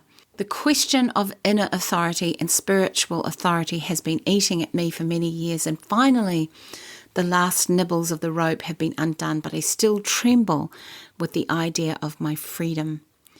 There's still a catch in the throat because it's not easy to craft a sacred meeting place for my soul when the architecture that exists comes from a design in Salt Lake City. But we each of us have to start in the rubble, and that's daunting work, but I do believe it's sacred and powerful. It goes against our way of becoming fully human to assume that we must surrender our right to spiritual maturity by an institution who finds our challenge and our critique to be threatening enough to withdraw belonging, when belonging is so important. Belonging and identity is one of the pillars of our own formation and development, and to threaten that based upon our inevitable and necessary and healthy doubts and confusion is cruel, and it unsettles our fundamental human need for social connection and relationship, and it creates trauma. No matter how well you are doing faith, and no matter how many affirmations you have had based upon your good contribution to the community, if you are under any kind of duress, if you are acting outside of your own developmental needs for the sake of conformity, if you can't think independently of the church, if you are unable to regulate your feelings in healthy ways, if managing your body through daily life is made difficult, if your belonging is constantly under threat, these things can cause trauma. And when there is a sustained and prolonged experience of these kinds of traumas, escape is difficult, but it is possible. So we have to be intentional about our healing. We have to be conscious. We have to pay attention to and wake up to the reality of our lives and almost every idea that once gave our life structure and meaning. And then we need to decide what to do with those doctrines and those rules and expectations and teachings and experiences in order to stop them eating away at our well-being. But because we had the courage to show up in the world as broken, and in our journey of growth, we become wounded healers. So with that in mind, John O'Donoghue, my mystic of choice, offers this benediction that has been so pivotal and powerful in my own continuing journey, so much so that I still draw upon it and take every opportunity to share it. And it is with this blessing in mind, my time with a Thoughtful Faith podcast begins its end. For a New Beginning by John O'Donoghue. In out of the way places of the heart, where your thoughts never think to wander, this beginning has been quietly forming, waiting until you were ready to emerge. For a long time, it has watched your desire, feeling the emptiness growing inside you, noticing how you willed yourself on, still unable to leave what you had outgrown. It watched you play with the seduction of safety and the grey promises that sameness whispered, heard the waves of turmoil rise and relent, wondered, would you always live like this? Then the delight, when your courage kindled and out you stepped onto new ground, your eyes young again with energy and dream, a path of plenitude opening before you. And though your destination is not yet clear, you can trust the promise of this opening. Unfurl yourself into the grace of beginning that is at one with your life's desire. Awaken your spirit to adventure. Hold nothing back. Learn to find ease and risk, and soon you will be home in a new rhythm, for your soul senses the world that awaits you.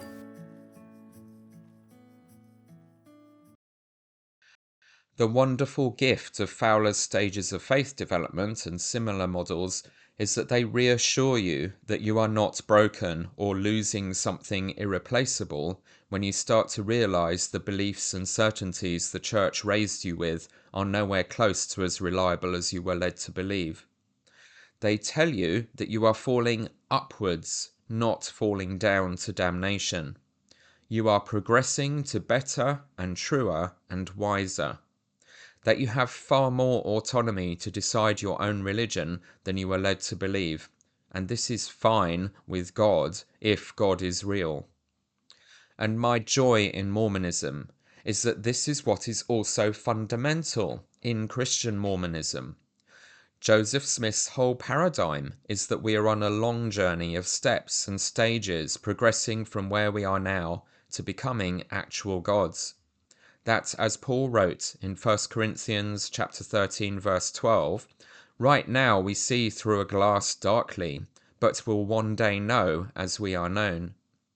That we can only move from one step to the next by having live experiences for ourselves and reflecting and thinking about them and getting more knowledge that we work out for ourselves.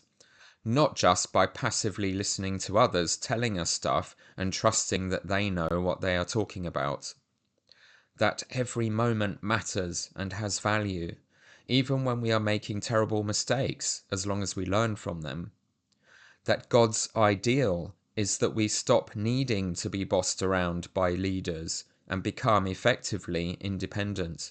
Progress from the law of Moses' schoolmaster to bring us to Christ, and Christianity's freedoms and flexibility to adapt to our own and others' needs without unnecessary rigid rules about everything, as Paul taught in Galatians 3:24, and Joseph Smith taught in the amazing Doctrine and Covenants 58 that says we are literally damned if we practice exact obedience on the covenant path and wait to be told what to do exactly all the time. Or what we are allowed to ask, Brad Wilcox and Dale Renland. That instead we must fly, be anxiously engaged in any good causes we feel inspired to choose, because God has already given us permission and authority to do that. This was the message of the wonderful talk that Elder Ronald Poelman gave in October Actual 1984 General Conference, titled The Gospel and the Church, teaching that the purpose of the gospel is to help us progress to a point where we don't need the institutional church to tell us what to do anymore. This talk so horrified his Pharisee general authority line managers that in one of their most epic and shameless acts of deception and desecration of the sacred ever, they forced him to refilm his talk at the Tabernacle pulpit as a version teaching the literal opposite, that we can never do without the church guiding our religious lives. They added a cough track and edited it into the videos of conference sent out to the world and the written versions of the talks in the General Conference report in the November Ensign, pretending that this is the talk he originally gave. I have always wondered if anyone who was in the tabernacle to hear the original noticed, and was delighted in a recent podcast to hear from a woman who was and had been excited to teach the original to her young women, and then doubted her own sanity when it was published and she could watch the video and it had all changed. She was perplexed by this for years and only recently found out about the deception. You can find a delightful YouTube film of both versions side by side to experience the wonderful original and the gobsmacking deception for yourself. We shall now be pleased to hear from Ronald E. Poelman of the First Quorum of the 70.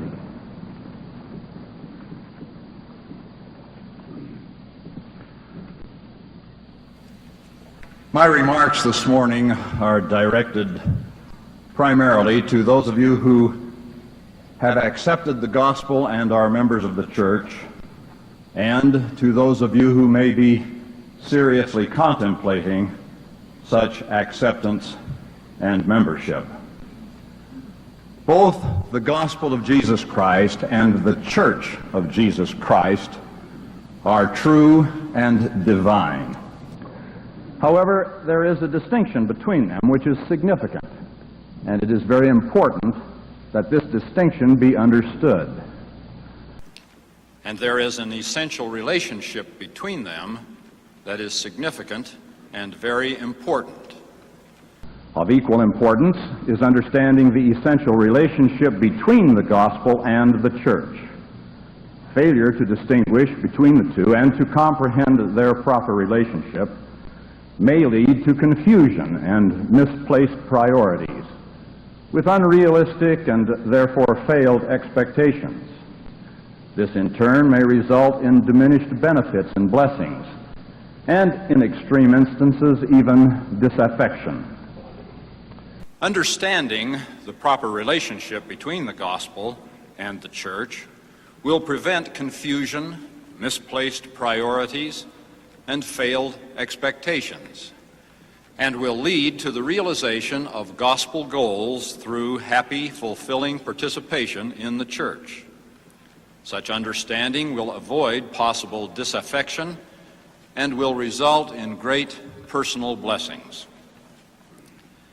As I attempt to describe and comment upon some distinguishing characteristics the essential relationship between of the gospel and the church, noting at the same time their essential relationships, it is my prayer that a perspective may be developed which will enhance the influence of both the gospel and the church in our individual lives.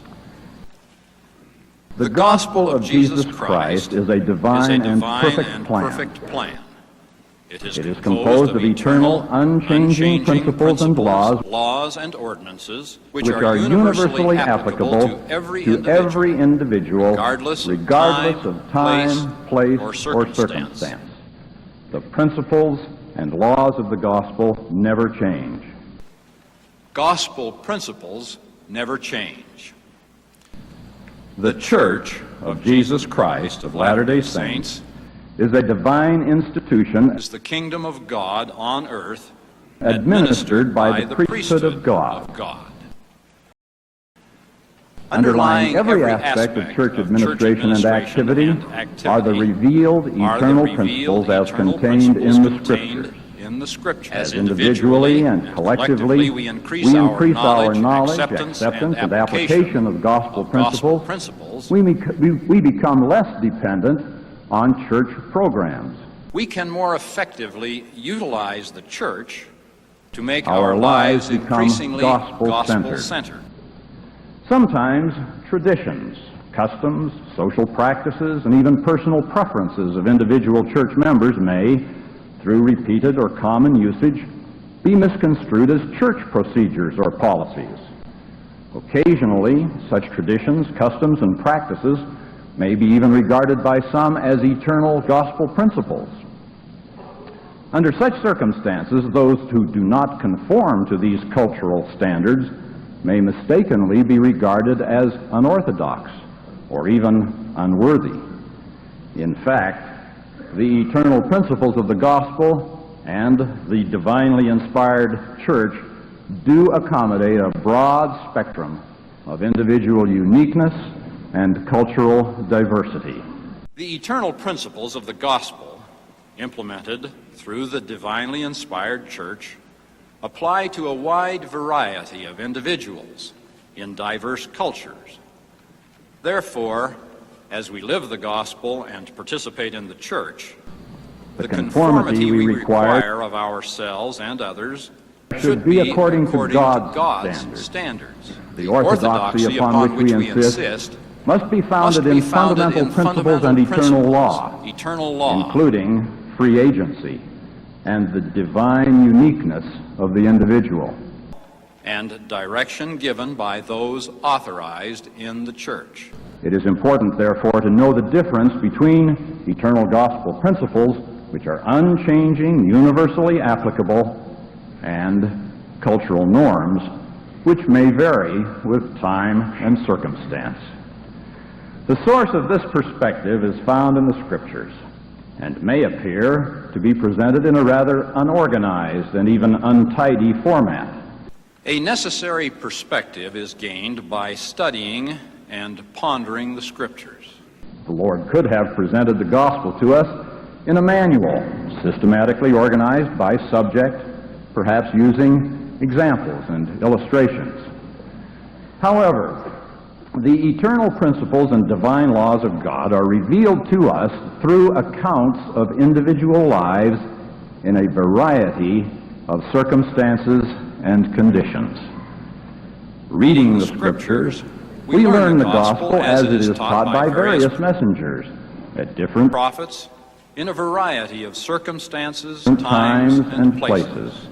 We see the consequences as the gospel is accepted or rejected by individuals, and as its principles are applied or not by varying degrees and by many different people. Indeed, it is not enough we should to obey the commandments and counsel of church leaders in response to, but also through study, prayer, and by the influence of the Holy Spirit, we may seek and obtain an individual personal witness that the principle or counsel is correct and divinely inspired. When we understand the difference when we see the harmony between the gospel and the church and the appropriate function of each in our daily lives, we are much more likely to do the right things for the right reasons. Institutional discipline is replaced by self-discipline. Supervision is replaced by we will exercise self-discipline and righteous initiative, guided by church leaders and by a sense of divine accountability. The church aids us in our effort to use our free agency creatively, not to invent our own values and principles, but to discover and adopt interpretations, but to learn and live the eternal truths of the gospel. Gospel living is a process of continuous individual renewal and improvement until the person is prepared and qualified to enter comfortably and with confidence into the presence of God.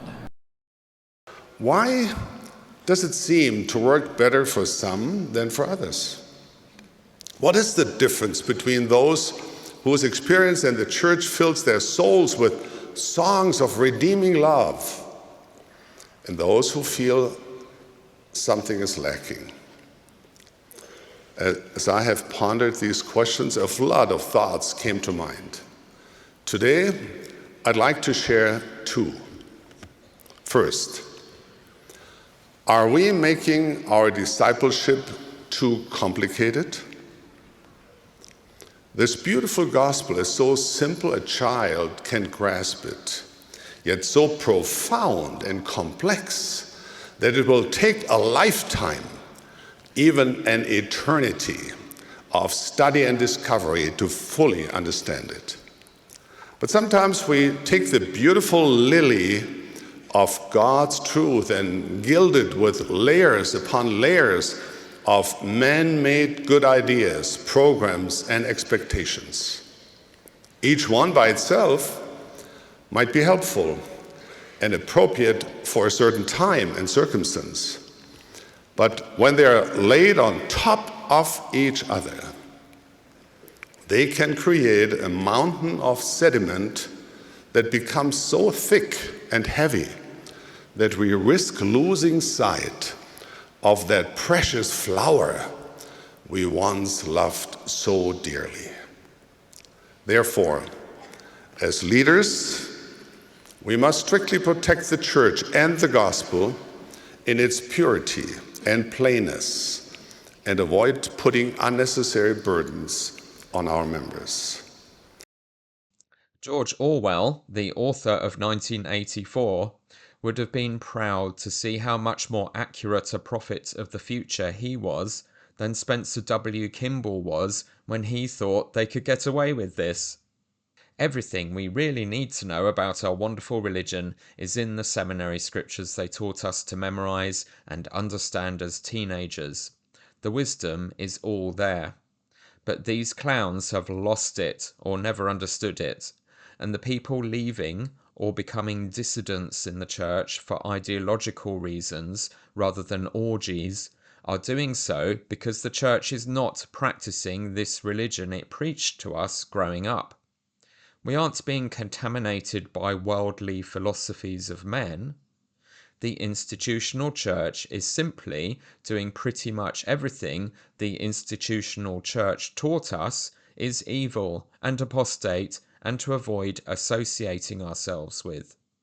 As we look back at how audacious the LDS Church was in its strategies of deception, hiding evidence from historians in its locked-up archives and faking the Poelman General Conference talk, in an era before the internet empowered ordinary church members to fact-check and share our discoveries about its claims and lies, it is perhaps reasonable to conclude that maybe the church has learned from these mistakes.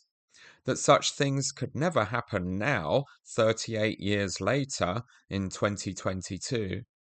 Surely its leaders' overweening arrogance in thinking such deceptions are both morally acceptable and going to work has been tempered by experience, and the terrible harm cult behaviors like this has done to its reputation, confirming as they do that at least in 1984 this was indeed a shameless cult trying to manipulate reality and humiliate and silence even its own general authorities who dared to challenge its totalitarian control of our minds and personal religious journeys.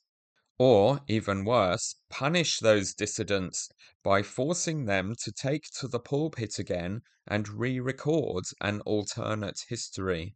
This time teaching the party line of the church's dictators and the exact opposite of what they actually believe. Like the propaganda show trials and press conferences of terrified, soon-to-be murdered dissidents in Stalin's, or now Putin's, Russia. Well, I'm going to have to use my "you couldn't make this up" catchphrase again. In the previous episode 10b, we listened to the 7 lies Apostle Susan Bednar's husband told in his recent speech and question and answer session at the American National Press Club. In it, he was asked about the church having over $100 billion, and he joked about how it's gone up a lot from that figure, but accidentally, he said it's not 100 million anymore, instead of billion.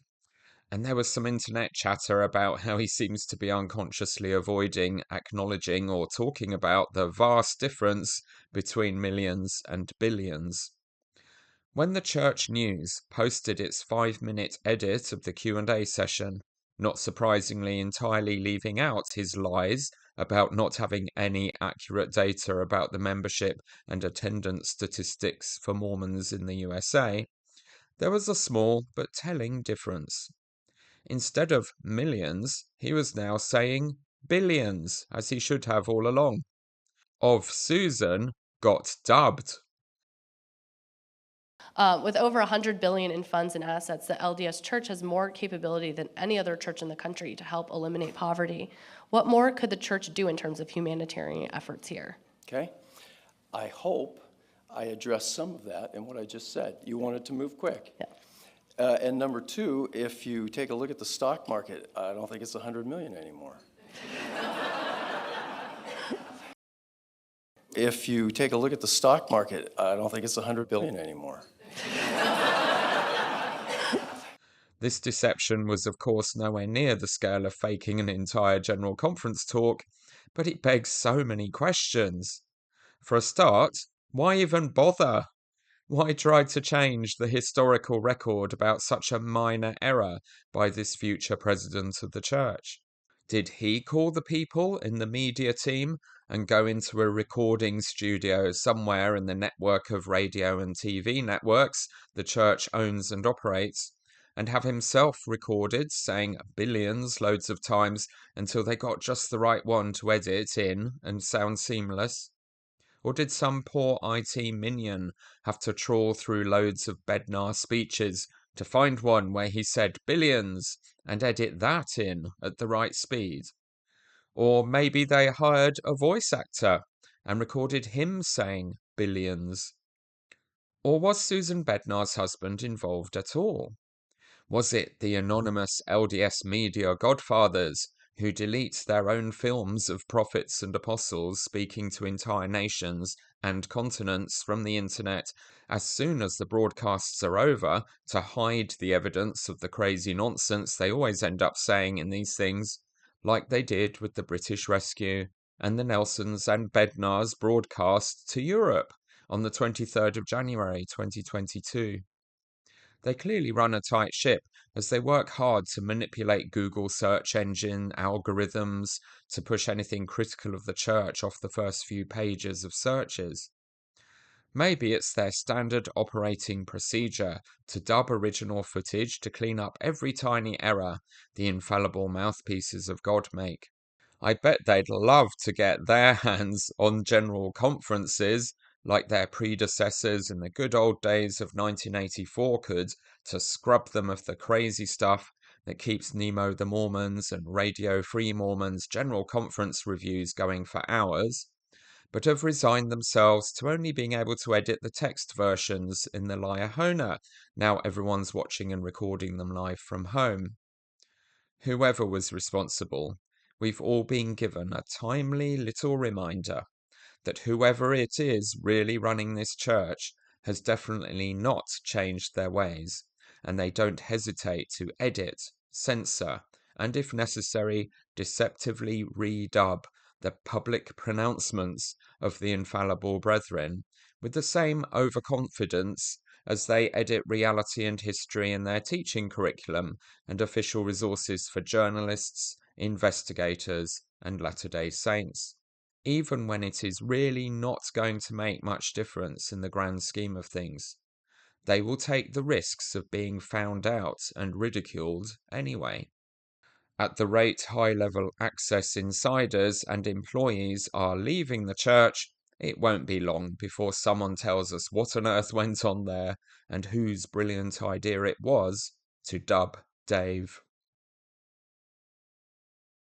In this episode, we have seen and heard for ourselves the two opposing religions slugging it out in the Mormon Civil War.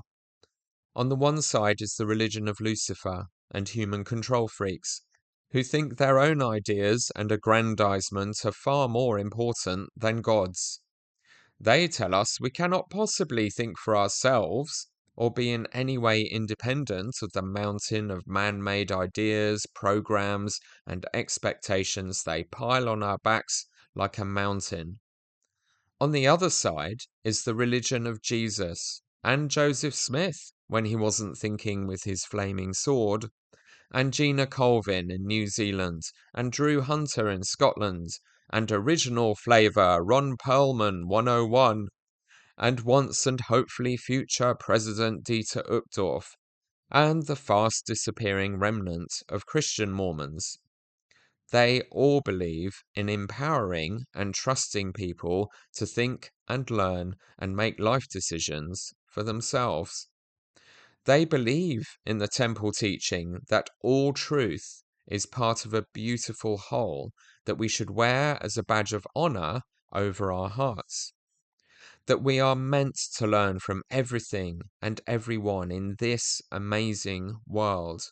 That being the whole reason God sends us here. Because we can learn these things better here for ourselves than we could possibly learn them even sitting at his own feet in heaven.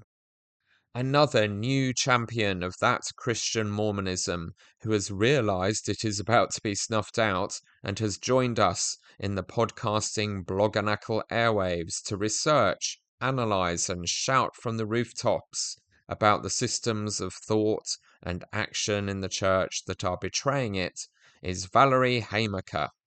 By profession, she is a therapist, so like Natasha Helfer, her alarm and motivation to take up arms in the Mormon Civil War comes from being one of the most informed people about the specific and appalling harm that Pharisee Mormonism is doing to the people it breaks.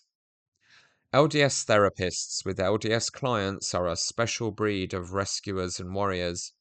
They are the super soldiers, the frontline troops in the battlefield. No one can gaslight them that the church isn't harmful as they try to triage and heal the multitudes pouring into their clinics. I am deeply proud of David Shepherd, the gentle and thoughtful young man wrestling his own overwhelming demons, who bravely stood shoulder to shoulder with me and Stephen Blomfield on the BBC News Channel to explain and discuss Sam Young's Protect LDS Children petition that seems like a lifetime ago now in July 2018. Since then, David Shepherd has started a family, trained as a counsellor, and joined the Mormon Mental Health Association that Natasha Helfer was the first president of to do his bit to help the other wounded refugees pouring out of the church. He was recently interviewed by Laura and Julian Heath on the Sunstone UK Facebook group if you'd like to catch up with his journey. Valerie Haymaker's podcast is called Latter-day Struggles and is a punchy and wide-ranging exploration of topics as she pleads for the real Mormon religion to survive the onslaught of the mindsets destroying it from within and from above, with co-presenters ranging from her hubby to other LDS therapists. She is a warrior on a quest and speaks with the authority of experience and academic training. I have really appreciated following her journey of epiphanies and thoughts that I went through a few years ago, and it feels very familiar. And I welcome her to the very small band of critical analysts, at least for now, determined to stay engaged with helping the church to change from within and holding on to what is good in it, rather than having to leave it. People who have been in this space in previous decades and eventually exhausted themselves banging their heads against very stubborn institutional walls usually kindly pat us on the head and advise us not to waste our time, or that we'll eventually give up too. But I still have hope for revolution and reformation. Each new wave of pips squeaking and people unplugging themselves from the matrix and going back in to fight it are blessed and empowered by the heroic work of those people who have tried before and generously shared their struggles and experiences with us. This has gifted us with a fast forward button to pick up where they left off and gain more ground in the Civil War, rather than wasting all our time just repeating what they accomplished before our stamina and opportunities run out. We have reached the ramparts, and the walls are finally crumbling all around us, like Joshua at Jericho or Samson in the Philistine temple of Dagon. Maybe Valerie's cohort will be the ones to finally break through. The LDS Church's days are numbered if it doesn't change. Let's hear a few thoughts from Latter-day Struggles, Episode 3, titled, Why Own Our Mistakes? You actually reached out to me about the situation that had happened with one of our general authorities, Brother Brad Wilcox, and what turned into, a bit of a media disaster for our church. In part because of what he said at the fireside, but also I think it was actually made worse by the struggle to just own the church's very checkered history with the African American population, with the Black population, and our what seems to be just mammoth struggles with just being honest about what happened, not only in that situation, but in a lot of situations. But that's the one that got you and I talking, and we're like, yes, we need to go there. Right. And so is there a history? Like, if we really look at, is there a history of kind of pulling the wool over people's eyes, not owning what is, not fully going there, or justifying or rationalizing why the things have happened in the past? I think one of the big problems that the church is having right now is that there's really no place to hide. And so as much as they've tried to hide and they have for a long, long time, all of these things, they can't anymore. Yet it seems like in many ways they keep doubling down on trying to handle things that way. It's interesting. I'm just fascinated with this whole entire topic because I feel like, yes, in some ways it seems to me to be actually the fulfillment of prophecy, that the truth will be shouted from the rooftops. Mm-hmm. And, you hit the early and mid 90s, and here we are with the internet, and there's nowhere to hide anymore. And much of what has been considered, I was just listening to a podcast that kind of blew my mind. The claim was made, and mind you, this is a podcast, so I don't have something like before me but it said that much of what we have considered anti-Mormon was really just a group of people exposing our own history to ourselves, and that about 80% of what we used to consider, enemies of the was church actually historical. Was historically correct. It's just what happened, and it's very distressing and disturbing, but it's made more so by the churches, the church at large, their attempt to protect us from ourselves, which actually does way more damage than being honest. Yes. I think of, like, I have been a ferocious defender of the church for most of my life. Yeah. And so the kind of justifications for things and why things have happened, I've gone along with those things. But when you look at history, and like you talk about, you read journals, like blatant history, like there it is. To a person who's defended the church, it puts you in this dilemma. And the dilemma is either I've got to be honest with myself and look at the facts and deal with that, or I need to continue down the road of more justification, and fight for that even further, because if I actually admit that these things did happen or continue to happen, then all of this kind of fighting for truth in quotation marks that I've done for so many years, like really wasn't what I was doing. I wasn't fighting for truth. And so it makes that person want to continue to justify and defend and say that all these things happen for these reasons or that reason or whatever else, right? Well, it puts us as a body in a massive state of cognitive dissonance. And just to kind of like explain what that means, it's where something in our conscience as an individual bumps into what the collective is telling us we're supposed to be believing and buying into. And at some point in time, I'm just such a big fan of the idea of psychological agency. Spiritual growth brings about the capacity for us to have psychological agency, which is when we start saying, I'm reading these journals. I'm looking at what is out there. I'm looking at the history. I'm seeing what actually happened. It's not lining up with the whitewashed history of, the teachings of the prophets.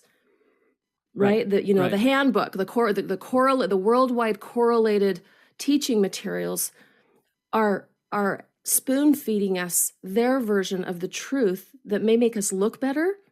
Right. But at the end of the day, it makes us feel 1,000 times worse because it's not true. Yes. It's it makes me think of my work with betrayed partners who I talk all the time about how betrayal trauma is actually, the trauma is greater, not because of the thing that happened. It's because of all of the justifications and hiding and gaslighting and not owning the truth that happens afterwards, that really confuses the partner, causes more deceit, causes more fractured trust in that relationship. And in some ways, there's really a parallel here with the church, where, for sure, when things are hidden, when things are justified, and really when members are gaslighted back of saying, no, you need to look at yourself and doubt your doubts, right, and not actually look at this stuff, or it's anti-Mormon and it's not okay. Then all of a sudden you actually get the facts, and it's like, boom, this it can be really devastating. hurts. Yeah. What you're speaking to, I resonate with very, very strongly. And you and I are, we met because we both have a lot of training in our caseloads. Our client populations are somewhat similar, although we live on different sides of the country. And I have given my fair share of presentations and lectures in the sexual health field, which my husband has supported me and attended several of them. And it was very, very interesting. We were driving home one night after I spoke, and my husband said, I had a big epiphany while I was listening to you. And he says, you talk about in the betrayal world, that there's a big difference between disclosure and discovery. Yeah.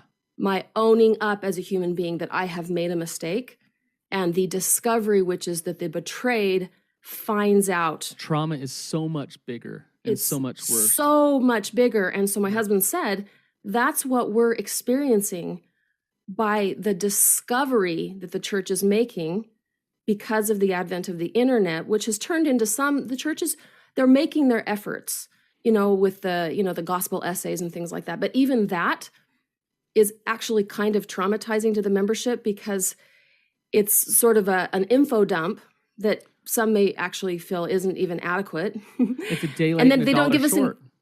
Yeah, it's late and it's not complete, Yes. and it lacks a lot of transparency. And I mean, I get they're stepwising, they're getting there. And so I want to give them the credit where it's due. But at the same time, so many people will go onto the gospel essays. They'll go on a rabbit trail because they want an answer to one question. And then they recognize that there are, how many other things. And they're like, holy crap. And the next thing you know, they are in active spiritual trauma because all of this has been handed them without any information, without any preface, without any support, and oftentimes without a lot of explanation or ongoing accountability. Right. So what is the church supposed to do? Are they supposed to say, you know what, polygamy was about, power-hungry men wanting more sex? Are they supposed to say that the blacks in the priesthood was because the church leaders and the prophets were racist? And I could go on and on with different things, right? Are they supposed to do that? My answer to that question is actually yes. Yeah. More damage is done when they don't do that than when they do, because what precedes a faith crisis is always a trust crisis, Brandon. Yeah. And if we don't feel like we can trust the institution, then it's very, very hard to stay faithful to the ample amount of truth that it can and does provide us. And so the ugly truth is far more important than the whitewashed lie. Yep. That's so profound what you're saying, Valerie. I think it's so important. Yeah. And, I just think of I bring back, it comes back to my work with betrayal of, what, if a person who has betrayed wants to actually save the relationship, then what they need to do is to step into the mess, into the hard part, and face the pain of it, and allow the person who's been betrayed to start the healing process by dealing with the reality of what has happened. Yes. Right? I could not agree with you more. Let me just offer to you, I have been doing a lot of reading recently. I always am doing a lot of reading. I'm a little bit of a nerd that way, but I've been reading a book called The Challenge of Honesty by a beautiful author, one of the founders of the Dialogue Journal, which is just an inspiring group of people, progressive Latter-day Saints, wanting to have these kinds of tough but like relevant and really, really important conversations. In this book, she quotes a man by the name of Daniel Callahan who says this blew my mind. The ultimate meaning of the Christian faith, above all, is not a kind of commitment which excuses any sort of deception and evasion as long as their purpose is a good one. To deceive others for the good of the church, to deceive oneself for the sake of loyalty to the authority of the church, is still a deception and cannot be covered by euphemisms.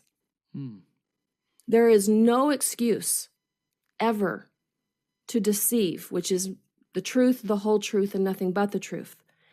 If the prophet Joseph Smith had many, many sexual partners of the daughters of his friends and the wives of his friends, if there was dishonesty, if there was deceit, which we know for a fact historically there was, it needs to be owned, and the body of the church needs to be encouraged to have the psychological agency to hold the tension of someone who both did very prophetic things and did very human-like things.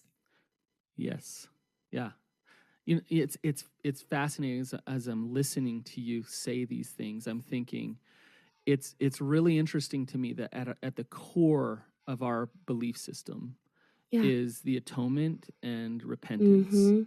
Amen. And so it's so fascinating that on an organizational level, instead of, when we look at the atonement and we look at repentance, the key factor there is owning that we make mistakes and owning up to it and dealing with it and facing it and handing it over to the Savior and surrendering that. Repentance is not acting like we're infallible, we're perfect, and we do everything we do for the perfect reason. That doesn't lead to healing. It doesn't lead to letting things go. And it actually, oh, sorry, go ahead. No, I was just going to say, it actually, it does enormous amounts of damage, Brandon. And the reason why is because even as we are taught true principles of faith and repentance and atonement and healing as individuals, when that's not modeled at the institutional level, once again, we fall into a trust crisis where we're being asked to do that which the institution is struggling to do themselves. Right. But as sophisticated as it is, if they don't just own truth, then damage continues to be done. When we talk about this, it sounds like we could be looked at as anti. We could be looked at as like, what are you saying? You're saying that the church needs to own all this stuff and blah, blah, blah, blah, blah. Why are we talking about this? Are we talking about it to rip on the church? I guess, is that rhetorical or can I say something? No, please. I would say that I love our church, Brandon, and it's heartbreaking to witness those whom I want to esteem as leaders not leading me. Yeah. I want the principles of the gospel practiced at an institutional level where I know, I mean, I served a mission. I know the steps of repentance. Right. I taught them all the time to my beautiful Latin American people where I served. And it's to own what happened, to make reparations, to do whatever you can in your power to make it right, to go beyond lip service. Right. And so what happened in that apology with the Brother Wilcox thing was not an ownership of the fundamental problem, which was we oppressed a race of people. And as an aside, we're still oppressing a gender of people to this day. And we will not own it. We will not say we as an institution made a grave mistake. Now, to their credit, the whole world has made the same mistake. People have been oppressed, the Black people have been oppressed, forever. Right. We as human beings, God's children, for whatever reason, it's just part of our fallen nature, we can't but figure out a way to oppress someone in some way. Right. And we as human beings are guilty of that. All of us are. And so as an institution, it is our responsibility to grow up and to own up and to say what happened and do it. That would be so incredibly healing to the people, the good people of our church and of the world, to lead out in saying, we made a mistake. But Valerie, there could be some like very faithful followers who see that and they say, well, then I'm out. Like, and yeah. I think that's okay. Like that, yes. that they need to walk through that and say, okay, like you can be out, but we are committed to owning it now. We're committed to being honest yes. and upfront and out there with everything now. Well, back to the disclosure versus discovery piece, Brannon, is that the thing that I think is painful is the sort of the more underdeveloped, spiritually underdeveloped folks that want the black and white, we are, the sort of obsession with certainty kind of population of our church. Mm-hmm. Yeah, this is going to be traumatic for them. But the fact of the matter is, truth has to always prevail. Right. If we're going to be in the service of God. And so the church is actually in the process of losing a population of people anyways. Right. Because those that are becoming more spiritually mature and can't live in the cognitive dissonance, where they can't have their minds wrapped into pretzels going, but that can't be right. That is not loving. And that is the lodestar in my mind of what is true. Is it loving? Is that the kind of God I want to worship? The one who chooses the white over the black, the one who chooses the man over the woman, the one who has, preferences around like what way you choose to express yourself sexually.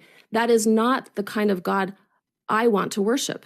And so people out of integrity are choosing to leave because they are choosing integrity and conscience over obedience to that which does not feel loving and like God. So I think there will be a cost exacted one way or the other, but I will always err on the side of what is loving. And I want my church to be able to grow up and move out of this phase of evasion. And I think the pathway out is through some pain, some discomfort. Yes. But through that pain and discomfort comes some healing and some rebuilding of trust and things like that. And so that's kind of the dilemma that the church is in is, okay, how, it's interesting, the papers that you talked about. I talk about all the time the trickle out effect with disclosure. I'll give you just enough to make you happy, just enough to show you that. So damaging. Yeah, that I'm getting honest, but I'm not fully getting honest.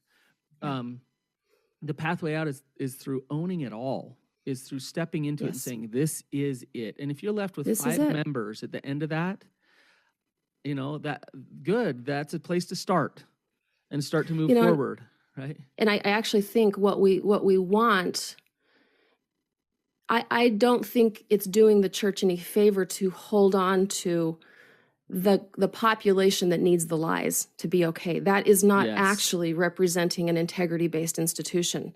That's you see what I'm saying? The gospel, that's what the church is, right? Precisely.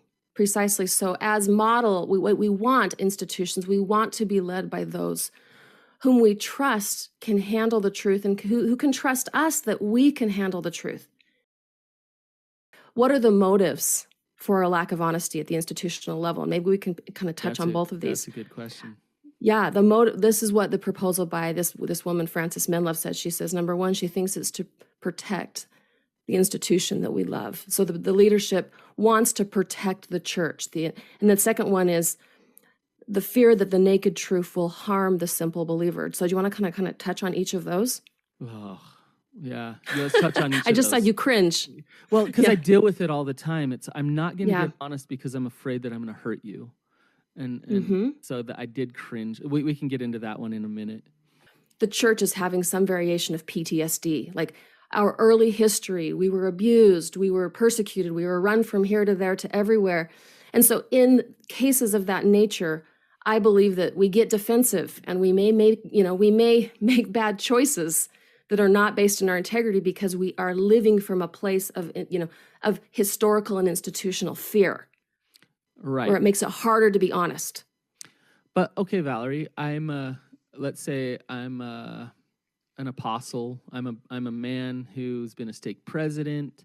I've raised my entire family in the church. So the church is very much central to my life. And so it's scary to say, okay, let's get honest, let's face this, and this could either destroy or at least change the church drastically. So I don't want that to happen because I've invested way too much, and now I spend almost all of my time in it. I've invested way too much, so I'm so scared for that to actually happen, right? And so it's going to take those leaders to face that in order for this honesty to come out, to say, like, look, I got to surrender in faith that wherever this lands, God's got it. God's got the church.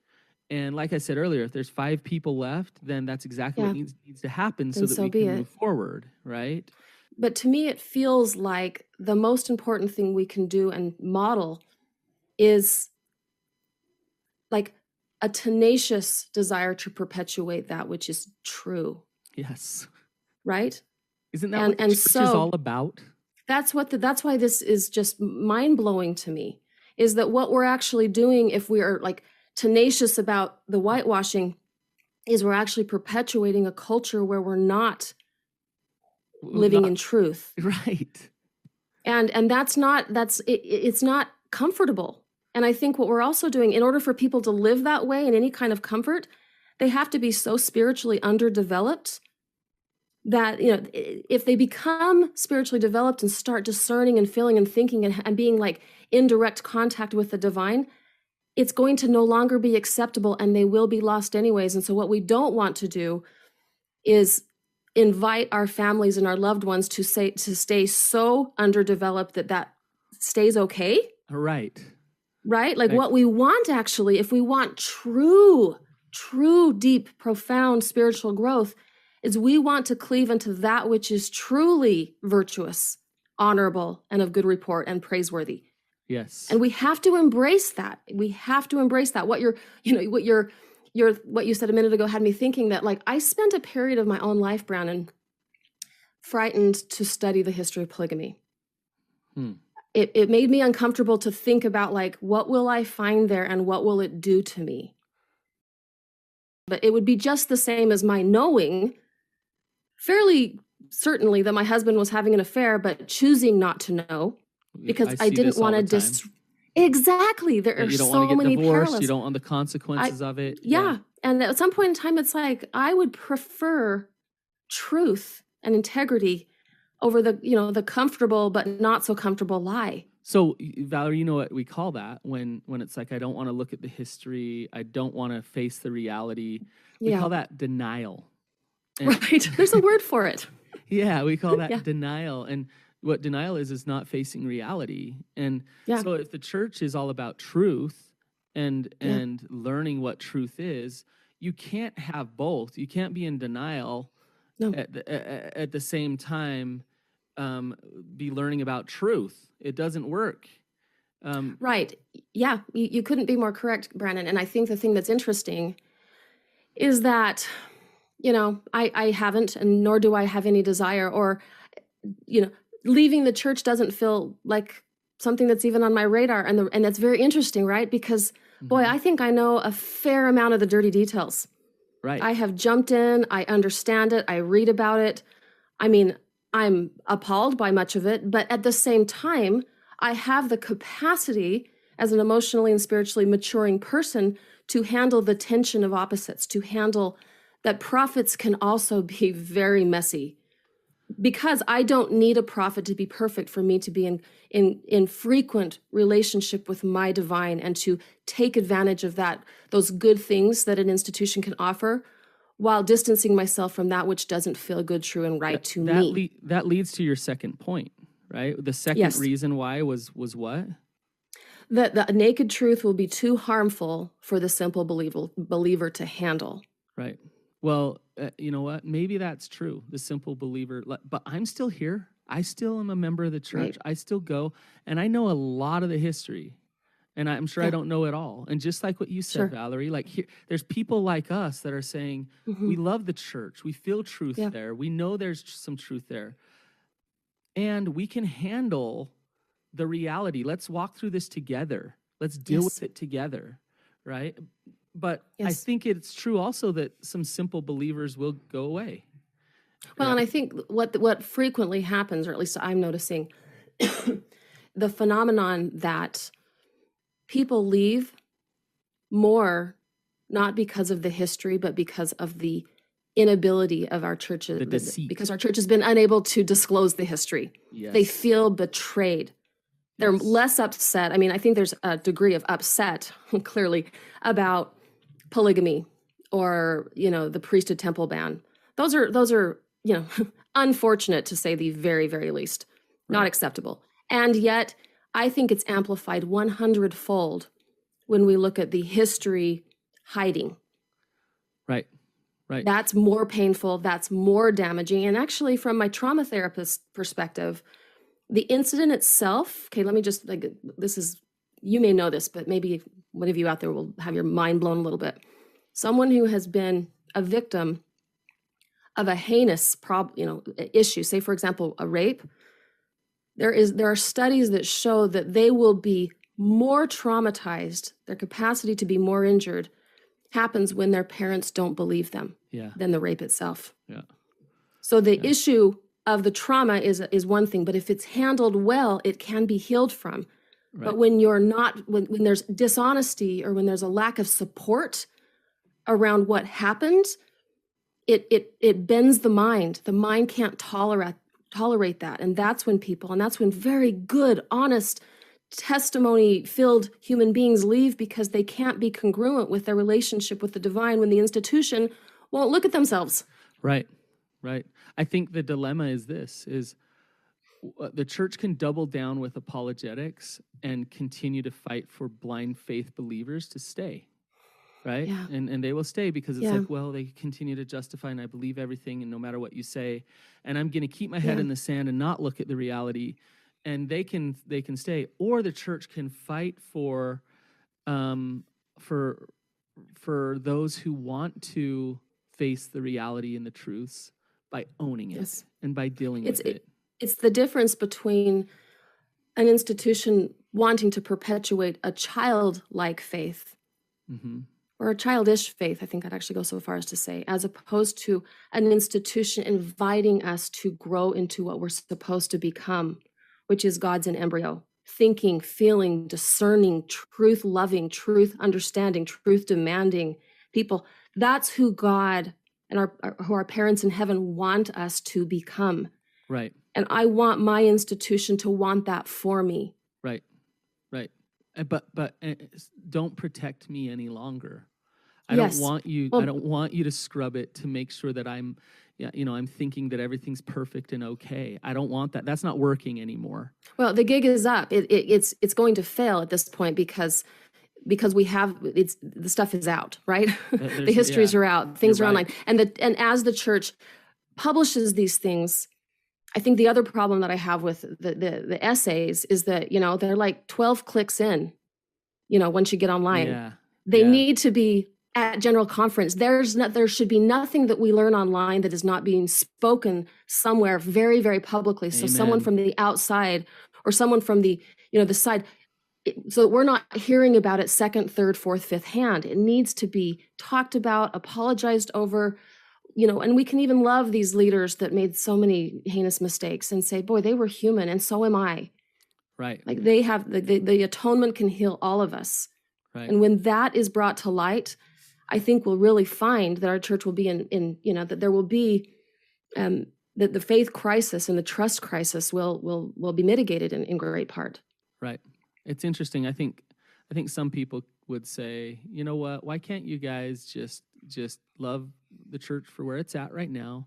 Let bygones be bygones. The things that have happened are in the past, and smile and move forward. Like, why are you talking about this? Why are you bringing it up? I think for you and I have talked about this offline before, but I think the reason why we care so much is because we have the honor of sitting with people in massive amounts of pain who want to stay Yes. but they can't tolerate the dissonance of what they experience as something that's not integrity based at the institutional level. Yep. They want to stay. They have memories. They have family. They have a testimony. They believe in the truths of the Book of Mormon, and yet they can't keep wrestling with what's clearly a lack of integrity, Yes. from a historical standpoint. Yep. And that's why we can't stay quiet. Yeah, we see it affecting people on a real level in their lives. When what's modeled is, I can't own things. We won't go there. You're too weak to deal with the reality. That affects members of the church, and it confuses them, and it causes all kinds of issues. And that's why we talk about it. That's what this whole podcast is about. There's something profoundly important about someone who's on the edge of the inside that has the courage to speak truth to power. And that's what we are passionate about because we love the Lord. We love the church. We believe in the healing power of the atonement. And so this man by the name of Marty Nilsson says this. He says, no people, agency, institution, nation, or cultural entity can resist idolatry, self-idealization, unless there is pressure and motive to engage in constant self-examination. He goes on to say, I cannot point to an institution in the world today or in the world's history that renews itself unless there is a built-in mechanism for calling things into question. I don't think such pressure comes from without because that brings about defensiveness in the institution. This mechanism must come from within, from those who share the presuppositions of the larger group. Aunt Valerie and her sidekick Brennan brilliant? They get it. I thought that was a stunning analysis of the state of the church and the huge open wounds of loss of trust, combined with clear-headed analysis of what will have to happen and what mindsets in the church we will have to slay for it to change and survive, and perhaps even thrive. So many great memeable quotes. Quote, it seems to be the fulfillment of prophecy that the truth will be shouted from the rooftops. Here we are with the internet, close quote. Quote, much of what we have considered anti-Mormon was really just a group of people exposing our own history to ourselves. It's just what really happened, close quote. Quote, the attempt to protect us from ourselves that does way more damage than just being honest, close quote. Quote, betrayal trauma is actually greater not because of the thing that happened, it's because of all of the justifications and hiding and gaslighting and not owning the truth that happens afterwards. There's a big difference between disclosure and discovery. The trauma is so much bigger, close quote. Quote, what precedes a faith crisis is always a trust crisis. And if we don't feel like we can trust the institution, then it's very hard to stay faithful to the ample amount of truth that it can and does provide us. The ugly truth is far more important than the whitewashed lie, close quote. Quote, Daniel Callahan said, the ultimate meaning of the Christian faith above all is not a kind of commitment which excuses any sort of deception and evasion as long as their purpose is a good one. To deceive others for the good of the church, to deceive oneself for the sake of loyalty to the authority of the church, is still a deception and cannot be covered by euphemisms. There is no excuse ever to deceive, which is the truth, the whole truth, and nothing but the truth, close quote.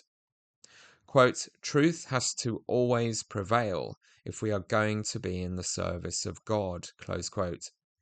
Quote, I want my church to be able to grow up and grow out of this phase of evasion, close quote.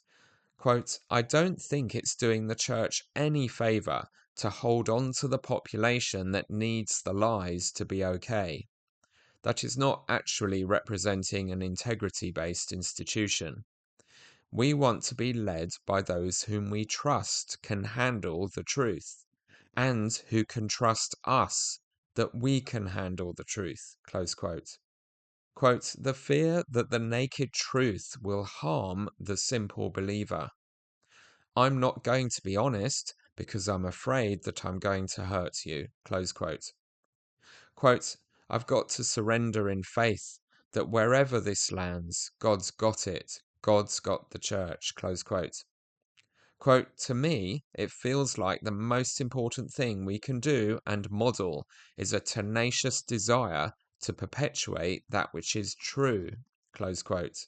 And finally, quote, in order for people to live that way in any kind of comfort, they have to be so spiritually underdeveloped, close quote. They are not unique in seeing, feeling, and saying these things. Tens of thousands of experienced Latter-day Saints are having exactly the same realizations every year. But it really helps to have people able to talk us through it clearly and wisely and organize and validate our experiences. I'm trying to do that through this podcast in long form, and I'm over the moon that Valerie and her husband and professional colleagues who join in the conversation in different episodes are doing such a fantastic job of this in digestible chunks of short form, so fearlessly and so well without any dumbing down. Can you feel the energy and passion they have for this struggle? It can be incredibly heavy and serious and a big burden to carry to take a degree of responsibility for an entire religion and a community of family and friends you love that is tearing itself apart. But it can also be fun and exhilarating, and we need to keep it as fun as possible.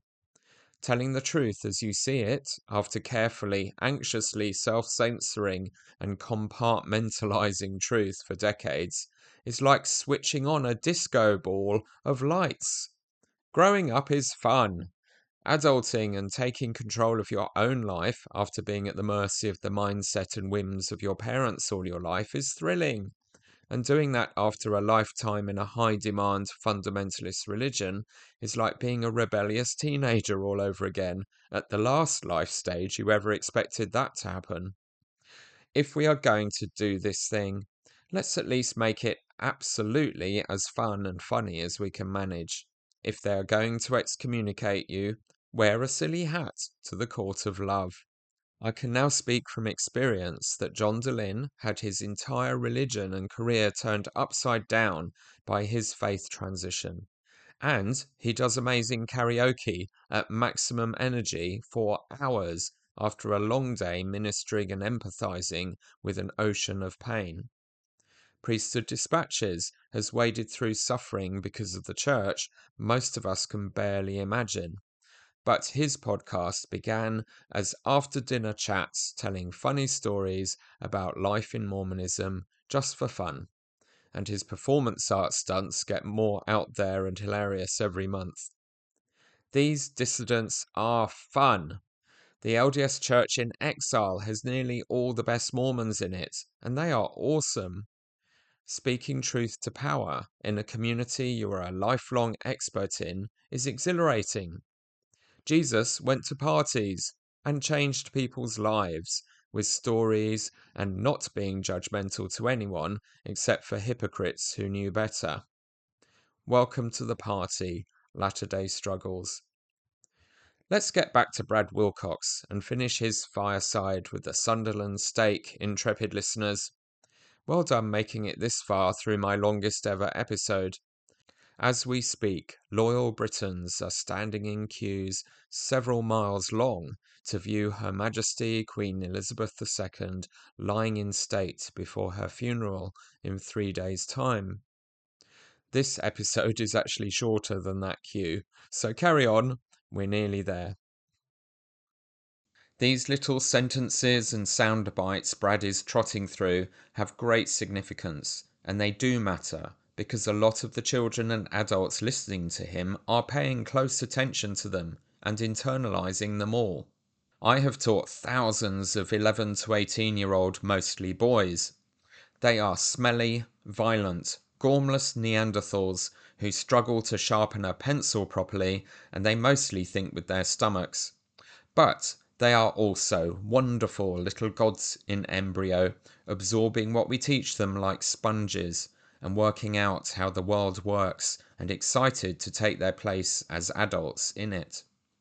We must stop treating them like children when they've already spent 11 long years being children.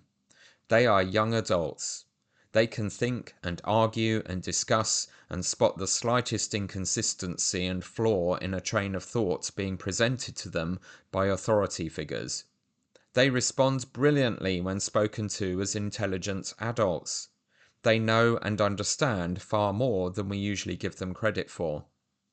They are usually being educated as young teenagers to a standard and skill set of critical analysis of ideas and source documents and textual analysis of literature, like Shakespeare, far beyond the levels of sophistication allowed in typical adult discourse at church on a Sunday, and in the teaching of church leaders. But these general authorities have the nerve to pretend that the whole world out there is full of confusion and doesn't know what it is thinking or doing, and only they can lead the world to truth and wisdom. And as often as not, if you try to have a conversation about our religion that is more than elementary school level, you will be shut down and feared as a contentious Satanist. It's pathetic, and it isn't working. The most jarring line in the Book of Mormon musical is, "A Mormon just believes," because the whole paradigm of Mormonism I grew up in would never, ever say that. But, like in so many other things, Matt Stone and Trey Parker were way ahead of the curve spotting this trend in our religion early on. Just as their South Park episode featuring Joseph Smith's story was the first time most members heard about a seer stone in a hat, and turned out to be far more accurate about the foundations of Mormonism than any of our lesson manuals. Mormons aren't meant to be superstitious and gullible fools who just believe stuff. We are people who seek and expect to get answers, information, reasons for our beliefs, evidence. And this is what Brad tries to point to next by offering the Book of Mormon as tangible, proof-positive evidence, and throws in Joseph Smith seeing John the Baptist resurrected with his head back on as proof as well. Turn to the Book of Mormon. This becomes proof positive that we can hold in our hands. Gosh, we can't go back to 1820 and hide behind a tree and see if Joseph Smith really had a vision or not. We can't do that, but we can read the Book of Mormon. And if this book is legit, then Joseph was legit. And if this book is legit, then Jesus is legit. If this book is real, if this book is what it claims itself to be, then there is life after death, and there is a resurrection, because it was an angel who came to Joseph Smith, a resurrected angel who came and brought the plates to Joseph Smith. It's John the Baptist who came and restored the priesthood authority, and he had a head on. John the Baptist was beheaded, but when he came to Joseph Smith, he had a head. So that tells me that if this book is real, if this book is secure, if this book is sound and true, then I've got proof I can hold in my hands that God is there, that he loves us, and that he knows us personally. And that is something that can help me when I am struggling with my testimony. So cling to the network of friends, cling to the Book of Mormon, and remember, you are not alone. Brad is right. The Book of Mormon is a tangible thing that works powerfully as evidence that this church has got something significant going on. Jeffrey Holland is right that to debunk Mormonism, you have to crawl around or through the Book of Mormon and explain it. It is a sophisticated thing that in many ways is difficult to explain away as a forgery. It is bursting with great stories and mind and theology expanding sermons. It has powerful and poetic writing at times, in amongst the clunky grammar and really long-running sentences that give mine a run for their money. But as more experienced researchers and thinkers will know, it also has a lot of flaws that severely dent its credibility as a real history of a real ancient American people. So much so that most of the church's officially approved apologists and some of the general authorities, being careful about the words they use, are working hard to reframe it as a revelation to Joseph Smith rather than a literal translation. To the point where being historically real, or the gold plates it was allegedly written on being real, stops mattering so much. Because all scripture is written by visionary dreamers with big ideas and a great imagination, telling and writing stories to give life meaning and pretending they are real history. It has taken me a very long time to be persuaded that the Book of Mormon could have been fabricated, because I am very impressed by its complex story arcs and themes, its powerful wisdom and doctrinal insights, while acknowledging most of what makes Mormonism unique today is not in the Book of Mormon. If it is biblical fan fiction, it is some of the best ever, especially when you compare it to the gibberish modern prototype Joseph Smith's claiming to write further chapters of it have come up with. One of the most interesting insights I got from the Mormon Stories interviews with evangelical Christian Stephen Pinecker was how theologically mainstream Protestant Christianity would have little problem with the Christianity presented in the Book of Mormon, especially in its original form before Joseph Smith edited out some of the more obviously Trinitarian descriptions of the roles of the Father and the Son and Mary being the Mother of God, when his Godhead doctrine evolved into separate personages years after first dictating the book. And now some historians are suggesting that the Book of Mormon could be a very rare window into what was actually being taught in the revivalist sermons Joseph Smith attended growing up, and may have been plagiarized, as hardly any of them got written down at the time. I'm not going to go into all of that now, but faithful Latter-day Saints need to be a lot less complacent and smug about the Book of Mormon being an unassailable evidence of the truth of this work. And people challenging it are not biased anti-Mormons who have never actually read it. Even Brad knows that some of the big questions around the Book of Mormon are: 1. Why are big and small chunks of it literal plagiarism from the King James translation of the Bible in the late Middle Ages in Tudor English? 2. It describes things like steel, chariots, presumably with wheels, horses, and elephants that were not part of ancient American cultures and fauna.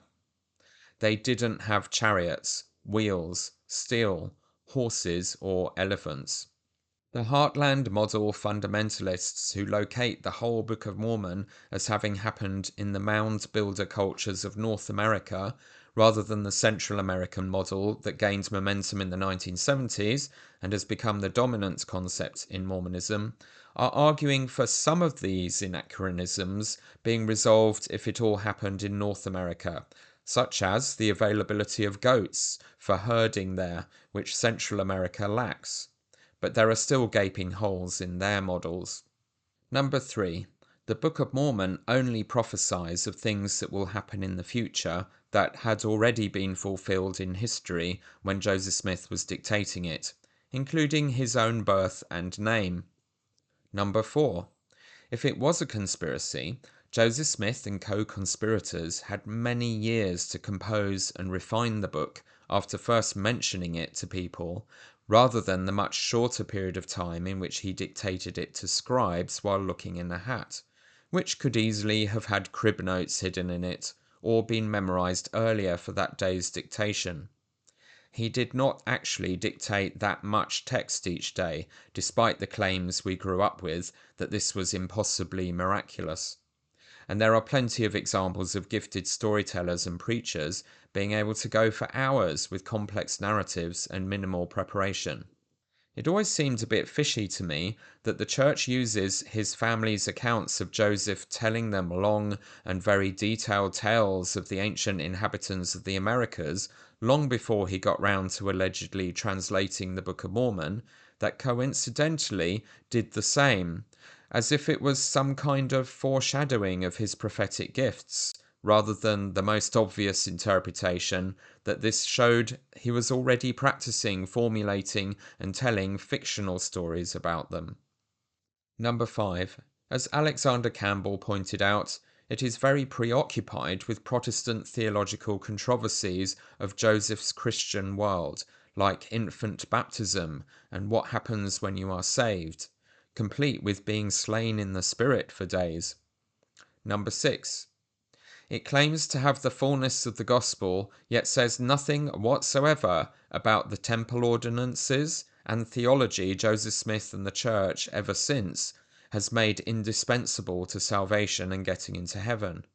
Eternal marriages, the washings and anointings and new name and endowment rituals, vicarious ordinances for the dead. How did the Book of Mormon's first Christians living perfectly for centuries, while the Middle Eastern ones quickly descended into apostasy, not have any of those things, when the church claims the first Christians did? Number 7. There was the tantalizing claim that deeper sacred stuff was in a sealed portion of the plates we weren't ready for yet 200 years ago in the 1820s, including dark secrets about how the Gadianton robbers mafia functioned. But they have still not been given to us and translated, and our living prophets refuse to ask God about women's ordination or Heavenly Mother, and now teach that asking God for doctrine is arrogant. So it doesn't look like they are going to be requesting the rest of the Book of Mormon anytime soon. This is disappointing, as growing up, our leaders regularly discussed how all that was going to happen when we were ready and worthy of it, and had made the most of the bits that were translated, and survived Joseph and Martin Harris screwing up spectacularly and losing 114 pages of the book forever. I think in 200 years, the Latter-day Saints have more than proved their devotion to the second installment of the Book of Mormon. What's happened to the next one, President Nelson, if you are so sure that we really are at the end of the latter days, and the second coming is any minute now? We are fast running out of time for you to translate or reveal by the gift and power of God the sealed portion of our foundational scripture. Your plural wife, Wendy, keeps telling us you are one of the most super amazing prophets ever in history. You've got the same seer stone Joseph Smith used, and you've shown us you know how to do the hat trick. So what are you waiting for? Have you ever been to circumstances nowadays where the bishop or elders quorum president or someone challenges us to read the Book of Mormon in 4 months? Mm-hmm. Well, in our own ward, we've had that same kind of, we were in the same ward for a while. When you pat yourself on the back for reading the book in 4 months, just remember, the prophet translated it less time than that. So don't be too proud of yourself. Quite miraculous, really, through the gift and power of God. We have a lot of suggestions about how it was done. We know that they had a table like this. We know they had the golden plates covered usually, and Joseph used these the Urim and Thummim seer stones in the hat, and it was easier for him to see the light when he'd take that position. To me, it's like having my mobile phone at my hand, and I can get messages on it that you can't see. That's true. And they had nothing like that. So it's just the gift and power of God, how he was able to do that in that period of time. They started in Palmyra, had to come here, worked as long as they could, and then ended up in Fayette, New York, where the manuscript was finally finished. But you know, to me, the Book of Mormon is the tangible evidence that all this other all these other events really did take place.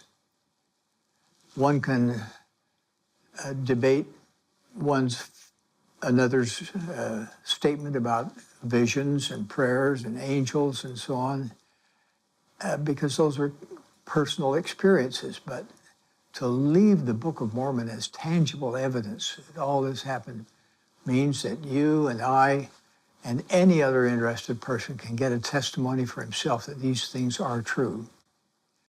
So many unanswered questions and credibility-breaking issues. But Brad tells the kids that this book is proof positive that the whole religion is true. And referencing John the Baptist, who Joseph claimed appeared to him and Oliver Cowdery as a resurrected angel and physically placed his resurrected hands on their heads and ordained them with the Aaronic priesthood he inherited from his Jewish temple high priest father, is also very problematic now, as we can see in the original documents and printings of the Book of Commandments and the Doctrine and Covenants online. They show us that the whole story of that, and the restoration of the Melchizedek priesthood by Peter, James and John, was deceitfully retrofitted into a mundane revelation about sacrament wine, labelled as happening in 1830, between the 1833 and 1835 versions, as if they had always been there. This revelation was presented as chapter 28 of the Book of Commandments, and now section 27 of the Doctrine and Covenants. The retrofitting occurred because there is no mention anywhere of Joseph Smith describing the restoration of these priesthoods by angelic visitors before 1834, and Joseph Smith evolved his teaching about what priesthood is into the Aaronic and Melchizedek model after being much vaguer about it all before, and treating priesthood or being an elder as a generic leadership role in the same way as mainstream Protestants were. Early revelations Joseph published told him that his role was primarily to be a translator and not to aspire to any other leadership roles. But as time went on and others challenged him for the role of leading the church, the skeptical view is that he had to assert unique claims of authority to regain control of the movement. So the construction of a hierarchical priesthood model, concentrating much more authority in his hands as a person ordained and appointed by ancient apostle angels, became the motivation for these doctrinal innovations. Similarly, the whole concept of eternal sealings and temple marriage could well have emerged as a doctrinal way to keep up with Joseph's libido and justify his rampant polygamizing. It is impossible to disconnect temple marriage and the endowment and development of Mormon temple rituals from those polygamous foundations that favor men accumulating wives and still goes on today. Technically, I'm still sealed to 2 wives in the London Temple, although as an excommunicant whose sealings have been cancelled, that is apparently not a thing right now. But if I was rebaptized, I could have them all reinstated with one blessing. So they haven't really gone away. I know discrediting or acknowledging major flaws in things like the Book of Mormon and the restoration of the priesthood, which are some of the first things our missionaries teach to investigators, doesn't leave Brad much to work with when teaching the teenagers. But people like him cannot carry on in the 21st century information age as if these huge curriculums in the room are not there. Instead of offering the same tired and not very robust arguments that sort of worked on us all in the pre-internet 1980s, they need to start offering the kids ways to frame these things realistically and faithfully if they are to be really inoculated and prepared for what they will be facing before long on the internet. As M. Russell Ballard urged the church education system teachers to in 2016. What CES has accomplished in the last 100 years is amazing. However, I'm more interested in the next 100 years and how you can help your students face the ever-changing challenges of the 21st century. Gone are the days when a student asked an honest question and a teacher responded, "Don't worry about it." Gone are the days when a student raised a sincere concern and a teacher bore his or her testimony as a response intended to avoid the issue. Gone are the days when students were protected from people who attacked the church. The internet is expanding its reach across the world into almost every home and into the very hands and minds of your students. You can help students by teaching them what it means to combine study and faith as they learn. Teach them by modeling this skill and approach in the class. Today, the story is much different, as some of your students have already been infected by pornography and worldliness before they ever reach your classes. It was only a generation ago that our young people's access to information about our history, doctrine, and practices was basically limited to materials printed by the church. Few students came in contact with alternative interpretations. Mostly our young people lived a sheltered life. Our curriculum at that time, though well-meaning, did not prepare students for today. A day when students have instant access to virtually everything about the church from every possible point of view. Today, what they see on their mobile devices is likely to be faith-challenging as much as faith-promoting. Many of our young people are more familiar with Google than they are with the gospel, more attuned to the internet than to inspiration, and more involved with Facebook than with faith. Additionally, more than at any time in our history, your students also need to be blessed by learning doctrinal or historical content and context by study and faith, accompanied by pure testimony, so they can experience a mature, lasting conversion to the gospel and a lifelong commitment to Jesus Christ. Mature and lasting conversion means they will stay in the boat and hold on throughout their entire lives.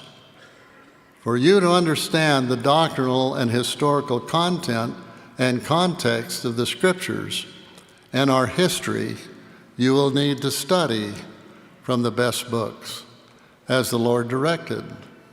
The best books include the Scriptures, the teaching of modern prophets, the apostles, and the best LDS scholarship available. Through your diligent effort to learn by study and faith, you'll be able to help your students learn the skills and attitudes necessary to distinguish between reliable information that will lift them up and the half-truths and incorrect interpretations of doctrinal history and practices that will bring them down.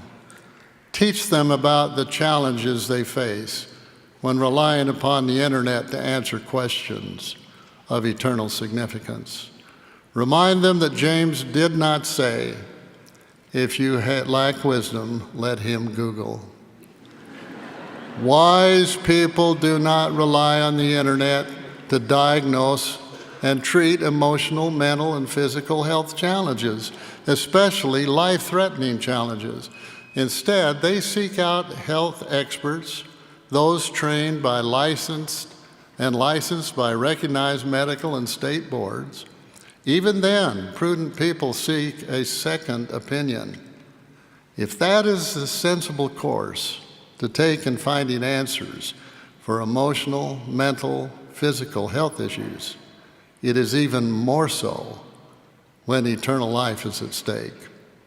When something has the potential to threaten our spiritual life, our most precious family relationships, and our membership in the kingdom, we should find thoughtful and faithful church leaders to help us. And if necessary, we should ask those with appropriate academic training, experience, and expertise for help. This is exactly, brothers and sisters, what I do when I need an answer to my own questions that I cannot answer myself. I seek help from my brethren in the Quorum of the 12 and from others with expertise in fields of church history and doctrine. You should be among the first, outside your students' families, to introduce authoritative sources on topics that will be less well known or controversial, so your students will measure whatever they hear or read later against what you have already taught them. Please, before you send them into the world, inoculate your students by providing faithful, thoughtful, and accurate interpretation of gospel doctrine, the scriptures, and our history, and those topics that are sometimes misunderstood. To name a few such topics that are less known or controversial, I'm talking about polygamy, of seer stones, different accounts of the first vision, the process of translation of the Book of Mormon, of the Book of Abraham, gender issues, race and the priesthood, or a heavenly mother. The efforts to inoculate our young people will often fall to UCS teachers. Church leaders today are fully conscious of the unlimited access to information. We're making extraordinary efforts to provide accurate context and understanding of teachings of the Restoration. A prime example of this effort is the 11 Gospel Topics essays on LDS.org that provide balanced and reliable interpretations of the facts for controversial and unfamiliar church-related subjects. It is important that you know the content in these essays like you know the back of your hand. If you have questions about them, then please ask someone who has studied them and understands them. In other words, seek learning even by study and also by faith as you master the content of these essays. You should also become familiar with the Joseph Smith Papers website and the church history section on LDS.org and other resources by faithful LDS scholars. The effort for gospel transparency and spiritual inoculation through a thoughtful study of doctrine and history, coupled with a burning testimony, is the best antidote we have to help students avoid and or deal with questions, doubt, or faith crisis they may face in this information age. As you teachers pay the price to better understand our history, doctrine, and practices, better than you do now, you'll be prepared to provide thoughtful, careful, and inspired answers to your students' questions. One way to know what questions your students have is to listen attentively to them. All good teachers must be good listeners. In addition to listening to your students, encourage them in class or in private to ask you questions about any topic. Now, a word of caution. Please recognize you may come to believe, like many of your students do, that you are a scriptural, doctrinal, history expert.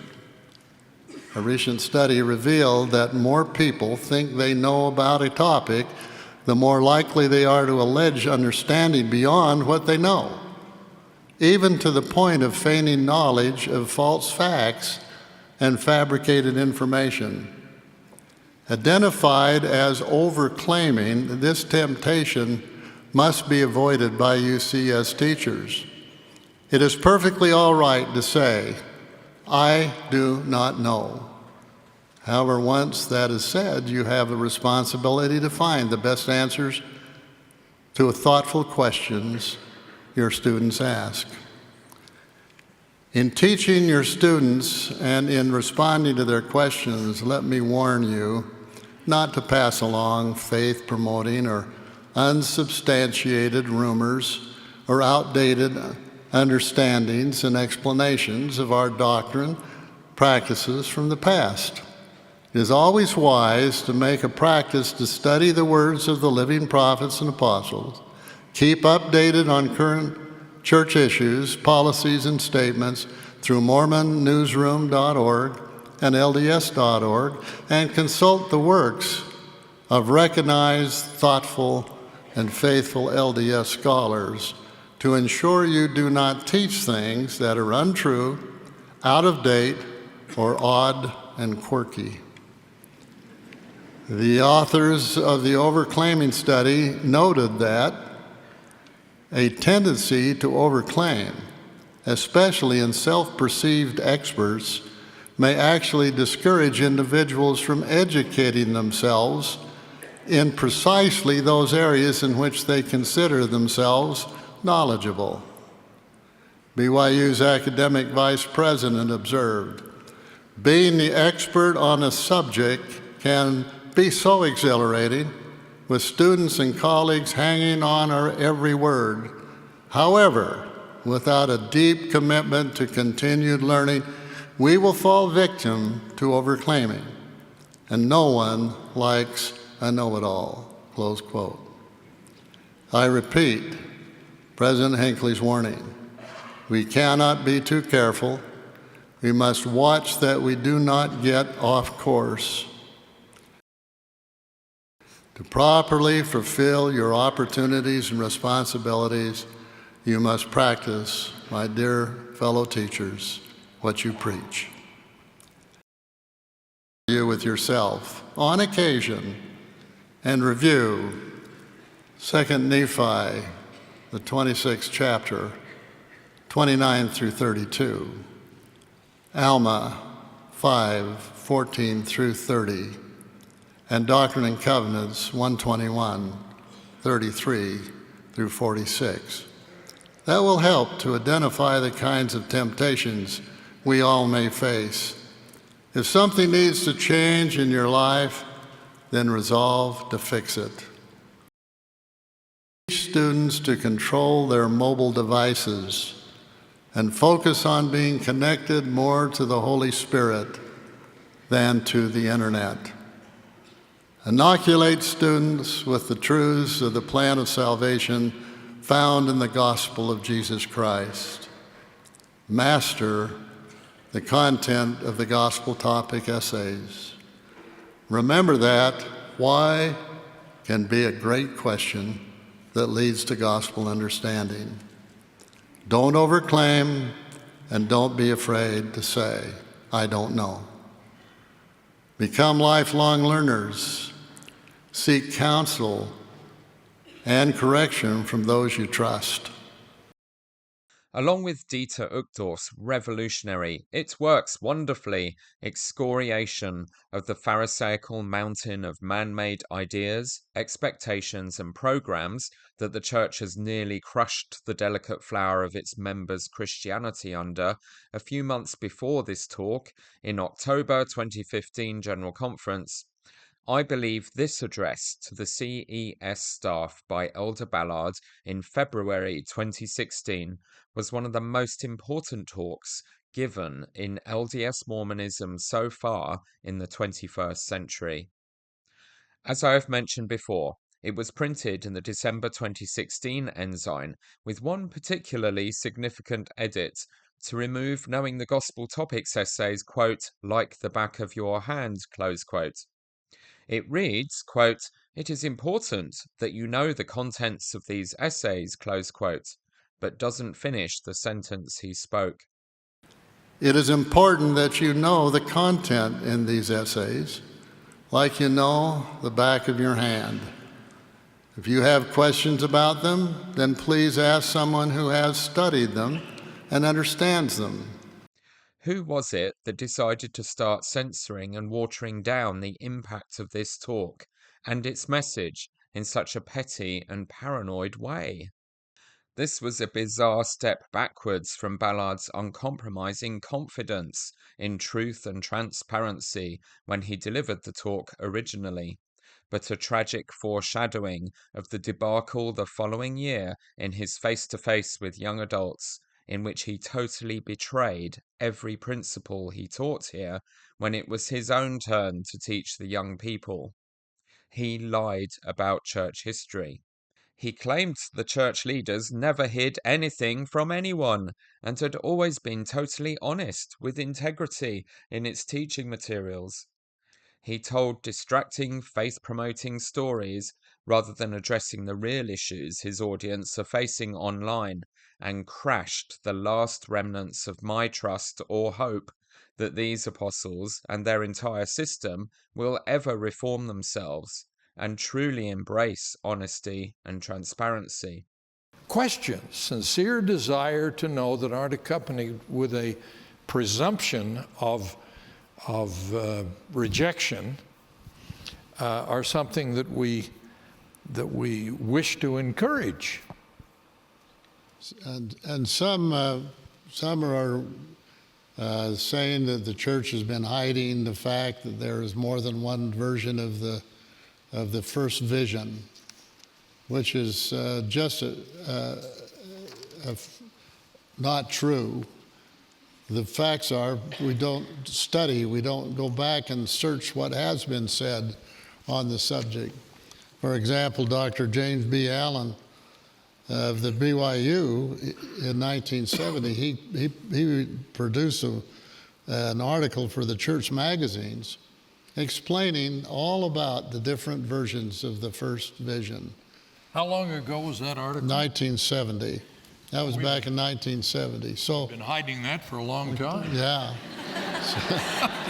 But it's this idea that the church is hiding something. That it was only a generation ago that our young people's access to information about our history, doctrine, and practices was basically limited to materials printed by the church. Few students came in contact with alternative interpretations. Mostly our young people lived a sheltered life. Our curriculum at that time, though well-meaning, did not prepare students for today. A day when students have instant access to virtually everything about the church from every possible point of view. But it's this idea that the church is hiding something, which we would have to say as two apostles who have covered the world and know the history of the church and know the integrity of the first presidency and the quorum of the 12 from the beginning of time. There has been no attempt on the part in any way of the church leaders trying to hide anything from anybody. The authors of the overclaiming study noted that a tendency to overclaim, especially in self-perceived experts, may actually discourage individuals from educating themselves in precisely those areas in which they consider themselves knowledgeable. Which we would have to say as two apostles who have covered the world and know the history of the church and know the integrity of the first presidency and the quorum of the 12 from the beginning of time. There has been no attempt on the part in any way of the church leaders trying to hide anything from anybody. Now we've had the Joseph Smith papers.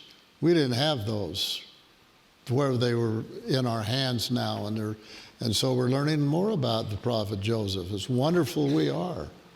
There's volumes of it. There's so much of in those books now in my bookshelf. Maybe you've read them all, but I haven't got. I'm a slow reader. That much.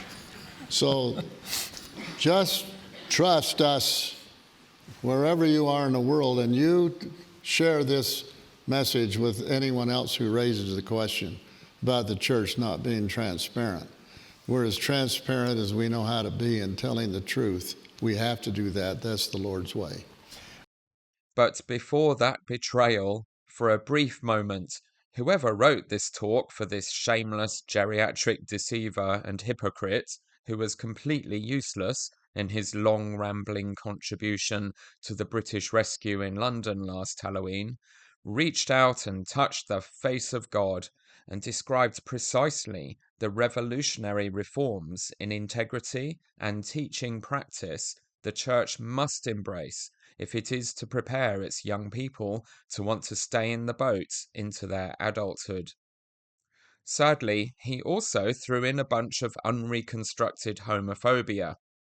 I'm not claiming the talk was perfect, but just like the sublime Doctrine and Covenants 121 about how not to abuse power and manipulate people with guile, that he urged all the teachers to hold themselves accountable to, he listed precisely the wrong ways to lead and teach and the right ways, and described precisely every error and deception his apostolic colleagues have been wallowing in for generations. He forbade telling faith-promoting stories of dodgy credibility. He forbade dodging difficult questions. He forbade over-claiming knowledge, authority, and expertise that you don't have. He admitted that until the internet, the Church had carefully controlled members' access to information about itself and kept them, quote, sheltered from other points of view and information.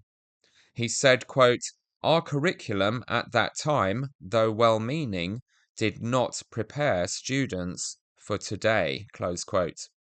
Today, meaning access to the information they were hiding from us all along online. Elder Ballard encouraged modeling, combining faith with research and learning from reliable and qualified sources and people. He listed the best scholarship available alongside scriptures and church leaders. He encouraged learning and teaching doctrinal and historical context. He encouraged admitting when you don't know the answer to something and then taking responsibility for researching and seeking credible answers to the questions you are asked as a duty of care to your students, not just telling them there are no answers or they are asking the wrong questions. The total opposite of Elder Renland's fatwa on asking God for answers and further light and knowledge about Heavenly Mother or anything else. And the total opposite of Brad Wilcox and Susan Bednar's husband and Dallin Oakes and everyone else who tells church members that they are asking the wrong questions or that their questions are invalid because they are not honest questions. Elder Ballard encouraged making sure students first hear about and can ask questions about difficult topics like seer stones, the translation of the Book of Mormon and Book of Abraham, polygamy, racism, and Heavenly Mother in lessons at church to prepare and inoculate them for when they encounter them read in tooth and claw and uncensored online with a full range of analysis and perspectives about them. He encouraged learning the difference between, quote, the best LDS scholarship available, reliable information that will lift them up, and the half-truths and incorrect interpretations of doctrinal history and practices that will bring them down, close quote. In his paradigm, of course, he probably assumes the demoralizing half-truths are all coming from the world outside the church, rather than from within it and from himself, but the principle was there and applies wherever needed. He told us all to seek out experts with qualifications recognized by secular authorities for reliable information, and to supplement asking for answers from, quote, thoughtful and faithful, close quote, church leaders by consulting, quote, others with expertise in fields in church history and doctrine, close quote. The term thoughtful here is very significant. He knows as well as we do that the church is teeming with leaders who are not thoughtful at all when it comes to dealing with difficult questions, who are partially or totally ignorant and uneducated about the church's history and doctrines and culture, or who, because of their fanaticism or personality, will hit the nuclear button in response to any sign of dissent or nuance or doubt, and do and say all the wrong things with no empathy, patience, or understanding towards a person with questions. He knows it's a high-stakes game of leadership roulette when you go to local or global leaders in our church for answers to questions or support with faith and trust crisis. Faithful is not enough. You need to choose someone who is thoughtful too. Elder Ballard taught that, quote, all good teachers must be good listeners, close quote. To listen to your pupils' questions rather than making assumptions about what they are. He urged the CES staff to keep updated on developments in LDS Newsroom and the latest scholarship to keep themselves up to date, especially in your own area of expertise. I have documented in other episodes how President Nelson claimed to do the opposite of that, refusing to read articles in medical journals that contradicted his current assumptions and only reading the research that agreed with his preconceptions in an interview with the medical school of a Utah university. Elder Ballard said, quote, you should be among the first outside your students' families to introduce authoritative sources on topics that will be less well known or controversial, close quote. The tragic reality, of course, is that if you actually do that, to introduce church members, and particularly young church members, to, quote, authoritative sources on topics that will be less well known or controversial, close quote, you will immediately be treated as a dangerous apostate threat, released from teaching callings, and excommunicated if you persist. That is exactly what happened to Fawn Brodie, the September 6, John DeLynn, Bill Reel, Jeremy Runnels after publishing his letter to a CES director, and me, and countless others, when we did precisely what Elder Ballard told us to there. The crime that we all committed was that we shared and introduced people to the full range of accurate and credible scholarship about Mormon doctrines and history and the controversies created by the lies the Church taught us about the gospel topics Elder Ballard listed and labelled as, quote, controversial.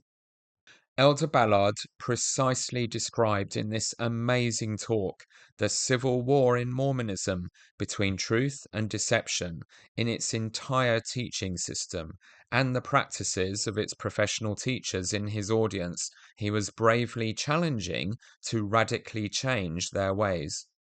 But then he chose the dark side, and ever since has been leading the way to ignore and lie about our history, while totally overclaiming his expertise. One of the simplest and most important things he had told the church education system staff a year before the face-to-face car crash was to practice what they preach. In this face-to-face debacle, tag-teaming with Dallin Oaks, the apostle who has taught 10 ways to justify lying to Mormon law students, he spectacularly failed to practice anything he had preached the previous year. Chloe, that's such a good question. And you're not the only one who's ever wondered that. All of us wonder, gosh, is this just my feelings? Or is this God trying to talk to me? Are these just my thoughts? In the Doctrine and Covenants, we read that Jesus and God communicate to us through our thoughts and our feelings. So it's easy to get confused. One thing that's helped me is to remember that God's messages will be something that will stay and linger. They'll be continuous. Sometimes, we'll feel something and then we think, oh, gosh, Is that God talking to me or not? If you still feel the feeling an hour later, if you feel it the next day, then you can trust that this isn't just a thought you're having, but it's a thought that God is putting into your head. One time I went to get on an airplane, and I thought right before I boarded the airplane, gosh, what if this plane were to go down? And then I thought, oh no, is God telling me not to get on this plane? And the flight attendant was trying to take my ticket, and I wouldn't give it to her because I thought, maybe I'm not supposed to get on this plane. Did I just have a prompting of the Spirit? And so I fought her with the ticket. And finally I thought, oh, Brad, quit being stupid. If God didn't want you to get on this plane, he's had 6 months to tell you about it. He's not going to wait till the very last minute and say, oops, fooled you. You're not supposed to get on the plane. So I gave her my ticket, I got on the plane, and I lived to tell the tale. So look for the consistent feelings. Before somebody gets married, everybody feels cold feet. You feel nervous. Oh, is that God talking to me? Well, not if it happens only once or twice. But if you're feeling that feeling day after day after day after day, then yeah, maybe that's a message from God telling you that you better slow down or go a different direction. Look for consistent feelings, not just strong feelings, but consistent feelings. Look for those consistent feelings, and you'll find that will help you. Remember, in Moroni, in the Book of Mormon, it says that the Spirit teaches us to do good continually. Now, that can mean it teaches us to always be doing good, or it can also mean it teaches us to do good always. It always teaches us. The consistency. Remember that when Jesus came to the Americas, and we read about it in 3 Nephi, the people heard a voice from heaven, and they didn't understand it. Then the voice came again, and they didn't understand it. Then the voice came again, and finally they understood it. Boy, that says that if God's going to communicate with you, it's not just going to be a one-shot deal. That voice will come again and again and again. When you feel that consistency, then you can trust that those feelings and thoughts are coming from God through the Spirit. Turn off the computers and the cell phones a little more and be able to focus in on God. And when we do, then we understand his messages more clearly. That's great, thank you. And I'm glad that our northern accent is fine for you as well. We don't sound like a wah wah wah, do we? No, you don't sound like wah wah wah. You sound like Harry Potter. I really like this advice. It was sensible, advising caution before acting impulsively on a brainwave that might be from God. If only Russell Nelson took this advice instead of shooting from the hip and embarrassing everyone when eventually he sees reason and the church has to walk back or reverse things he has already announced as a revelation, like the November policy of exclusion, preserving or destroying temple murals, messing with the General Conference schedules to cancel women's voices being heard and then bringing them back again, not cancelling, then cancelling live temple endowment sessions in their last remaining reservations in the Salt Lake and Manti temples, and announcing new temples in places with no members left to go to them. I love that Brad addressed head-on with an example from his own thoughts, not buying into anxious perfectionism, where you constantly worry if every random concern that pops into your head is a warning that could mean life or death, or gaining or losing a testimony for yourself or someone else if you do or don't act on it. But in giving that advice, just like the apostles evolving from revelation being an angel turning up unexpected to revelation emerging through months of committee meetings, what really is the difference in his model between divine intervention and just using your own brain to consider a decision over a few days until you feel confident about the best course of action. Having a rational faith that still has miracles in it is really tricky to balance right. There needs to be a place for emergency impulses too. The next question is from a teachers' quorum president asking for advice about his job, which is pretty much a big non-event. How exciting can you make planning laying the sacrament table for 2 years? Brad refers him to some helpful training videos buried very deep in the church's website where no one will find it unless you know where to look already, like the Gospel Topics essays. I love how honest Brad is about the total uselessness of the search and navigation systems in the church website, which was also lamented by Church History Department Director of Historical Outreach, Keith Erickson, during the British Rescue last autumn. I bear testimony that what Brad and Keith said is true. Amen. And I remind everyone that the church could afford to hire actual Bill Gates to sort out its IT, but doesn't.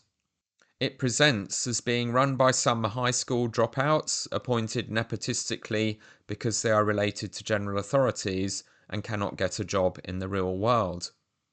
Their main skill seems to be breaking internal links by constantly tinkering with URL names, not helped by President Nocturnal Yellow Notepad insisting the word Mormon is purged from everything. Ensign Peak is now 3 times as big as the Bill and Melinda Gates Foundation. They could literally hire Bill Gates. He would come and sort their IT out and use his salary to cure malaria. It would be a win-win. But the stingy hoarders have zero imagination or concept of professionalism, so that will never happen until we replace them. The scriptures teach us of God's plan of salvation for all mankind. Your patriarchal blessing teaches you of God's personal plan for you. And that's so important to have that box so that then you can see the big picture and you can start fitting those pieces together and making good choices. My friend, if you will go to your phone, oh, here's my phone. Go to the phone and go to your Gospel Library app. Once you go to Gospel Library, then go to the tile that says Audiences. I know, it's weird. Trust somebody at the church to come up with that. And if you find Audiences, then go to Youth. And once you find Youth, scroll down until you get to another tile that says Class and Quorum Presidencies. President Deacon, are you finding these? Yeah. Good. Under Class and Quorum Presidencies, scroll down again. And at the very bottom of that, you'll see 5 leadership lessons. Those are new.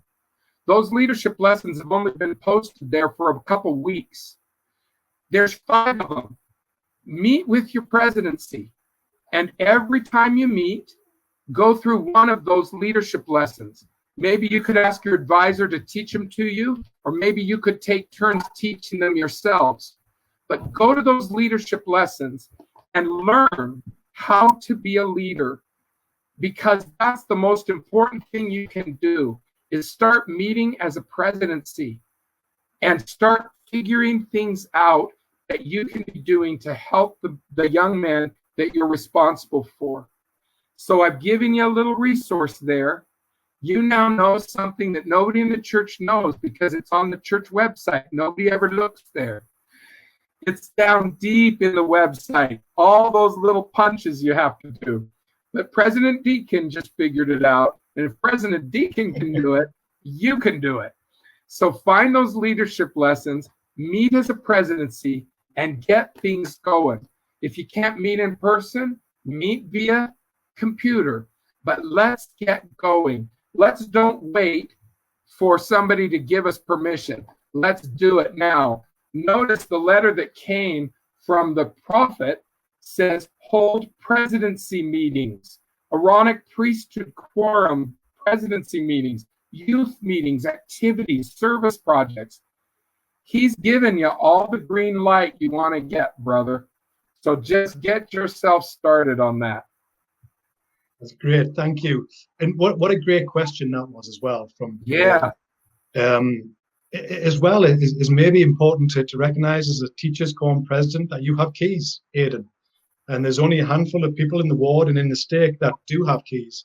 You've got the right and privilege as a key holder to administer that quorum, that teachers quorum in your own ward under the direction of the bishop. So to remember that that's a pretty privileged and special position to be in, to hold those priesthood keys. Yeah, and So those keys have to do with ordinances, and they have to do with organization. So get organized. Have your presidency meeting. One thing that I didn't learn to do until later in my life was love reading. I didn't even read the whole Book of Mormon until I went on a mission. When I was younger, I'd get assigned to read things for school, but I'd kind of fake my way through it. And I'd just take the test without actually reading the book. But now I love reading. I love reading. When I started reading on my mission, it just turned me on to books. And now I just can't stop reading. There's so many books to read. I read books that are just novels. I mean, I just read one called Allies about the D-Day invasion and during World War II. And I just read one by the same author that was awesome. And it was called Refugee. And it kind of wove several refugee stories together. And it really, really touched my heart. I also read a lot of church books. I'm reading one right now that is called 40 Years, the Saga of Building the Salt Lake Temple. Now, it's a thick old book, but I'll tell you what, it doesn't read like a thick old book. That author has told the story, and it sounds like you're reading a novel. It just sounds like it's like you're watching a video. He just brings it to life, and I'm learning so much. I love to read scriptures, and I love to read books about the scriptures. This is one I'm reading right now called Don't Miss This. And they've got one chapter, they've pulled one scripture out of every chapter, one verse, and they've made me really look at that one verse in the Book of Mormon. There's so many things to read. You're going to be getting a brand new international youth magazine starting in January. You're going to be getting a magazine called For the Strength of Youth. And you know what the tagline is? The tagline is Finding Joy in Christ. Whoa, you got to be reading that magazine every stinking month because it's going to have so much good stuff in it. I want you to read. And I want that young lady who asked that question to read too. And I want all of you to turn on to books because I didn't do that until later in my life. And I wish I had turned on to books a lot earlier. Turn off those video games, turn off the electronic games a little bit more, and turn on to some books. And you will be so glad that you did. All great questions, guys. And hopefully they've been answered for you this evening. If you can't remember, because some of those questions were detailed in their answers, this video is still available on YouTube, so you guys can have a little look at that and study a little bit more about what Brother Wilcox has said in answer to your questions.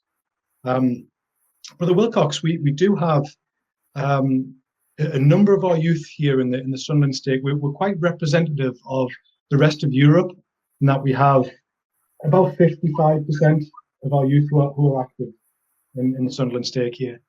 That pains us as a state presidency. That's something that we don't want any of our youth to go astray. What guidance do you feel that we can do as leaders, generally speaking, to help our youth to know that this is Christ's church and joy is found here? President, I would say you need to ask that question of the youth themselves. They will know the answer. They will know how to reach their friends. Look what happened during COVID. The missionaries were all in lockdown. And what did they start doing? they started reaching out through social media. And now what's happening? Many of the missions are having more baptisms than they had before COVID, because the missionaries are getting creative, and our youth can get creative. Gather those young people, gather them in a bishop's council, and that bishop, instead of thinking, oh, I've got to entertain the youth along with doing all my other work, man, I hope that bishop will start seeing himself as a mission president, and those youth are his missionaries. Man, when I went out as a mission president, I didn't think, well, how can I entertain and keep the missionaries busy while I do the work? No way. I got them doing the work. And every bishop can look at himself as like a mission president and say, these youth are my soldiers, they're my missionaries. And I'm going to get this youth battalion to work, and they're going to know how to reach each other. They're going to know what to do and what to say and how to say it. And they're going to be able to bring some of those young people who are floundering in the cold ocean, some of those young people who are on the sinking ship, they're going to be able to bring them into the lifeboat. They'll be able to do it. I believe in the young people of the church, and God believes in them. I love that. My local leaders growing up understood this and were all about empowering the teenagers to plan their own activities and take responsibility for things and be our own leaders, which was very helpful and made us feel needed and valued by our congregation. I love the idea of asking the youth who have left why that is and listening to them. And I love that in his closing remarks about serving a mission, Brad is willing to talk about anxiety and depression levels among missionaries that have become rampant. He attributes it to the depressing futility of knocking on doors rather than using social media to proselyte. I would attribute it to the soul-destroying experience of Pharisee Mormonism in a context of peak cult control for 2 years, with all the harm that does. And the missionaries desperately stalking people on social media aren't having a delightful time of it from what I've seen of that so far. So we'll see if that really helps in the long run. What guidance do you feel that you could give them as a member of the General Young Men's Presidency and also as a former mission president? For the young women and for those preparing to serve a mission, of thinking about those who are not maybe preparing but are thinking about serving. Yeah, just remember what we said at the beginning of this meeting. This is not a bad time to serve a mission. This is a great time to serve a mission. You're going to find yourself busier and happier, and you're going to find yourself more engaged in the work than ever before in history. They're actually finding that the depression levels of the missionaries, the anxiety of the missionaries is going down because the missionaries are able to get in and do the work through social media. They're not being expected to go out and talk to strangers or knock on doors. That hasn't worked for years. And no wonder they were feeling anxious and discouraged. Now they're being asked to use their talents and their experience and reach out in a way that's comfortable to them. So yes, this is a great time to be serving. Don't say, well, I'll wait for COVID to be over and then I'll go out and serve. No, get your papers in right now and go now. This is the moment that you were born for. Oh, dear Heavenly Father, we're thankful for this day today, and we're thankful that we can be able to do this over the internet. We're thankful for Brother Wilcox that he was able to do this fireside with us and help us in these troubling times to stay safe and keep focused on our religion, and help us to stay in the lifeboat. And please help us to be a solution rather than the problem. Help us to help other people and just do what we can. In the name of Jesus Christ, amen. Amen. Isn't he just brilliant? I want that young man to grow up happy and healthy and empowered rather than stressed out and guilt-ridden in this religion. And I don't want anyone to lie to him and manipulate him, ever. Without radical reforms and standing up to this system and challenging its toxic habits, I'm afraid that is highly unlikely to happen. Did you spot the massive lie I challenged you to look out for and said I'd investigate after getting through this fireside? Now, I was rather sceptical about the research he claimed to be quoting, proving decisively that in times of crisis like a global pandemic, religious people reach out and help people, and atheists will trample you to death in their rush to be selfish. How would you even begin to research such a bold claim?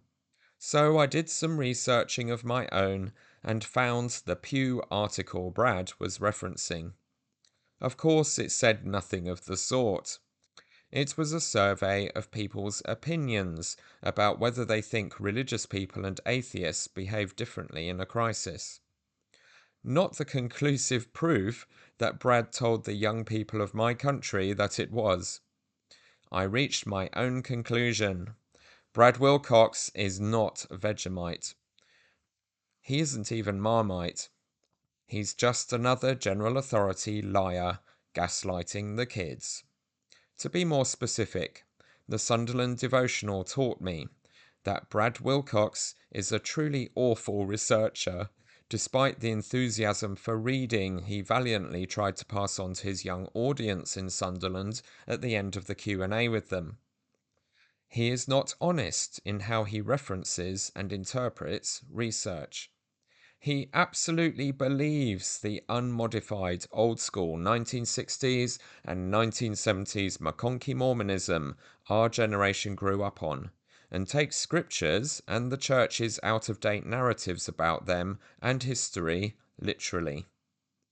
He has not hesitated to embrace the approach common in Mormonism of selectively cherry-picking available evidence for anything that seems to support these narratives while ignoring everything that proves them wrong.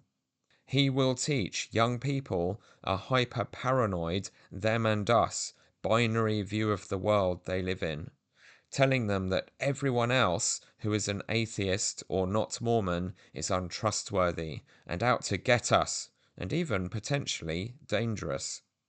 This is a very isolating and unhelpful message to give to young people here in Britain, where LDS youth are very rare, and it is highly likely that they will be the only young Latter-day Saint in their school or community.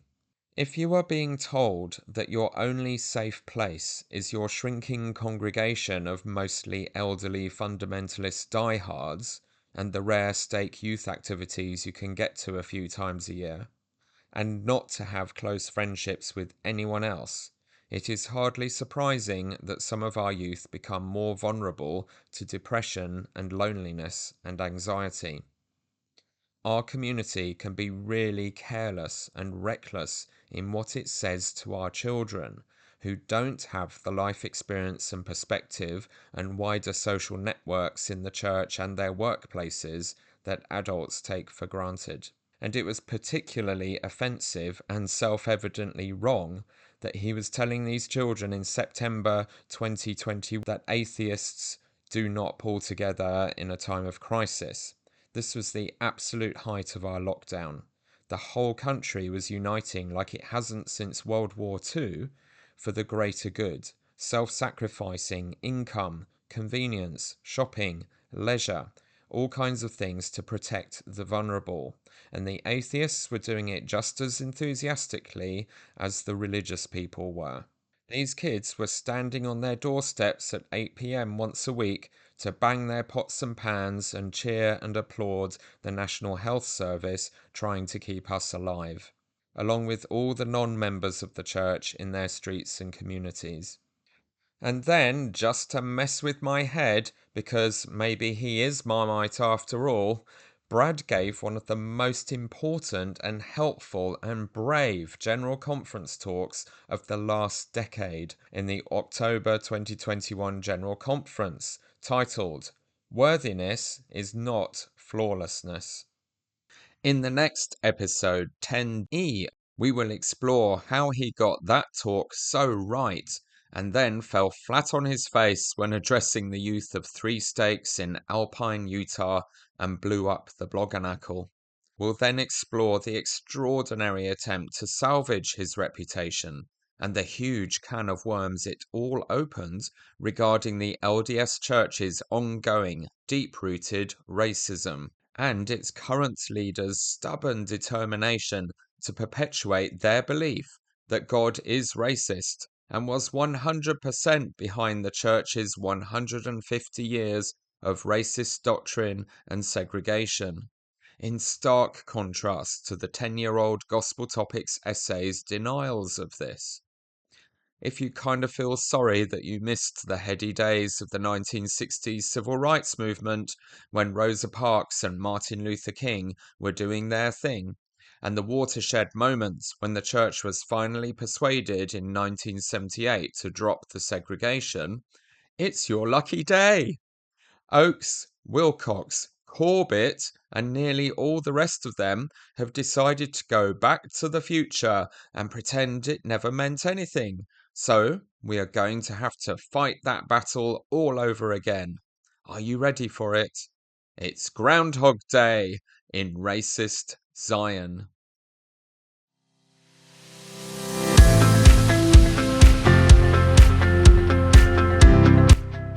How come the blacks didn't get the priesthood until 1978? What's up with that, Brother Wilcox? What, Brigham Young was a jerk? Members of the church were prejudiced? Maybe we're asking the wrong question.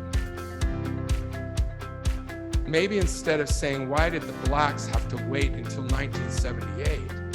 Maybe what we should be asking is, why did the whites and other races have to wait until 1829?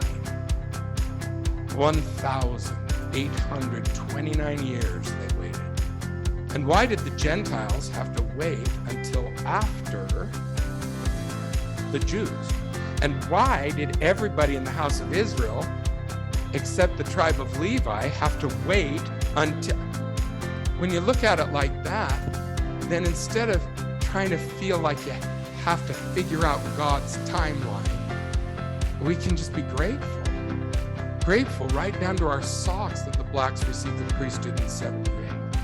Grateful right down to our socks that Joseph Smith and Oliver Cowdery had the priesthood restored to them in 1829. Maybe we should just feel grateful.